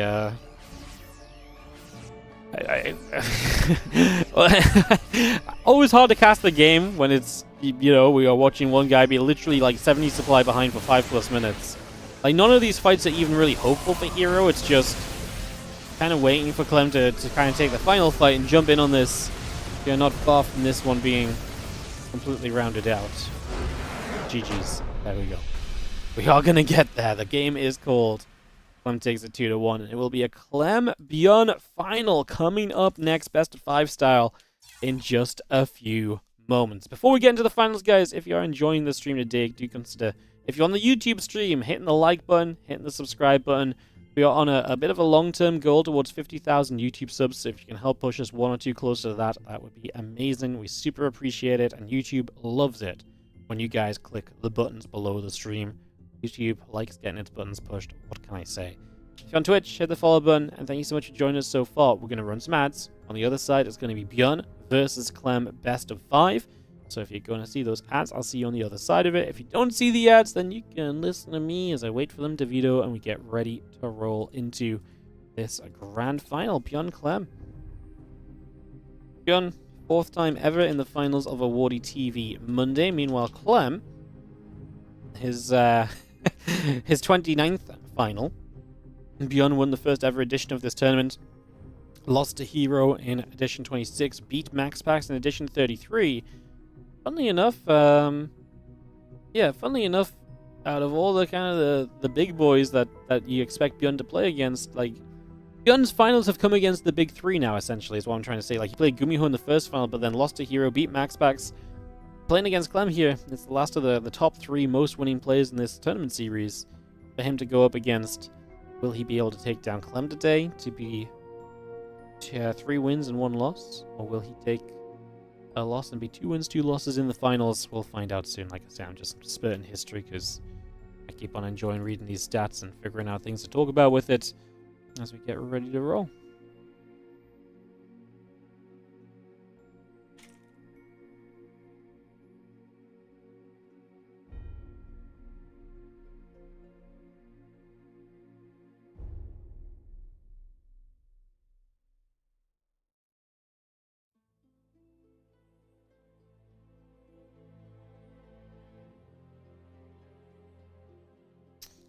Alright, we'll take a moment then, guys, get this set and get ready to rumble. Is stream out of sync audio? Yes. Really? On YouTube, the stream audio is out of sync? That is strange.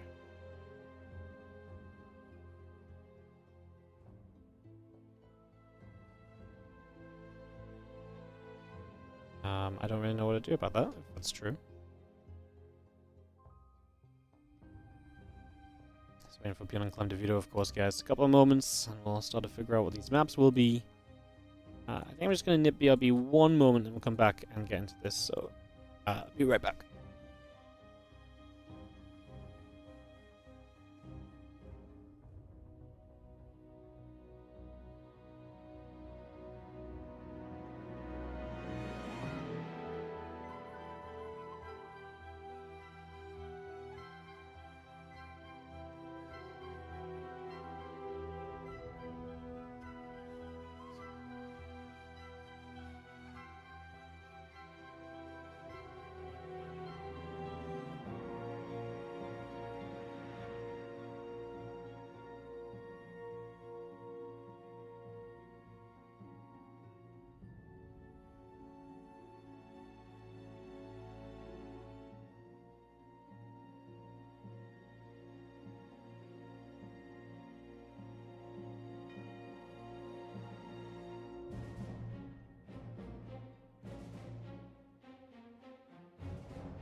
No break screen? Yeah, I know. I don't put the break screen on very often anymore. I only really put the break screen on if I'm gonna be like 3 or 4, 5 minutes or something. If I know I'm just stepping away and coming back within a minute, I usually just guys with the camera. Usually. You had audio issues that fixed when you reloaded. Interesting. So yeah, just maybe YouTube getting messed up for a moment. I'm not sure. Apparently YouTube was down the other night. I was watching someone streaming and apparently they just kept having to answer that chat. They're like, people like, what happened to YouTube? Is apparently YouTube's down. I'm like, YouTube's down? That's crazy. That ever happen?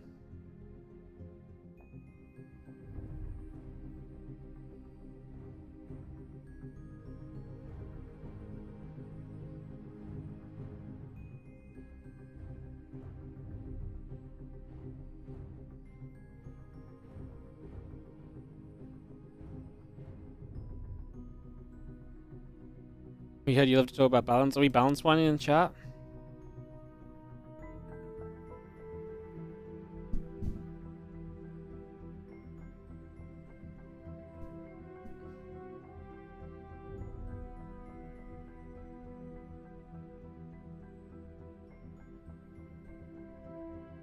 Like going crazy? Oh, I did my raging the other day. Yeah, I really did.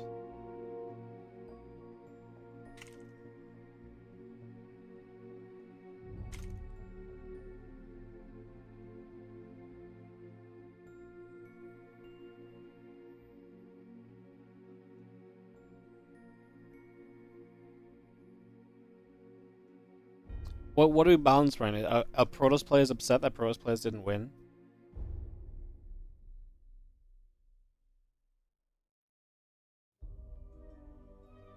What was a classic? I mean, I don't really know what to say anymore. Like, we're literally seeing the game play out where Protoss beat Terran and Terran beat Protoss pretty evenly from what I've seen. Like, we've seen Protoss winning tournaments, we've seen Terran winning tournaments. Zergs don't play the game, so that doesn't really matter. But like,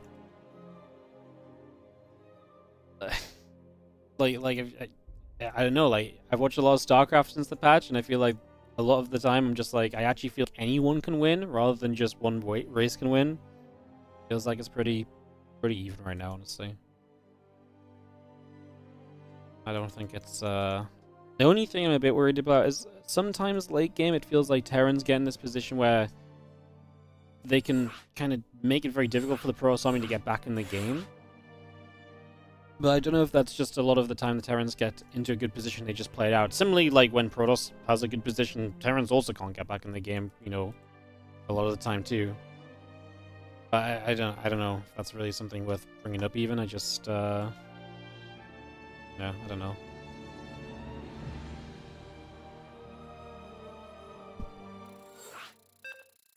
Clem wind himself into massive late game buffs.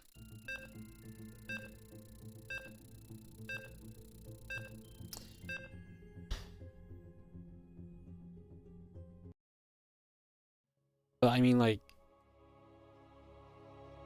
to who?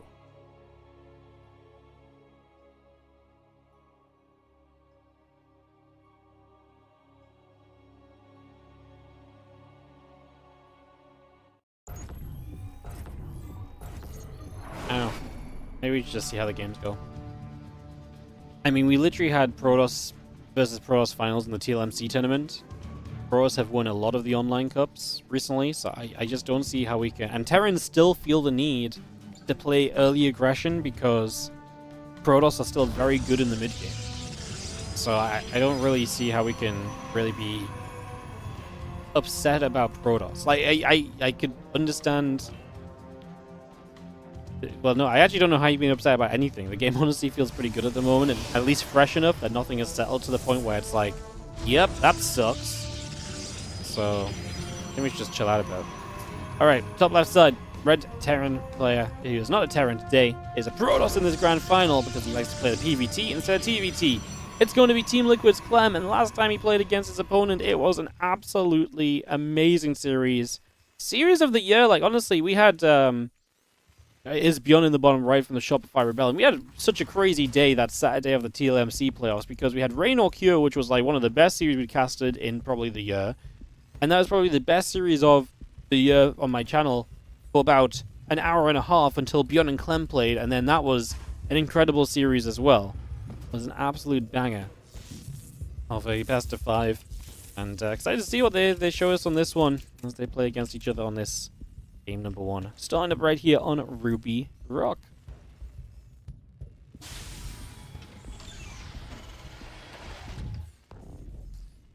So, we have an SCV. He's going to go in after the probe, get a couple of shots off, get some damage done.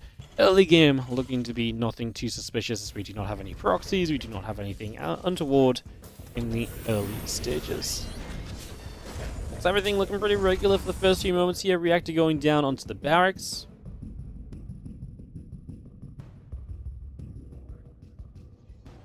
That factory is going to be finishing soon. The Adept and the Warp Gate still continue to come online.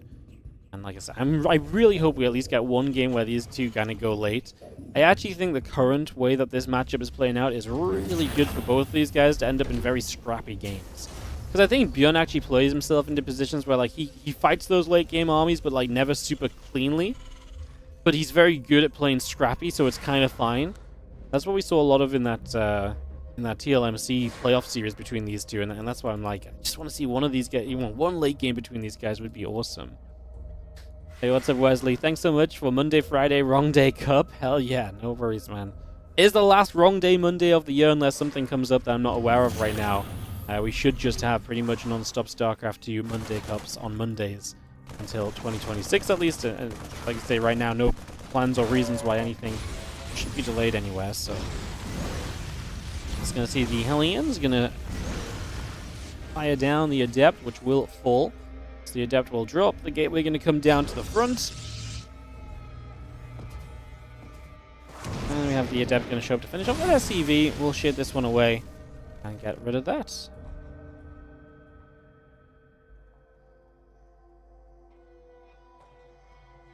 Phoenix coming by, just going to be seeing a couple of Widow Mines coming through, the Medevac coming online as well. And Phoenix going to be setting over to the edge. And yeah, a couple of Widow Mines coming through and online, going to get sorted in the next couple of moments as the Hellions get settled. Stalker going to be moving through to try and play defense, just Hellions into this mineral line. Oh, good move from Clem with the probe movement. And the Hellions just going to escape away. And get out that left-hand side. Phoenix in the Warp Gate building. Twilight Council coming through.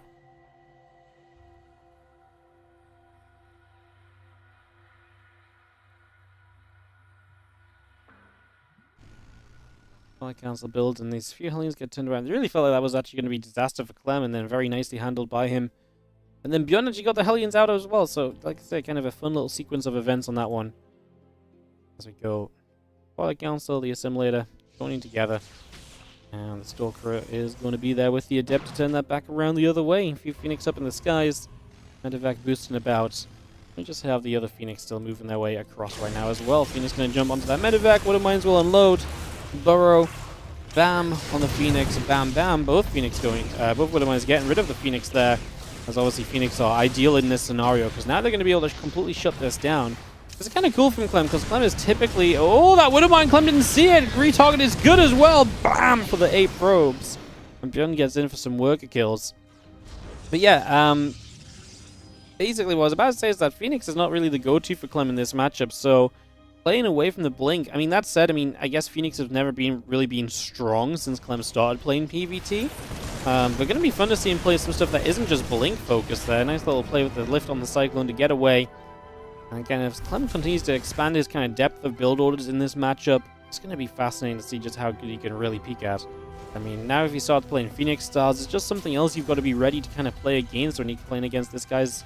I mean, I say off race, but this one is his main race in versus Terran matchups. And it does play well enough to be kind of considered that as well. Marines in the tank coming up. Engineering bays in the barracks building in. Just have the charge coming through. Forging the gates coming online.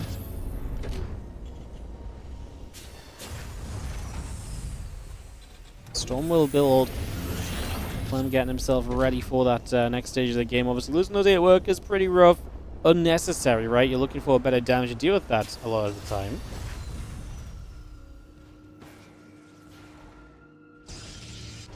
Do I think Clem's TVT is worse than his PVT? Absolutely.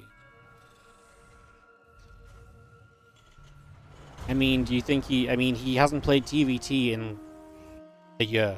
There's just no way his TVT is going to be even considerably decent right now, I would imagine.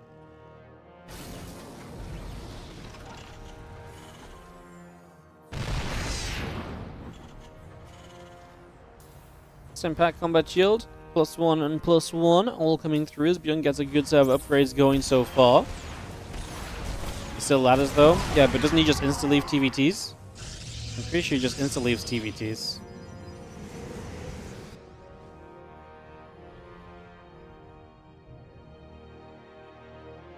I mean, I actually don't even know when Clem last laddered, to be honest. I mean, he probably does, but I don't follow him. But I'm pretty sure he doesn't play any TVT at all. Like, he is fully focused on making PVT as his main matchup. It's a shame we haven't gone to see him play Maru in PVT. I think it'd be that cool. You know, just the Maru get swept aside and beaten up. I kind of do. Actually, Maru got a little bit better again in the last few months. Maru had a real down period last year where for a little while he just looked like he had almost no hope. And he really brought it back a bit. I was writing Maru off, but then I had to write him back into the script, write him back into my opinions. He bounced back very nicely.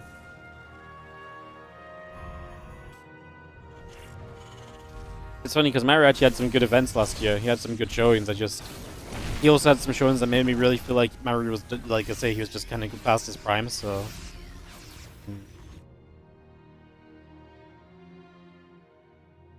Blink on the way with the +2 and +1. The game's fairly peaceful.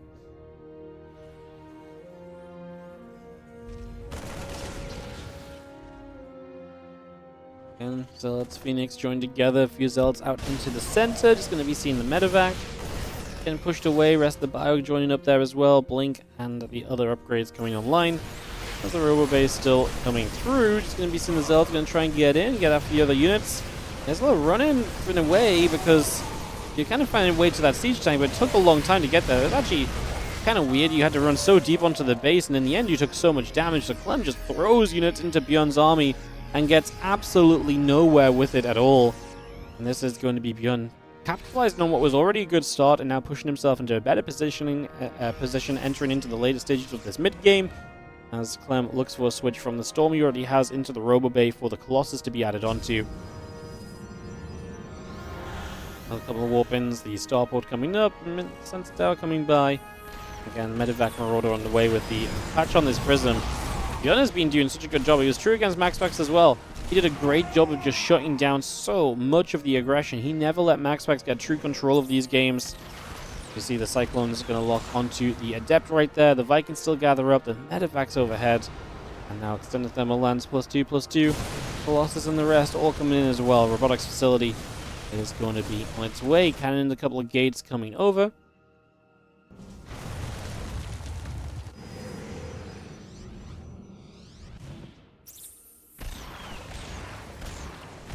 Cyclones with those lock-ons. Actually going to get 2 more Zealots as well, man. This really has been just... Point me at something that's been good for Clem recently. Not really a lot. Resources lost, 2,000 worse off. Colossus comes out the front there as well. The other units gathering together, and Bion happily going to be able to get toward 4 bases here before really much else takes place. We got to play a good little defensive setup here on Ruby Rock 4 base. I like it. I don't think it's overly kind of defensive, but I think it's like a pretty stable 4 base as well. This map gets very fun as you move out toward base 5 because you really do get drawn out across, and it gives you a lot of kind of poking around. If you're holding the middle of the map, a lot of looking left and right, looking for a way in. +3/+2 coming up. Thermal Lance about to be done. Extra Stalkers building. The pylons in production. Bio Viking moving into the center. Just gonna get another couple of KOs there as that was his own Cyclone, though, he just killed. I was looking at the mini-map, I looked up and there's a dead unit. I'm like, I think that's a dead Cyclone.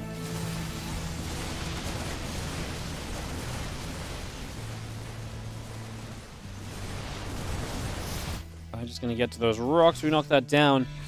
It's going to be seeing the +3, +2 upgrade still building through. The fleet beacon is coming along. We have it on the Stargate. There's going to be the observer overhead. Instant scan, man. The Terrans are getting so good at getting these observers a lot of the time as the push down the left-hand side continues. Just see the Vikings there. The Phoenix takes some shots. The little EMP coming down once more. Phoenix trying to chase in, but those are not going to do anything. Been able to take a good trade against that so far, but the Colossus in the back causing issues. Finds himself a couple of EMPs to soften the Stalkers. Just needs more of his army here. Not enough right there to really commit to much. Storm going to fade away. The Stalkers blink back.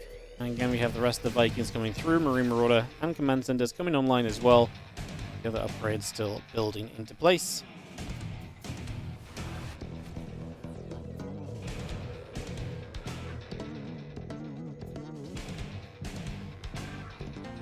Back to the middle of the map, take a few moments. Nexus and cannons coming up, upgrades all coming through. Got a Tempest building from Clem as well, so we are heading toward that later stage army with everyone maxed out.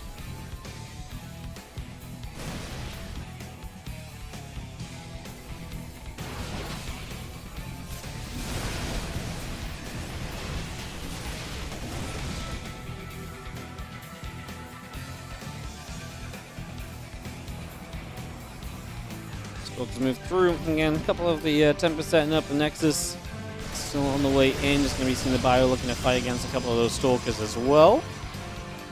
I mean, we got the rest of the Vikings moving over.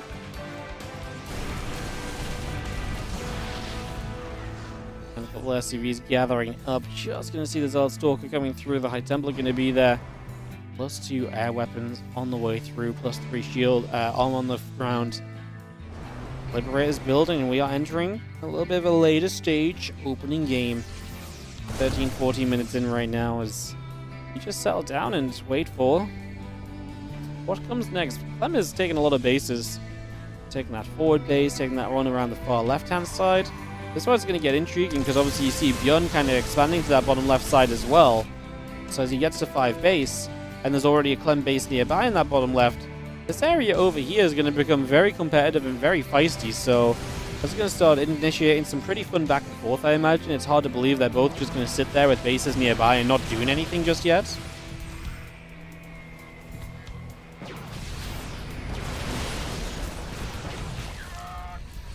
That turret very nearly going down. A couple Stalkers going to shoot. A couple Ghosts going down. Bio going to get there, pick off that Archon. It will fall. The rest of the Zealots coming through, the Stalkers gather as we have the Viking Ghost continuing about just for now. As the Zealots still going to charge on in, the Ghost goes down. We're having the Planetary Fortress gathering up as well.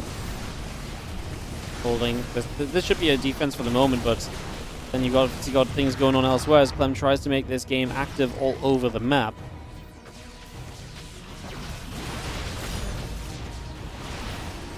And honestly, good harass from Clem, kind of coming in from different angles, getting some value, getting some pickoffs. +2 air weapons, extra Stalker Tempest, all coming by. As we chase, just having the chance to try and get toward the Colossus and the Tempest. Not quite able to do too much just yet. Still got the Vikings building on in, the nuke coming online, the Orbital's coming up. Stalkers push forward, Planetary Fortress there. Going to be in a little spot of bother. The Bio trying to get through for the Stalkers also. They do drop a cheeky little feedback down, and now we have ourselves a couple of Storms coming into play. As Bion tries to get onto this base. Oh my god, the nuke lands! I lost track of it! And Clem walks into a nuke. He gets actually hit by the nuke. I wasn't even expecting it. Oh my god! Oh yeah, just absolutely out of nowhere, and all of a sudden Bion obviously takes a little bit of an advantage off of that. Now Clem gets some instant warp ins. Bion may need to hold back, but that was a lot of the tech going down as well, so tons of units getting caught.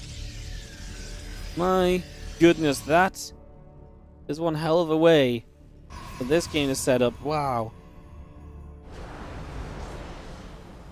I don't think I've ever seen Clem get hit by a nuke, actually. That might be a new experience for him. Yo, we just lost 2 observers, and now Tempest rallying into these Vikings as well. That's not pretty at all. When the storm comes down, a few Stalkers stepping forward. We're just going to be seeing the Archon morphing in as well. The Tempest coming up. More Storm coming into place. A couple of Ghosts looking for potential EMPs. There's just the one High Templar in the front there. The rest are still held back. Man, the Observers are just melting, all clumping together. I think Clem is a little bit panicked at the moment. Another Storm toward the front there. The Tempest and the Stalkers continuing up. Viking Marine goes +3 ship weapons coming through. Bio still trying to chase. As the Ghosts available, try and get into that. Good EMPs going down. The Tempest taking hits. Liberator sieging up. The rest of the Bio pulls back one more time. I think Bion's still got the edge in this fight. He's got Liberators that are not being touched, but that really comes down to him being able to deal with the Tempest, which, to be fair, the Tempest are surviving to some extent at least.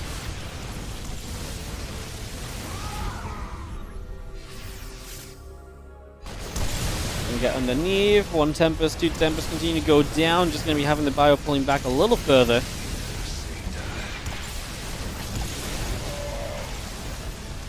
Let's see the Stalkers and the Tempest trying to get through. Viking going down.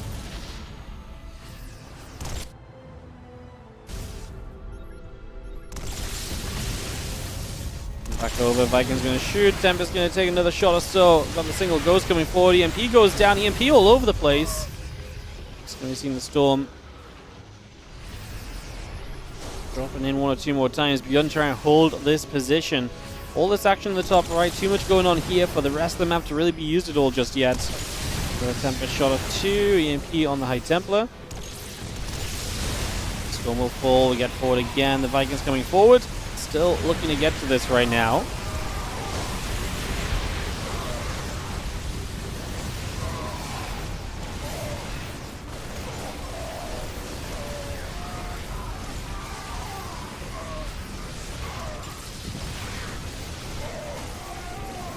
See the rest of the Bio still pulling back. Couple of probes going down. Still just going to be seeing this army, though, has made its way through and is going to be able to get rid of this Nexus. And Clem's supply will struggle as this Nexus will drop a couple of Tempests moving through. Marines and Medivacs continue to come about as the Vikings are going to be there, still chasing down those couple of Tempests, going for a couple more kills. Bio stemming forward. A couple of cannons are going to get jumped on. The High Templar going to get jumped on. Clem just doesn't have a defense left over. At this point, Bion just goes base to base, knocking things down. GG, Bion takes game 1 of this best of 5 final and gets us off to a happy start featuring a nuke. I can't believe I didn't see the nuke coming. Honestly, like, it actually hit out of nowhere. It hit me as hard as it hit Clem. Alright, game number 2 coming up in a couple of moments, guys. Replay the nuke. I can't. I'm out the game already. Ask me at the end. We'll go back in the replays and show you guys it one more time if you want.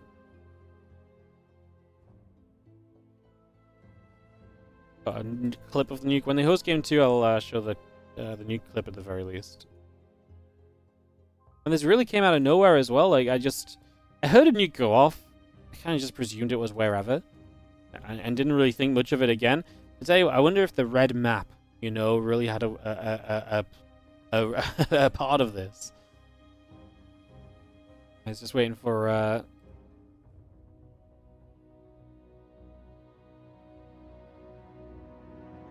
just waiting for them to host. There we go. Torches for map 2. Alright, torches for map 2. Let's show you guys this nuke then, from the stream VOD at least.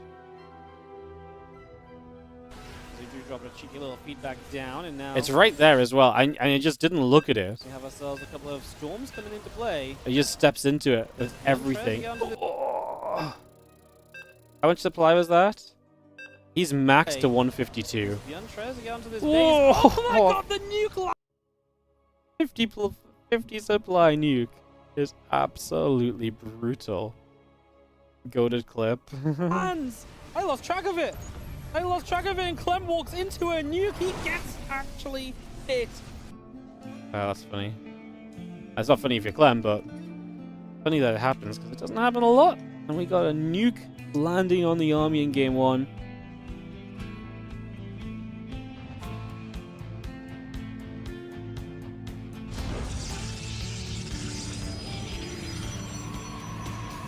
bottom right-hand side, we're going to have ourselves the red Protoss player. It is going to be Clem. He's down a game in this best of 5 as we play Torches for map 2 with the blue Terran. In the top right, getting the 1-0 lead, it is Bion.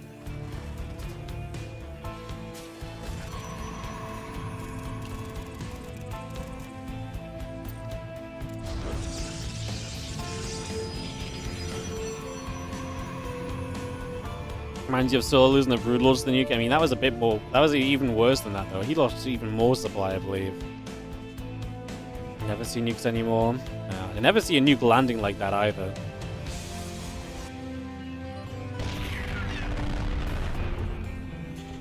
We'll cancel here, so we're going to end up building the barracks. Did he accidentally build a depot or something? What did he just do?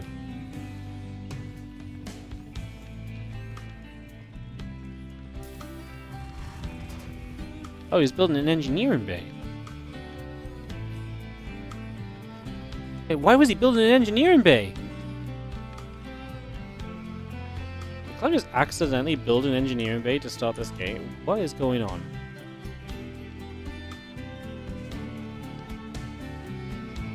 Okay, today's getting a bit wild. I'm gonna finish the barracks up.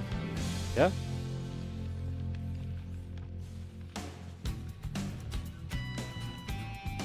Reaper starts and the timing is way off from usual because he built an engineering bay before the barracks. Oh my god, Clem with a disaster. Bion with a disaster start. That is not ideal as the Reaper is starting. Factory coming through. And the warp gate on the way as well. Yeah, guys, sorry, I said Clem instead of Bion. Brain off.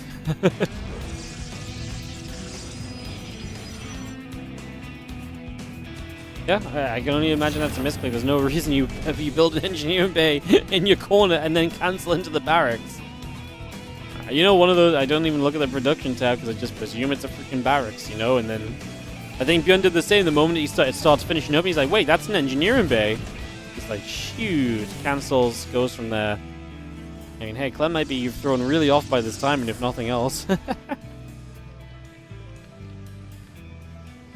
You usually measure the position of the racks with the hologram of the eBay. Sometimes you press left click accidentally, so well, I mean, sure.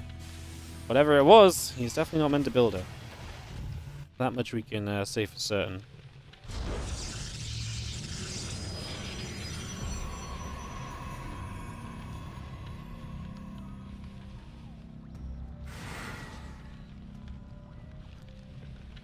Alright, well, Depth coming through. Looking to see what's going on as we just have the orbital coming up, starport coming over, and we get settled into this one as we have ourselves a few moments again going. Blink coming up, warp gate on the way, a couple of Marines in production as the tech lab comes through as well. So all of that coming online as the orbital command will drop onto the natural. We will just see our adept trying to shade up this ramp and try and put some work in the bunker there to try and deal with a couple of things. As yeah, Hyperfly Rotor is going to be on the way from Bion here. I really want to keep calling the Terran player Clem now for some reason. I mean, obviously Clem's usually the Terran. Apparently my brain's back in that Hero Clem series or something. Apologies, I'm probably misspeaking names a little bit, guys. But yeah, Hyperfly Rotor's on the way. Tank and a couple of Marines coming out as we speak, so getting all of that online. We have our blink about halfway done currently, and yeah, Robo Facility gates all coming through as well.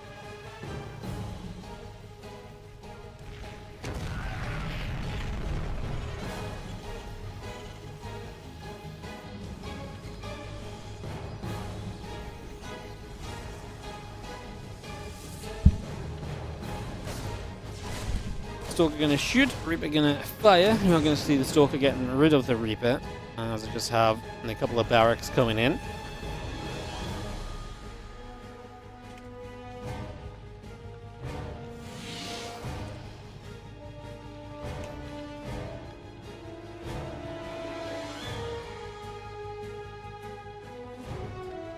Blink on the way through, the assimilator coming up.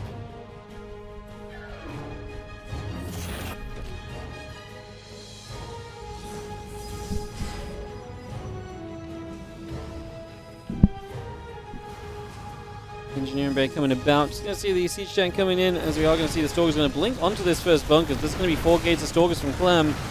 It's not the kind of thing you want to be playing against as Bion when your opening build was delayed by your own misfortune. Not sure if the Hyperflight Row is going to help you here. He's going to turn with those Banshees. He's deciding just to go across the map with it. So he's going to head down that right side. Now he's going to fly through a Nexus, so that's going to give you a bit of pre-warning here as Clem to play defense, as you are going to see two Stalkers in position. Again, these Banshees with the speed should be able to outposition those two Stalkers. At the same time, Bion might not be paying much attention. He's got to play defense on the other side. Gets rid of a lot of Stalkers there. Banshees not going down, apparently. The Banshees just going to win this fight against the Stalkers. The recall will get the job done. So you kill, unfortunately, just a couple of Stalkers, and you don't get many probes, but then you do force a recall, so the Banshees do have some use. And considering it's 4-gate blink, I'd say that that's actually pretty okay for you here if you are Clem right now. Like, I feel like you're actually kind of okay with that. Sorry, if you're Bion right now, god damn it, I cannot get Clem out of my mouth in terms of calling the Terran player Clem. Ay. Yes, no, so Bion is probably okay with this. You force a recall, you force him back, yeah, your Banshees go down, but you're in a position now where Clem committed to aggression, didn't do enough with it, so far. Wasn't coming through.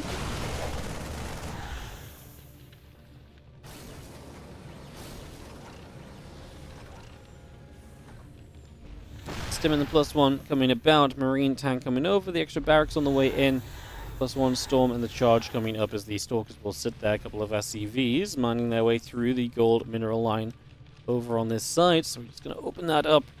Again, a couple of gates still building as the probes and the battery coming through. Add a pylon on as well. And again, Marines, Medivacs, Stim and the backup raid coming online. The rest of these Marines joining up together also.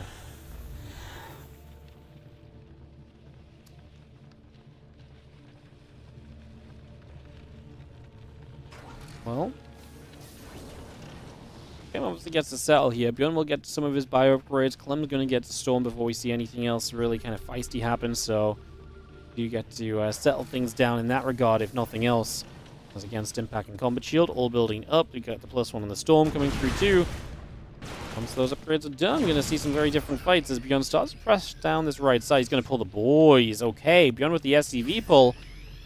See how well this can do. Obviously, again, Storm SCV pulls can be kind of a bit hit and miss because Storm can deal with the SCVs without kind of wasting damage time. You know, Storm will get the SCVs and then the bio after. Tank Siege there is actually going to do well. Pops the barrier on the Immortal and actually going to see Bion in a good position because Clem's going to be kind of pushed over the right a little bit. We do not quite grab those High Templar that are trailing in the back. Obviously, going to be needing Storm here. Clem is currently... a fight now would be good for Clem because he is not going to see Combat Shield from Bion just yet.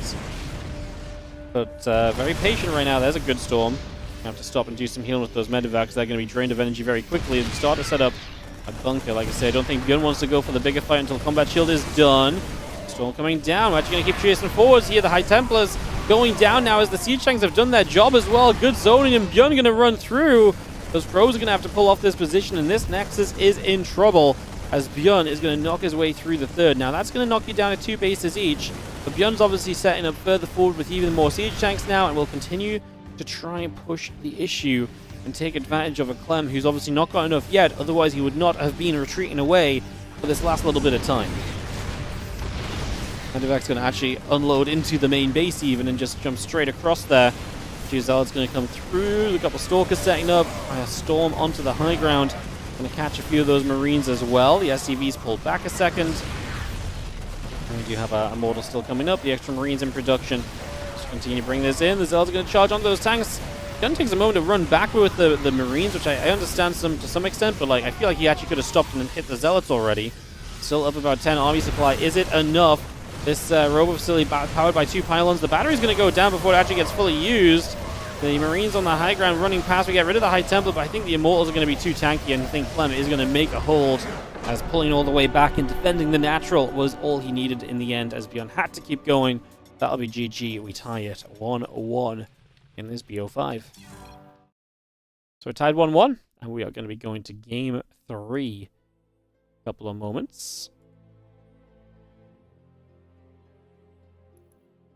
It's going to be Persephone coming up for our third map. So we get all tied, and we go to game 3 with everything competitive right now.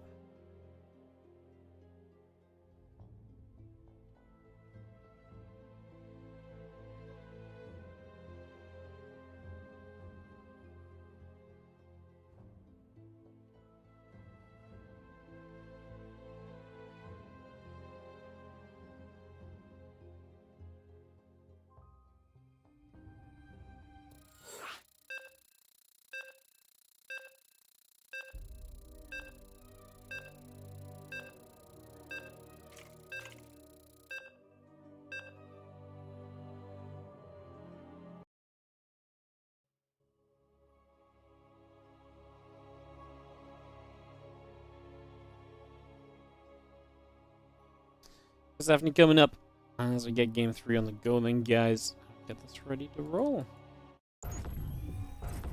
All right, game number 3.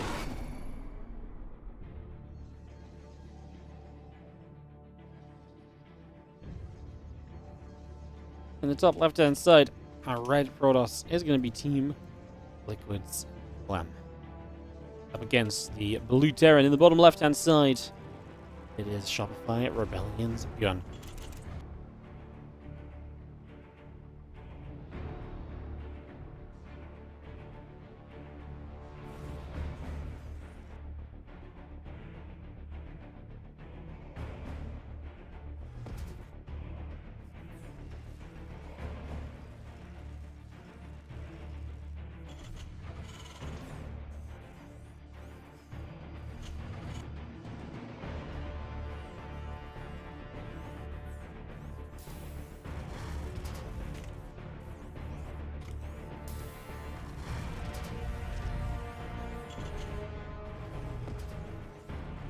Runner coming down, a couple of barracks coming up. It's going to be seen a couple of racks building through.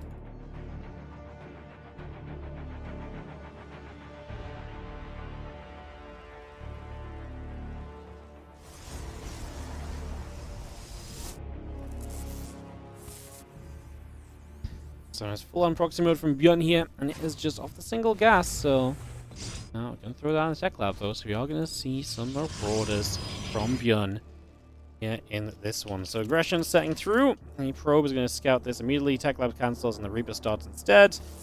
Not ideal as Clem gets the heads up. So basically Bion sees the lack of a nexus, and he says, okay, if you don't have a nexus already, instead of going for the marauders, I'm going to go for the Reapers. It's actually a very smart thing that Bion started doing when Proxy Marauders was very popular a month or two ago. But basically, you threaten the Proxy Marauder, and if one of the popular responses to Proxy Marauder was give up the low ground or not build the Nexus. If you do that and you just build Reapers, you can contain and control, and you don't have the full investment of the Marauders, and you can actually take a pretty good position from here.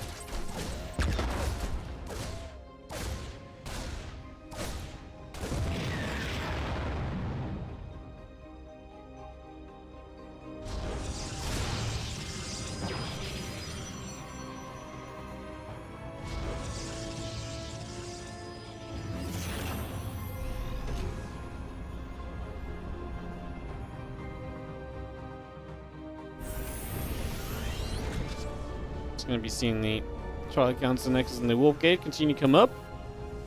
Going to be seeing the factory coming through, SCV coming along, the barracks coming over as well.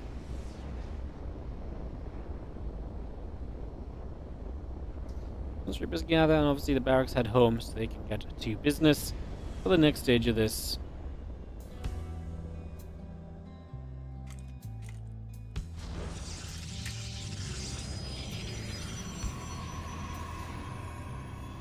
The Reaper's going to shoot, so going to take some damage. We do see the Stalker pulling back a second or two.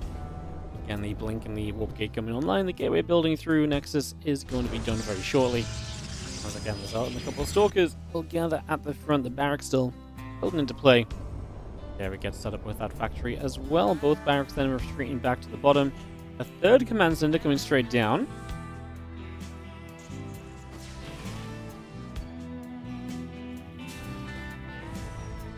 So we are going to just play triple CC off the back of this. So trying to play a contain, trying to slow down Clem into your own just kind of major greed.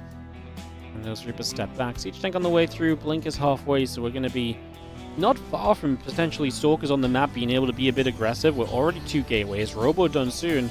It's not going to be a lot of Stalkers, but it's not like we got a lot of Terran either right now. So Bion definitely playing a little bit of a risky scenario here. See if he gets away with it or not. He is going to have siege tanks though, and I guess again with only 2 Stalkers warping in at a time, we're probably just going to be alright. It just feels so very scary as the Stalkers turn that Reaper force away at the front.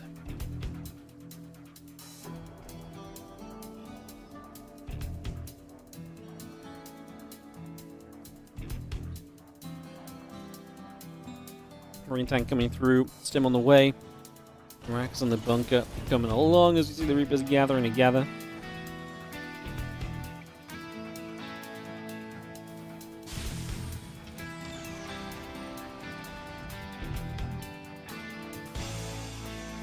Then we'll build bunker done soon. Just having that orbital command coming online, about halfway done.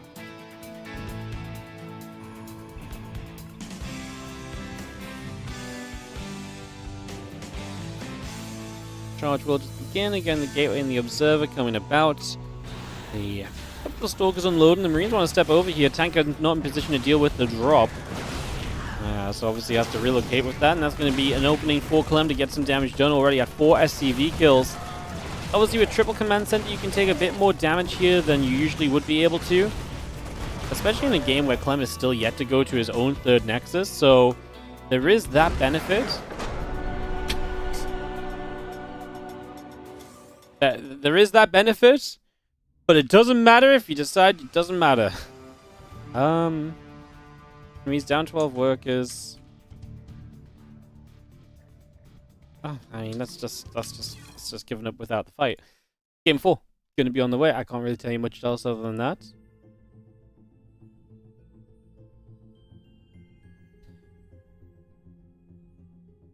I think he feels like more is about to happen than is about to happen. I actually think Clem's in a weird position. Where he actually doesn't have the third, but he also doesn't have a ton of gates. No?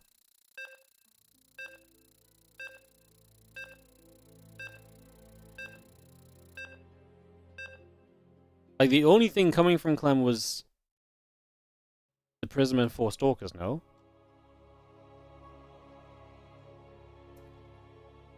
Weird. I don't know if Bion's like fine, but I wonder how well he understood the situation. What's up, Dohi? Thank you so much for the 47-month resub. Do you assume he was about to get 4 gate? I think he just assumed like, oh, I don't have the units to deal with this right now, and he's gonna keep on just killing SCVs so I don't recover. And he's probably expecting more stalkers, and his tanks are unsieged. I think he just thought like it was about to get much worse than it was. Because like it was kind of a weird place, because like I say, Clem didn't have a lot of gates. Clem's third had only just begun. I actually think Bion, I don't think Bion, I think Bion's behind. But I mean, maybe his third nexus got seen or something, his third command center got seen because that was down on location. I'm not sure. Honestly, the game ended before I expected it to, so I didn't even really have much of a thought about it, but...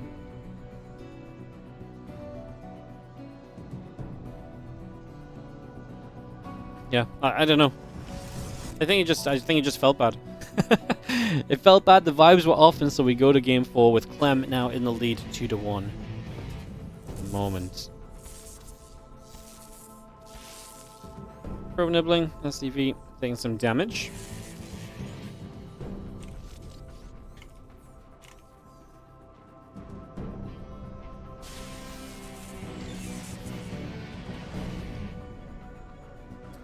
Cybercore and Nexus. Continue to come about. I'm just going to see the Reaper coming by. Now we get ready to roll. Nice trick, he says. I was not looking. What did you do, guys? Someone update me. Completely missed it. I was reading YouTube chat, but then these guys are laughing at each other and having fun.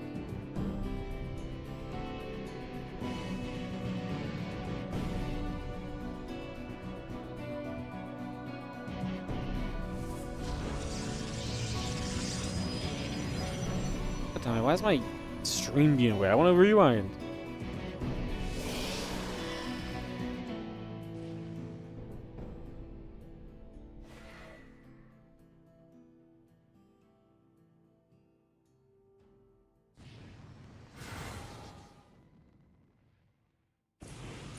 Alright, Twilight guns are coming through, that depth coming up. I'm trying to go back and rewind to see what's going on.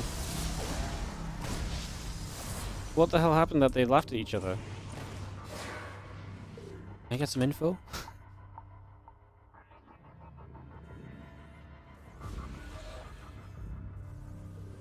I'm watching it. I'm going to inform you guys very shortly.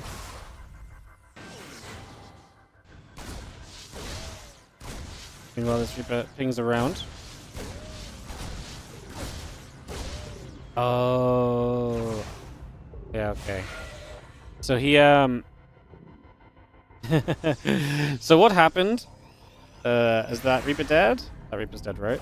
So what happened was that Bion hit an SCV here, so that when Clem sees the SCV backed away from the barracks, he thought he was safe to come into the main base. And then the plan from the SCV was to come and wall the probe in with the depot. So Bion pulled the SCV to build the depot, the probe tried to run away, and the probe got away, so the probe didn't get trapped. Clem didn't fall for it. And that's why Bion laughs, and that's why Clem thinks it's a nice trick, because he basically hit the SCV in an attempt to wall the probe in. Okay, cool. Good talk, guys. Why could no one in the chat tell me that? You guys not watching either? Oh, yeah, unbelievable. Yeah, very, very minor. But, yeah, Bion just trying a little bit of trickery to try and get the probe trapped, and Clem didn't fall for it in the end. Very close, though. Very, very close. Nobody said that? Oh, I stopped reading. You took so long to write it out. Yeah, you gotta type faster as well. Freaking Protoss APM. Bion. That must have been the speed you were typing at, seriously. By the time, and then by the time it took me so long to look up. By the time I looked back at you, have to scroll up to see what you said as well. Unbelievable. All right, we're gonna be at the front. Tank in position. Gate under fire. I feel like the casting has gone down the drain a little bit in this series, guys. I don't know what's happened at the end of today. It's been a little bit of a wacky couple of games. A Stalker. They're going to try and fight against the siege tank, and is going to get a kill right there. That's a great pickoff on the reinforcement wave. As you see the battery going to get recharged, so we're going to have a little bit more energy to play with. Viking landing. And obviously that gateway going to go down. We get one more warp in off. I mean, Clem's not in a rush, I feel like, because Bion can't reinforce with those Stalkers there. Those Stalkers are stopping Bion from reinforcing. So kind of keeping that back, keeping that from happening.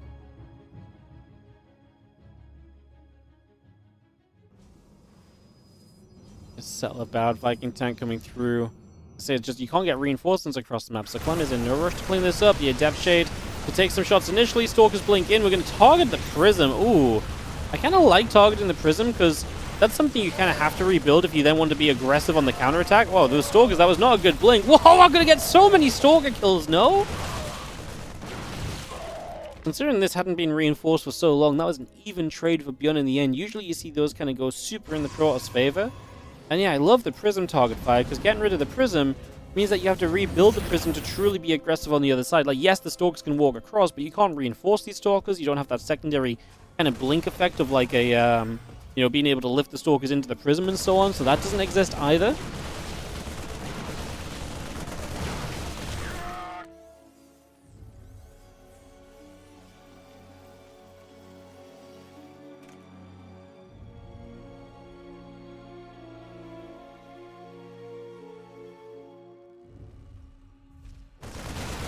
I see the Stalker's just going to hit the bunker for a few moments. The Immortal coming through.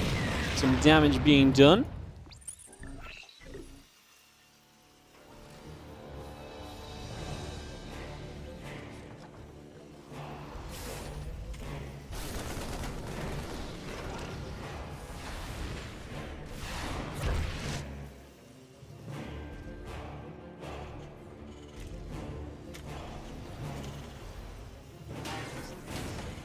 Impact combat shield +1/+1. That storm coming in. These Stalkers not going to get any further just yet. Again, killing so many of those Stalkers reduces the power of this counterattack heavily.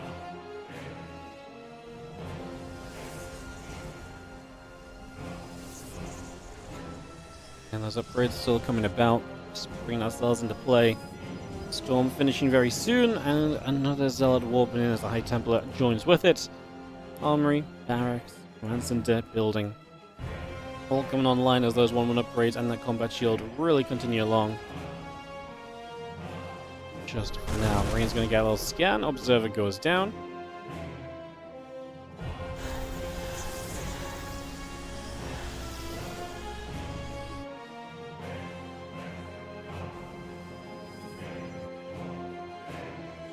Just at that right hand side, Marine Marauder coming through, the Medivac setting up as well.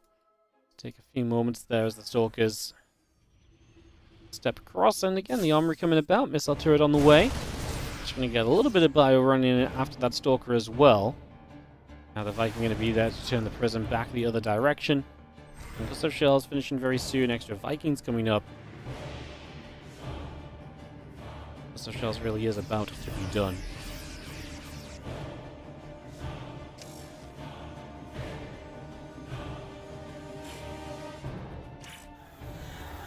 Well, this army settles. The Clem push coming through the center, heading down toward the bottom side. The Prism splits across over to the right side. Ready to dive in toward the main base. Here's the orbital command is going to get put into position. Gun relocates over in that direction, and we get a little bit of cleaning up being done. 2-2 upgrades still coming about.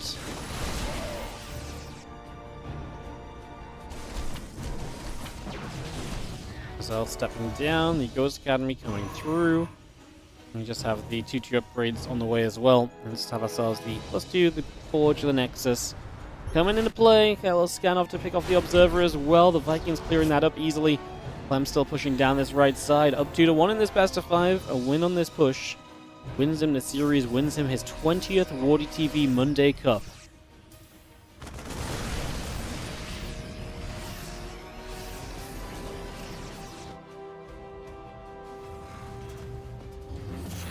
Orbital going to lift off, going to land down to our third base location.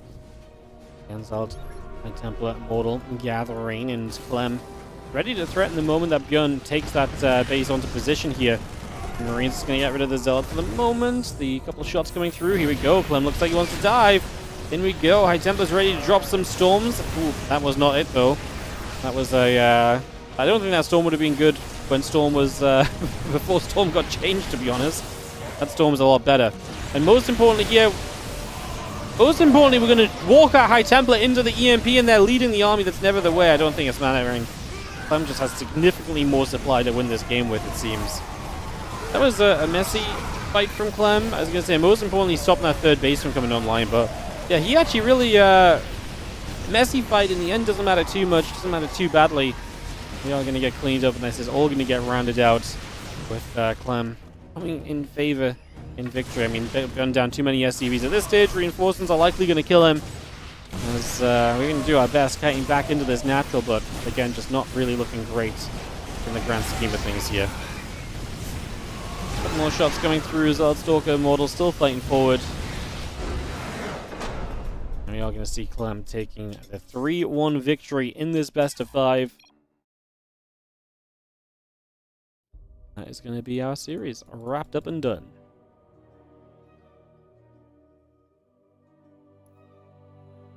Alrighty, that's our Monday Cup, guys. Congratulations, Clem. Taking a win here this week. Back-to-back finals for him. Lost to Maxpax last week. Gets it done through a pretty impressive bracket. Classic, Hero, Bion. Not an easy win for Clem as he takes his 20th WardiTV Monday Cup. Congratulations to him. Excited to see more from him in the future. What's up, Unstoppable Pork? Thank you so much for the 3-year resub. Clem died as a Marine and was brought back as a Zealot. Thank you so much.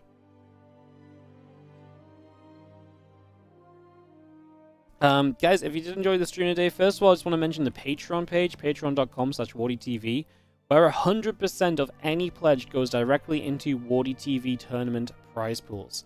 So you guys can support tournaments like this and other tournaments that we run by the Patreon page. And we are slowly growing on that Patreon page. We are getting very close to being at $1,000 per month, which is amazing. Again, that's what we're pushing towards, $75 a month away right now. Even if you just pledge $2, $3, whatever, anything counts, and it all goes directly into the pockets of the players. So do check that out at patreon.com/WardiTV. Other things to mention, like and subscribe on YouTube. Support here on Twitch, as per usual. All of it helps us out. We passed 600 subs a day, which is amazing. Thank you, Ian, for the 10 gifted subs earlier on. Again, all of that, make sure you use your primes and so on. All of it helps. You know, we are in the business of keeping StarCraft 2 going. We're super busy right now. There is so much StarCraft coming up and happening. I've got a lot of moving around of kind of streams to do as well. So I'm trying to figure out a lot of that and where we're at and what we're doing and stuff. So just trying to figure all of those out. And the TLDR is that we are going to keep on having a lot of StarCraft 2 continue to come up. So yeah, I think I'm going to change my format of things a little bit, and that's going to probably help us out. So we'll probably do that. But yeah, thank you so much for watching, guys. I appreciate you all. I hope you have a great rest of your day. Before we go, I've got one more thing to say, which is, first of all, thank you to Plastic Bombs for the Prime sub. I also want to just take a quick moment to talk to you about our sponsor, GrabTap, who are sponsoring the stream for the next few days. So GrabTap is a system where you guys can go and play a lot of different games, and as you guys complete missions in these games, you basically earn money for yourselves, and you earn money for the stream. So if you want to check it out, you can go to the !GrabTap command in the Twitch chat, or the QR code that is available when I am in between on my camera screen. And as you can see, there's a whole selection of games for you guys to play in. Pick and choose whatever sounds exciting or fancy to you. And there's a bunch of different platforms, so Android and Apple and PC. You can play Raid Shadow Legends. So say you wanted to play Raid Shadow Legends, you download the game, and boom, what you're going to do, complete the tutorial for 76 points. And then you open 10 mystery shots for 152 points. And there's basically just a bunch of different missions for you guys to work through. As you earn these points can be used to purchase rewards. So you go to the rewards and you can get yourself gift cards and more. And also, the more points that you guys earn... Oh, there's even more gift cards than before.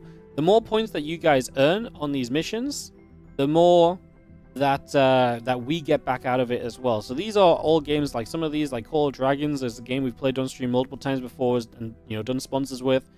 You know, this is the same idea where if you guys play this game, you can support the stream for free.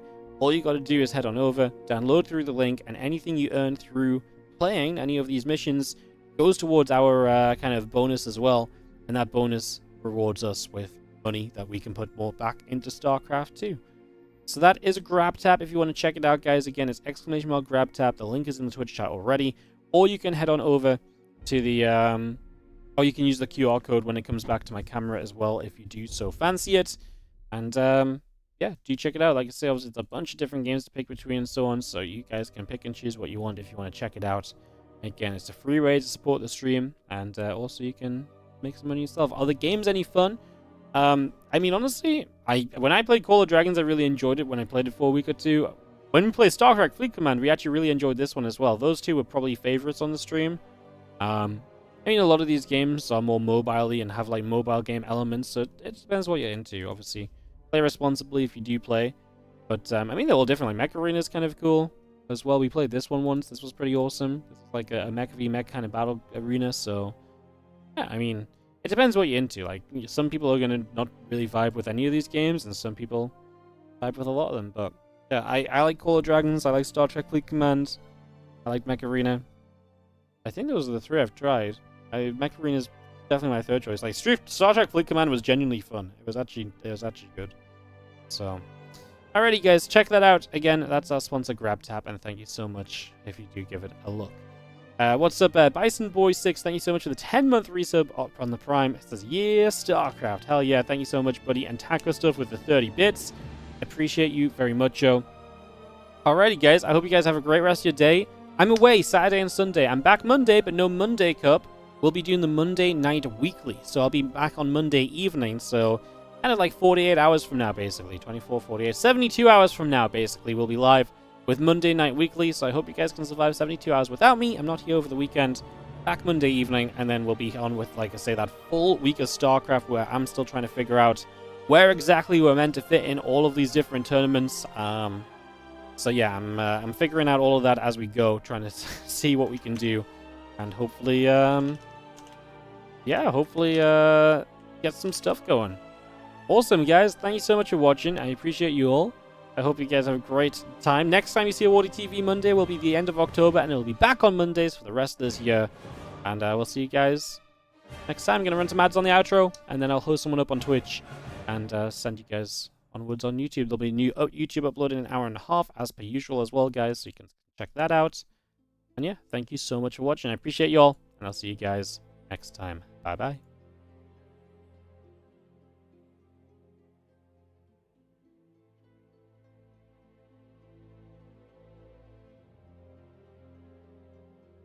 Someone actually asked, how do the medals work? Or, like, how does Clem get counted as Protoss or Terran? I actually think it depends on which race he plays in the final. So if he plays Protoss in the final, Like, he just played Protoss in the finals, so he went down as a Protoss in the stat sheet.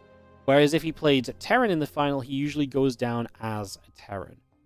So I think that is the defining factor and how it works. I don't think Clem's ever played against a Terran in the finals before today, so I actually had no idea. But someone literally just asked this question, and Clem's gone down as a pro, so I think that's exactly how it works. So there you go. There's your info. Thanks so much for watching, guys. I'll see you later. Bye.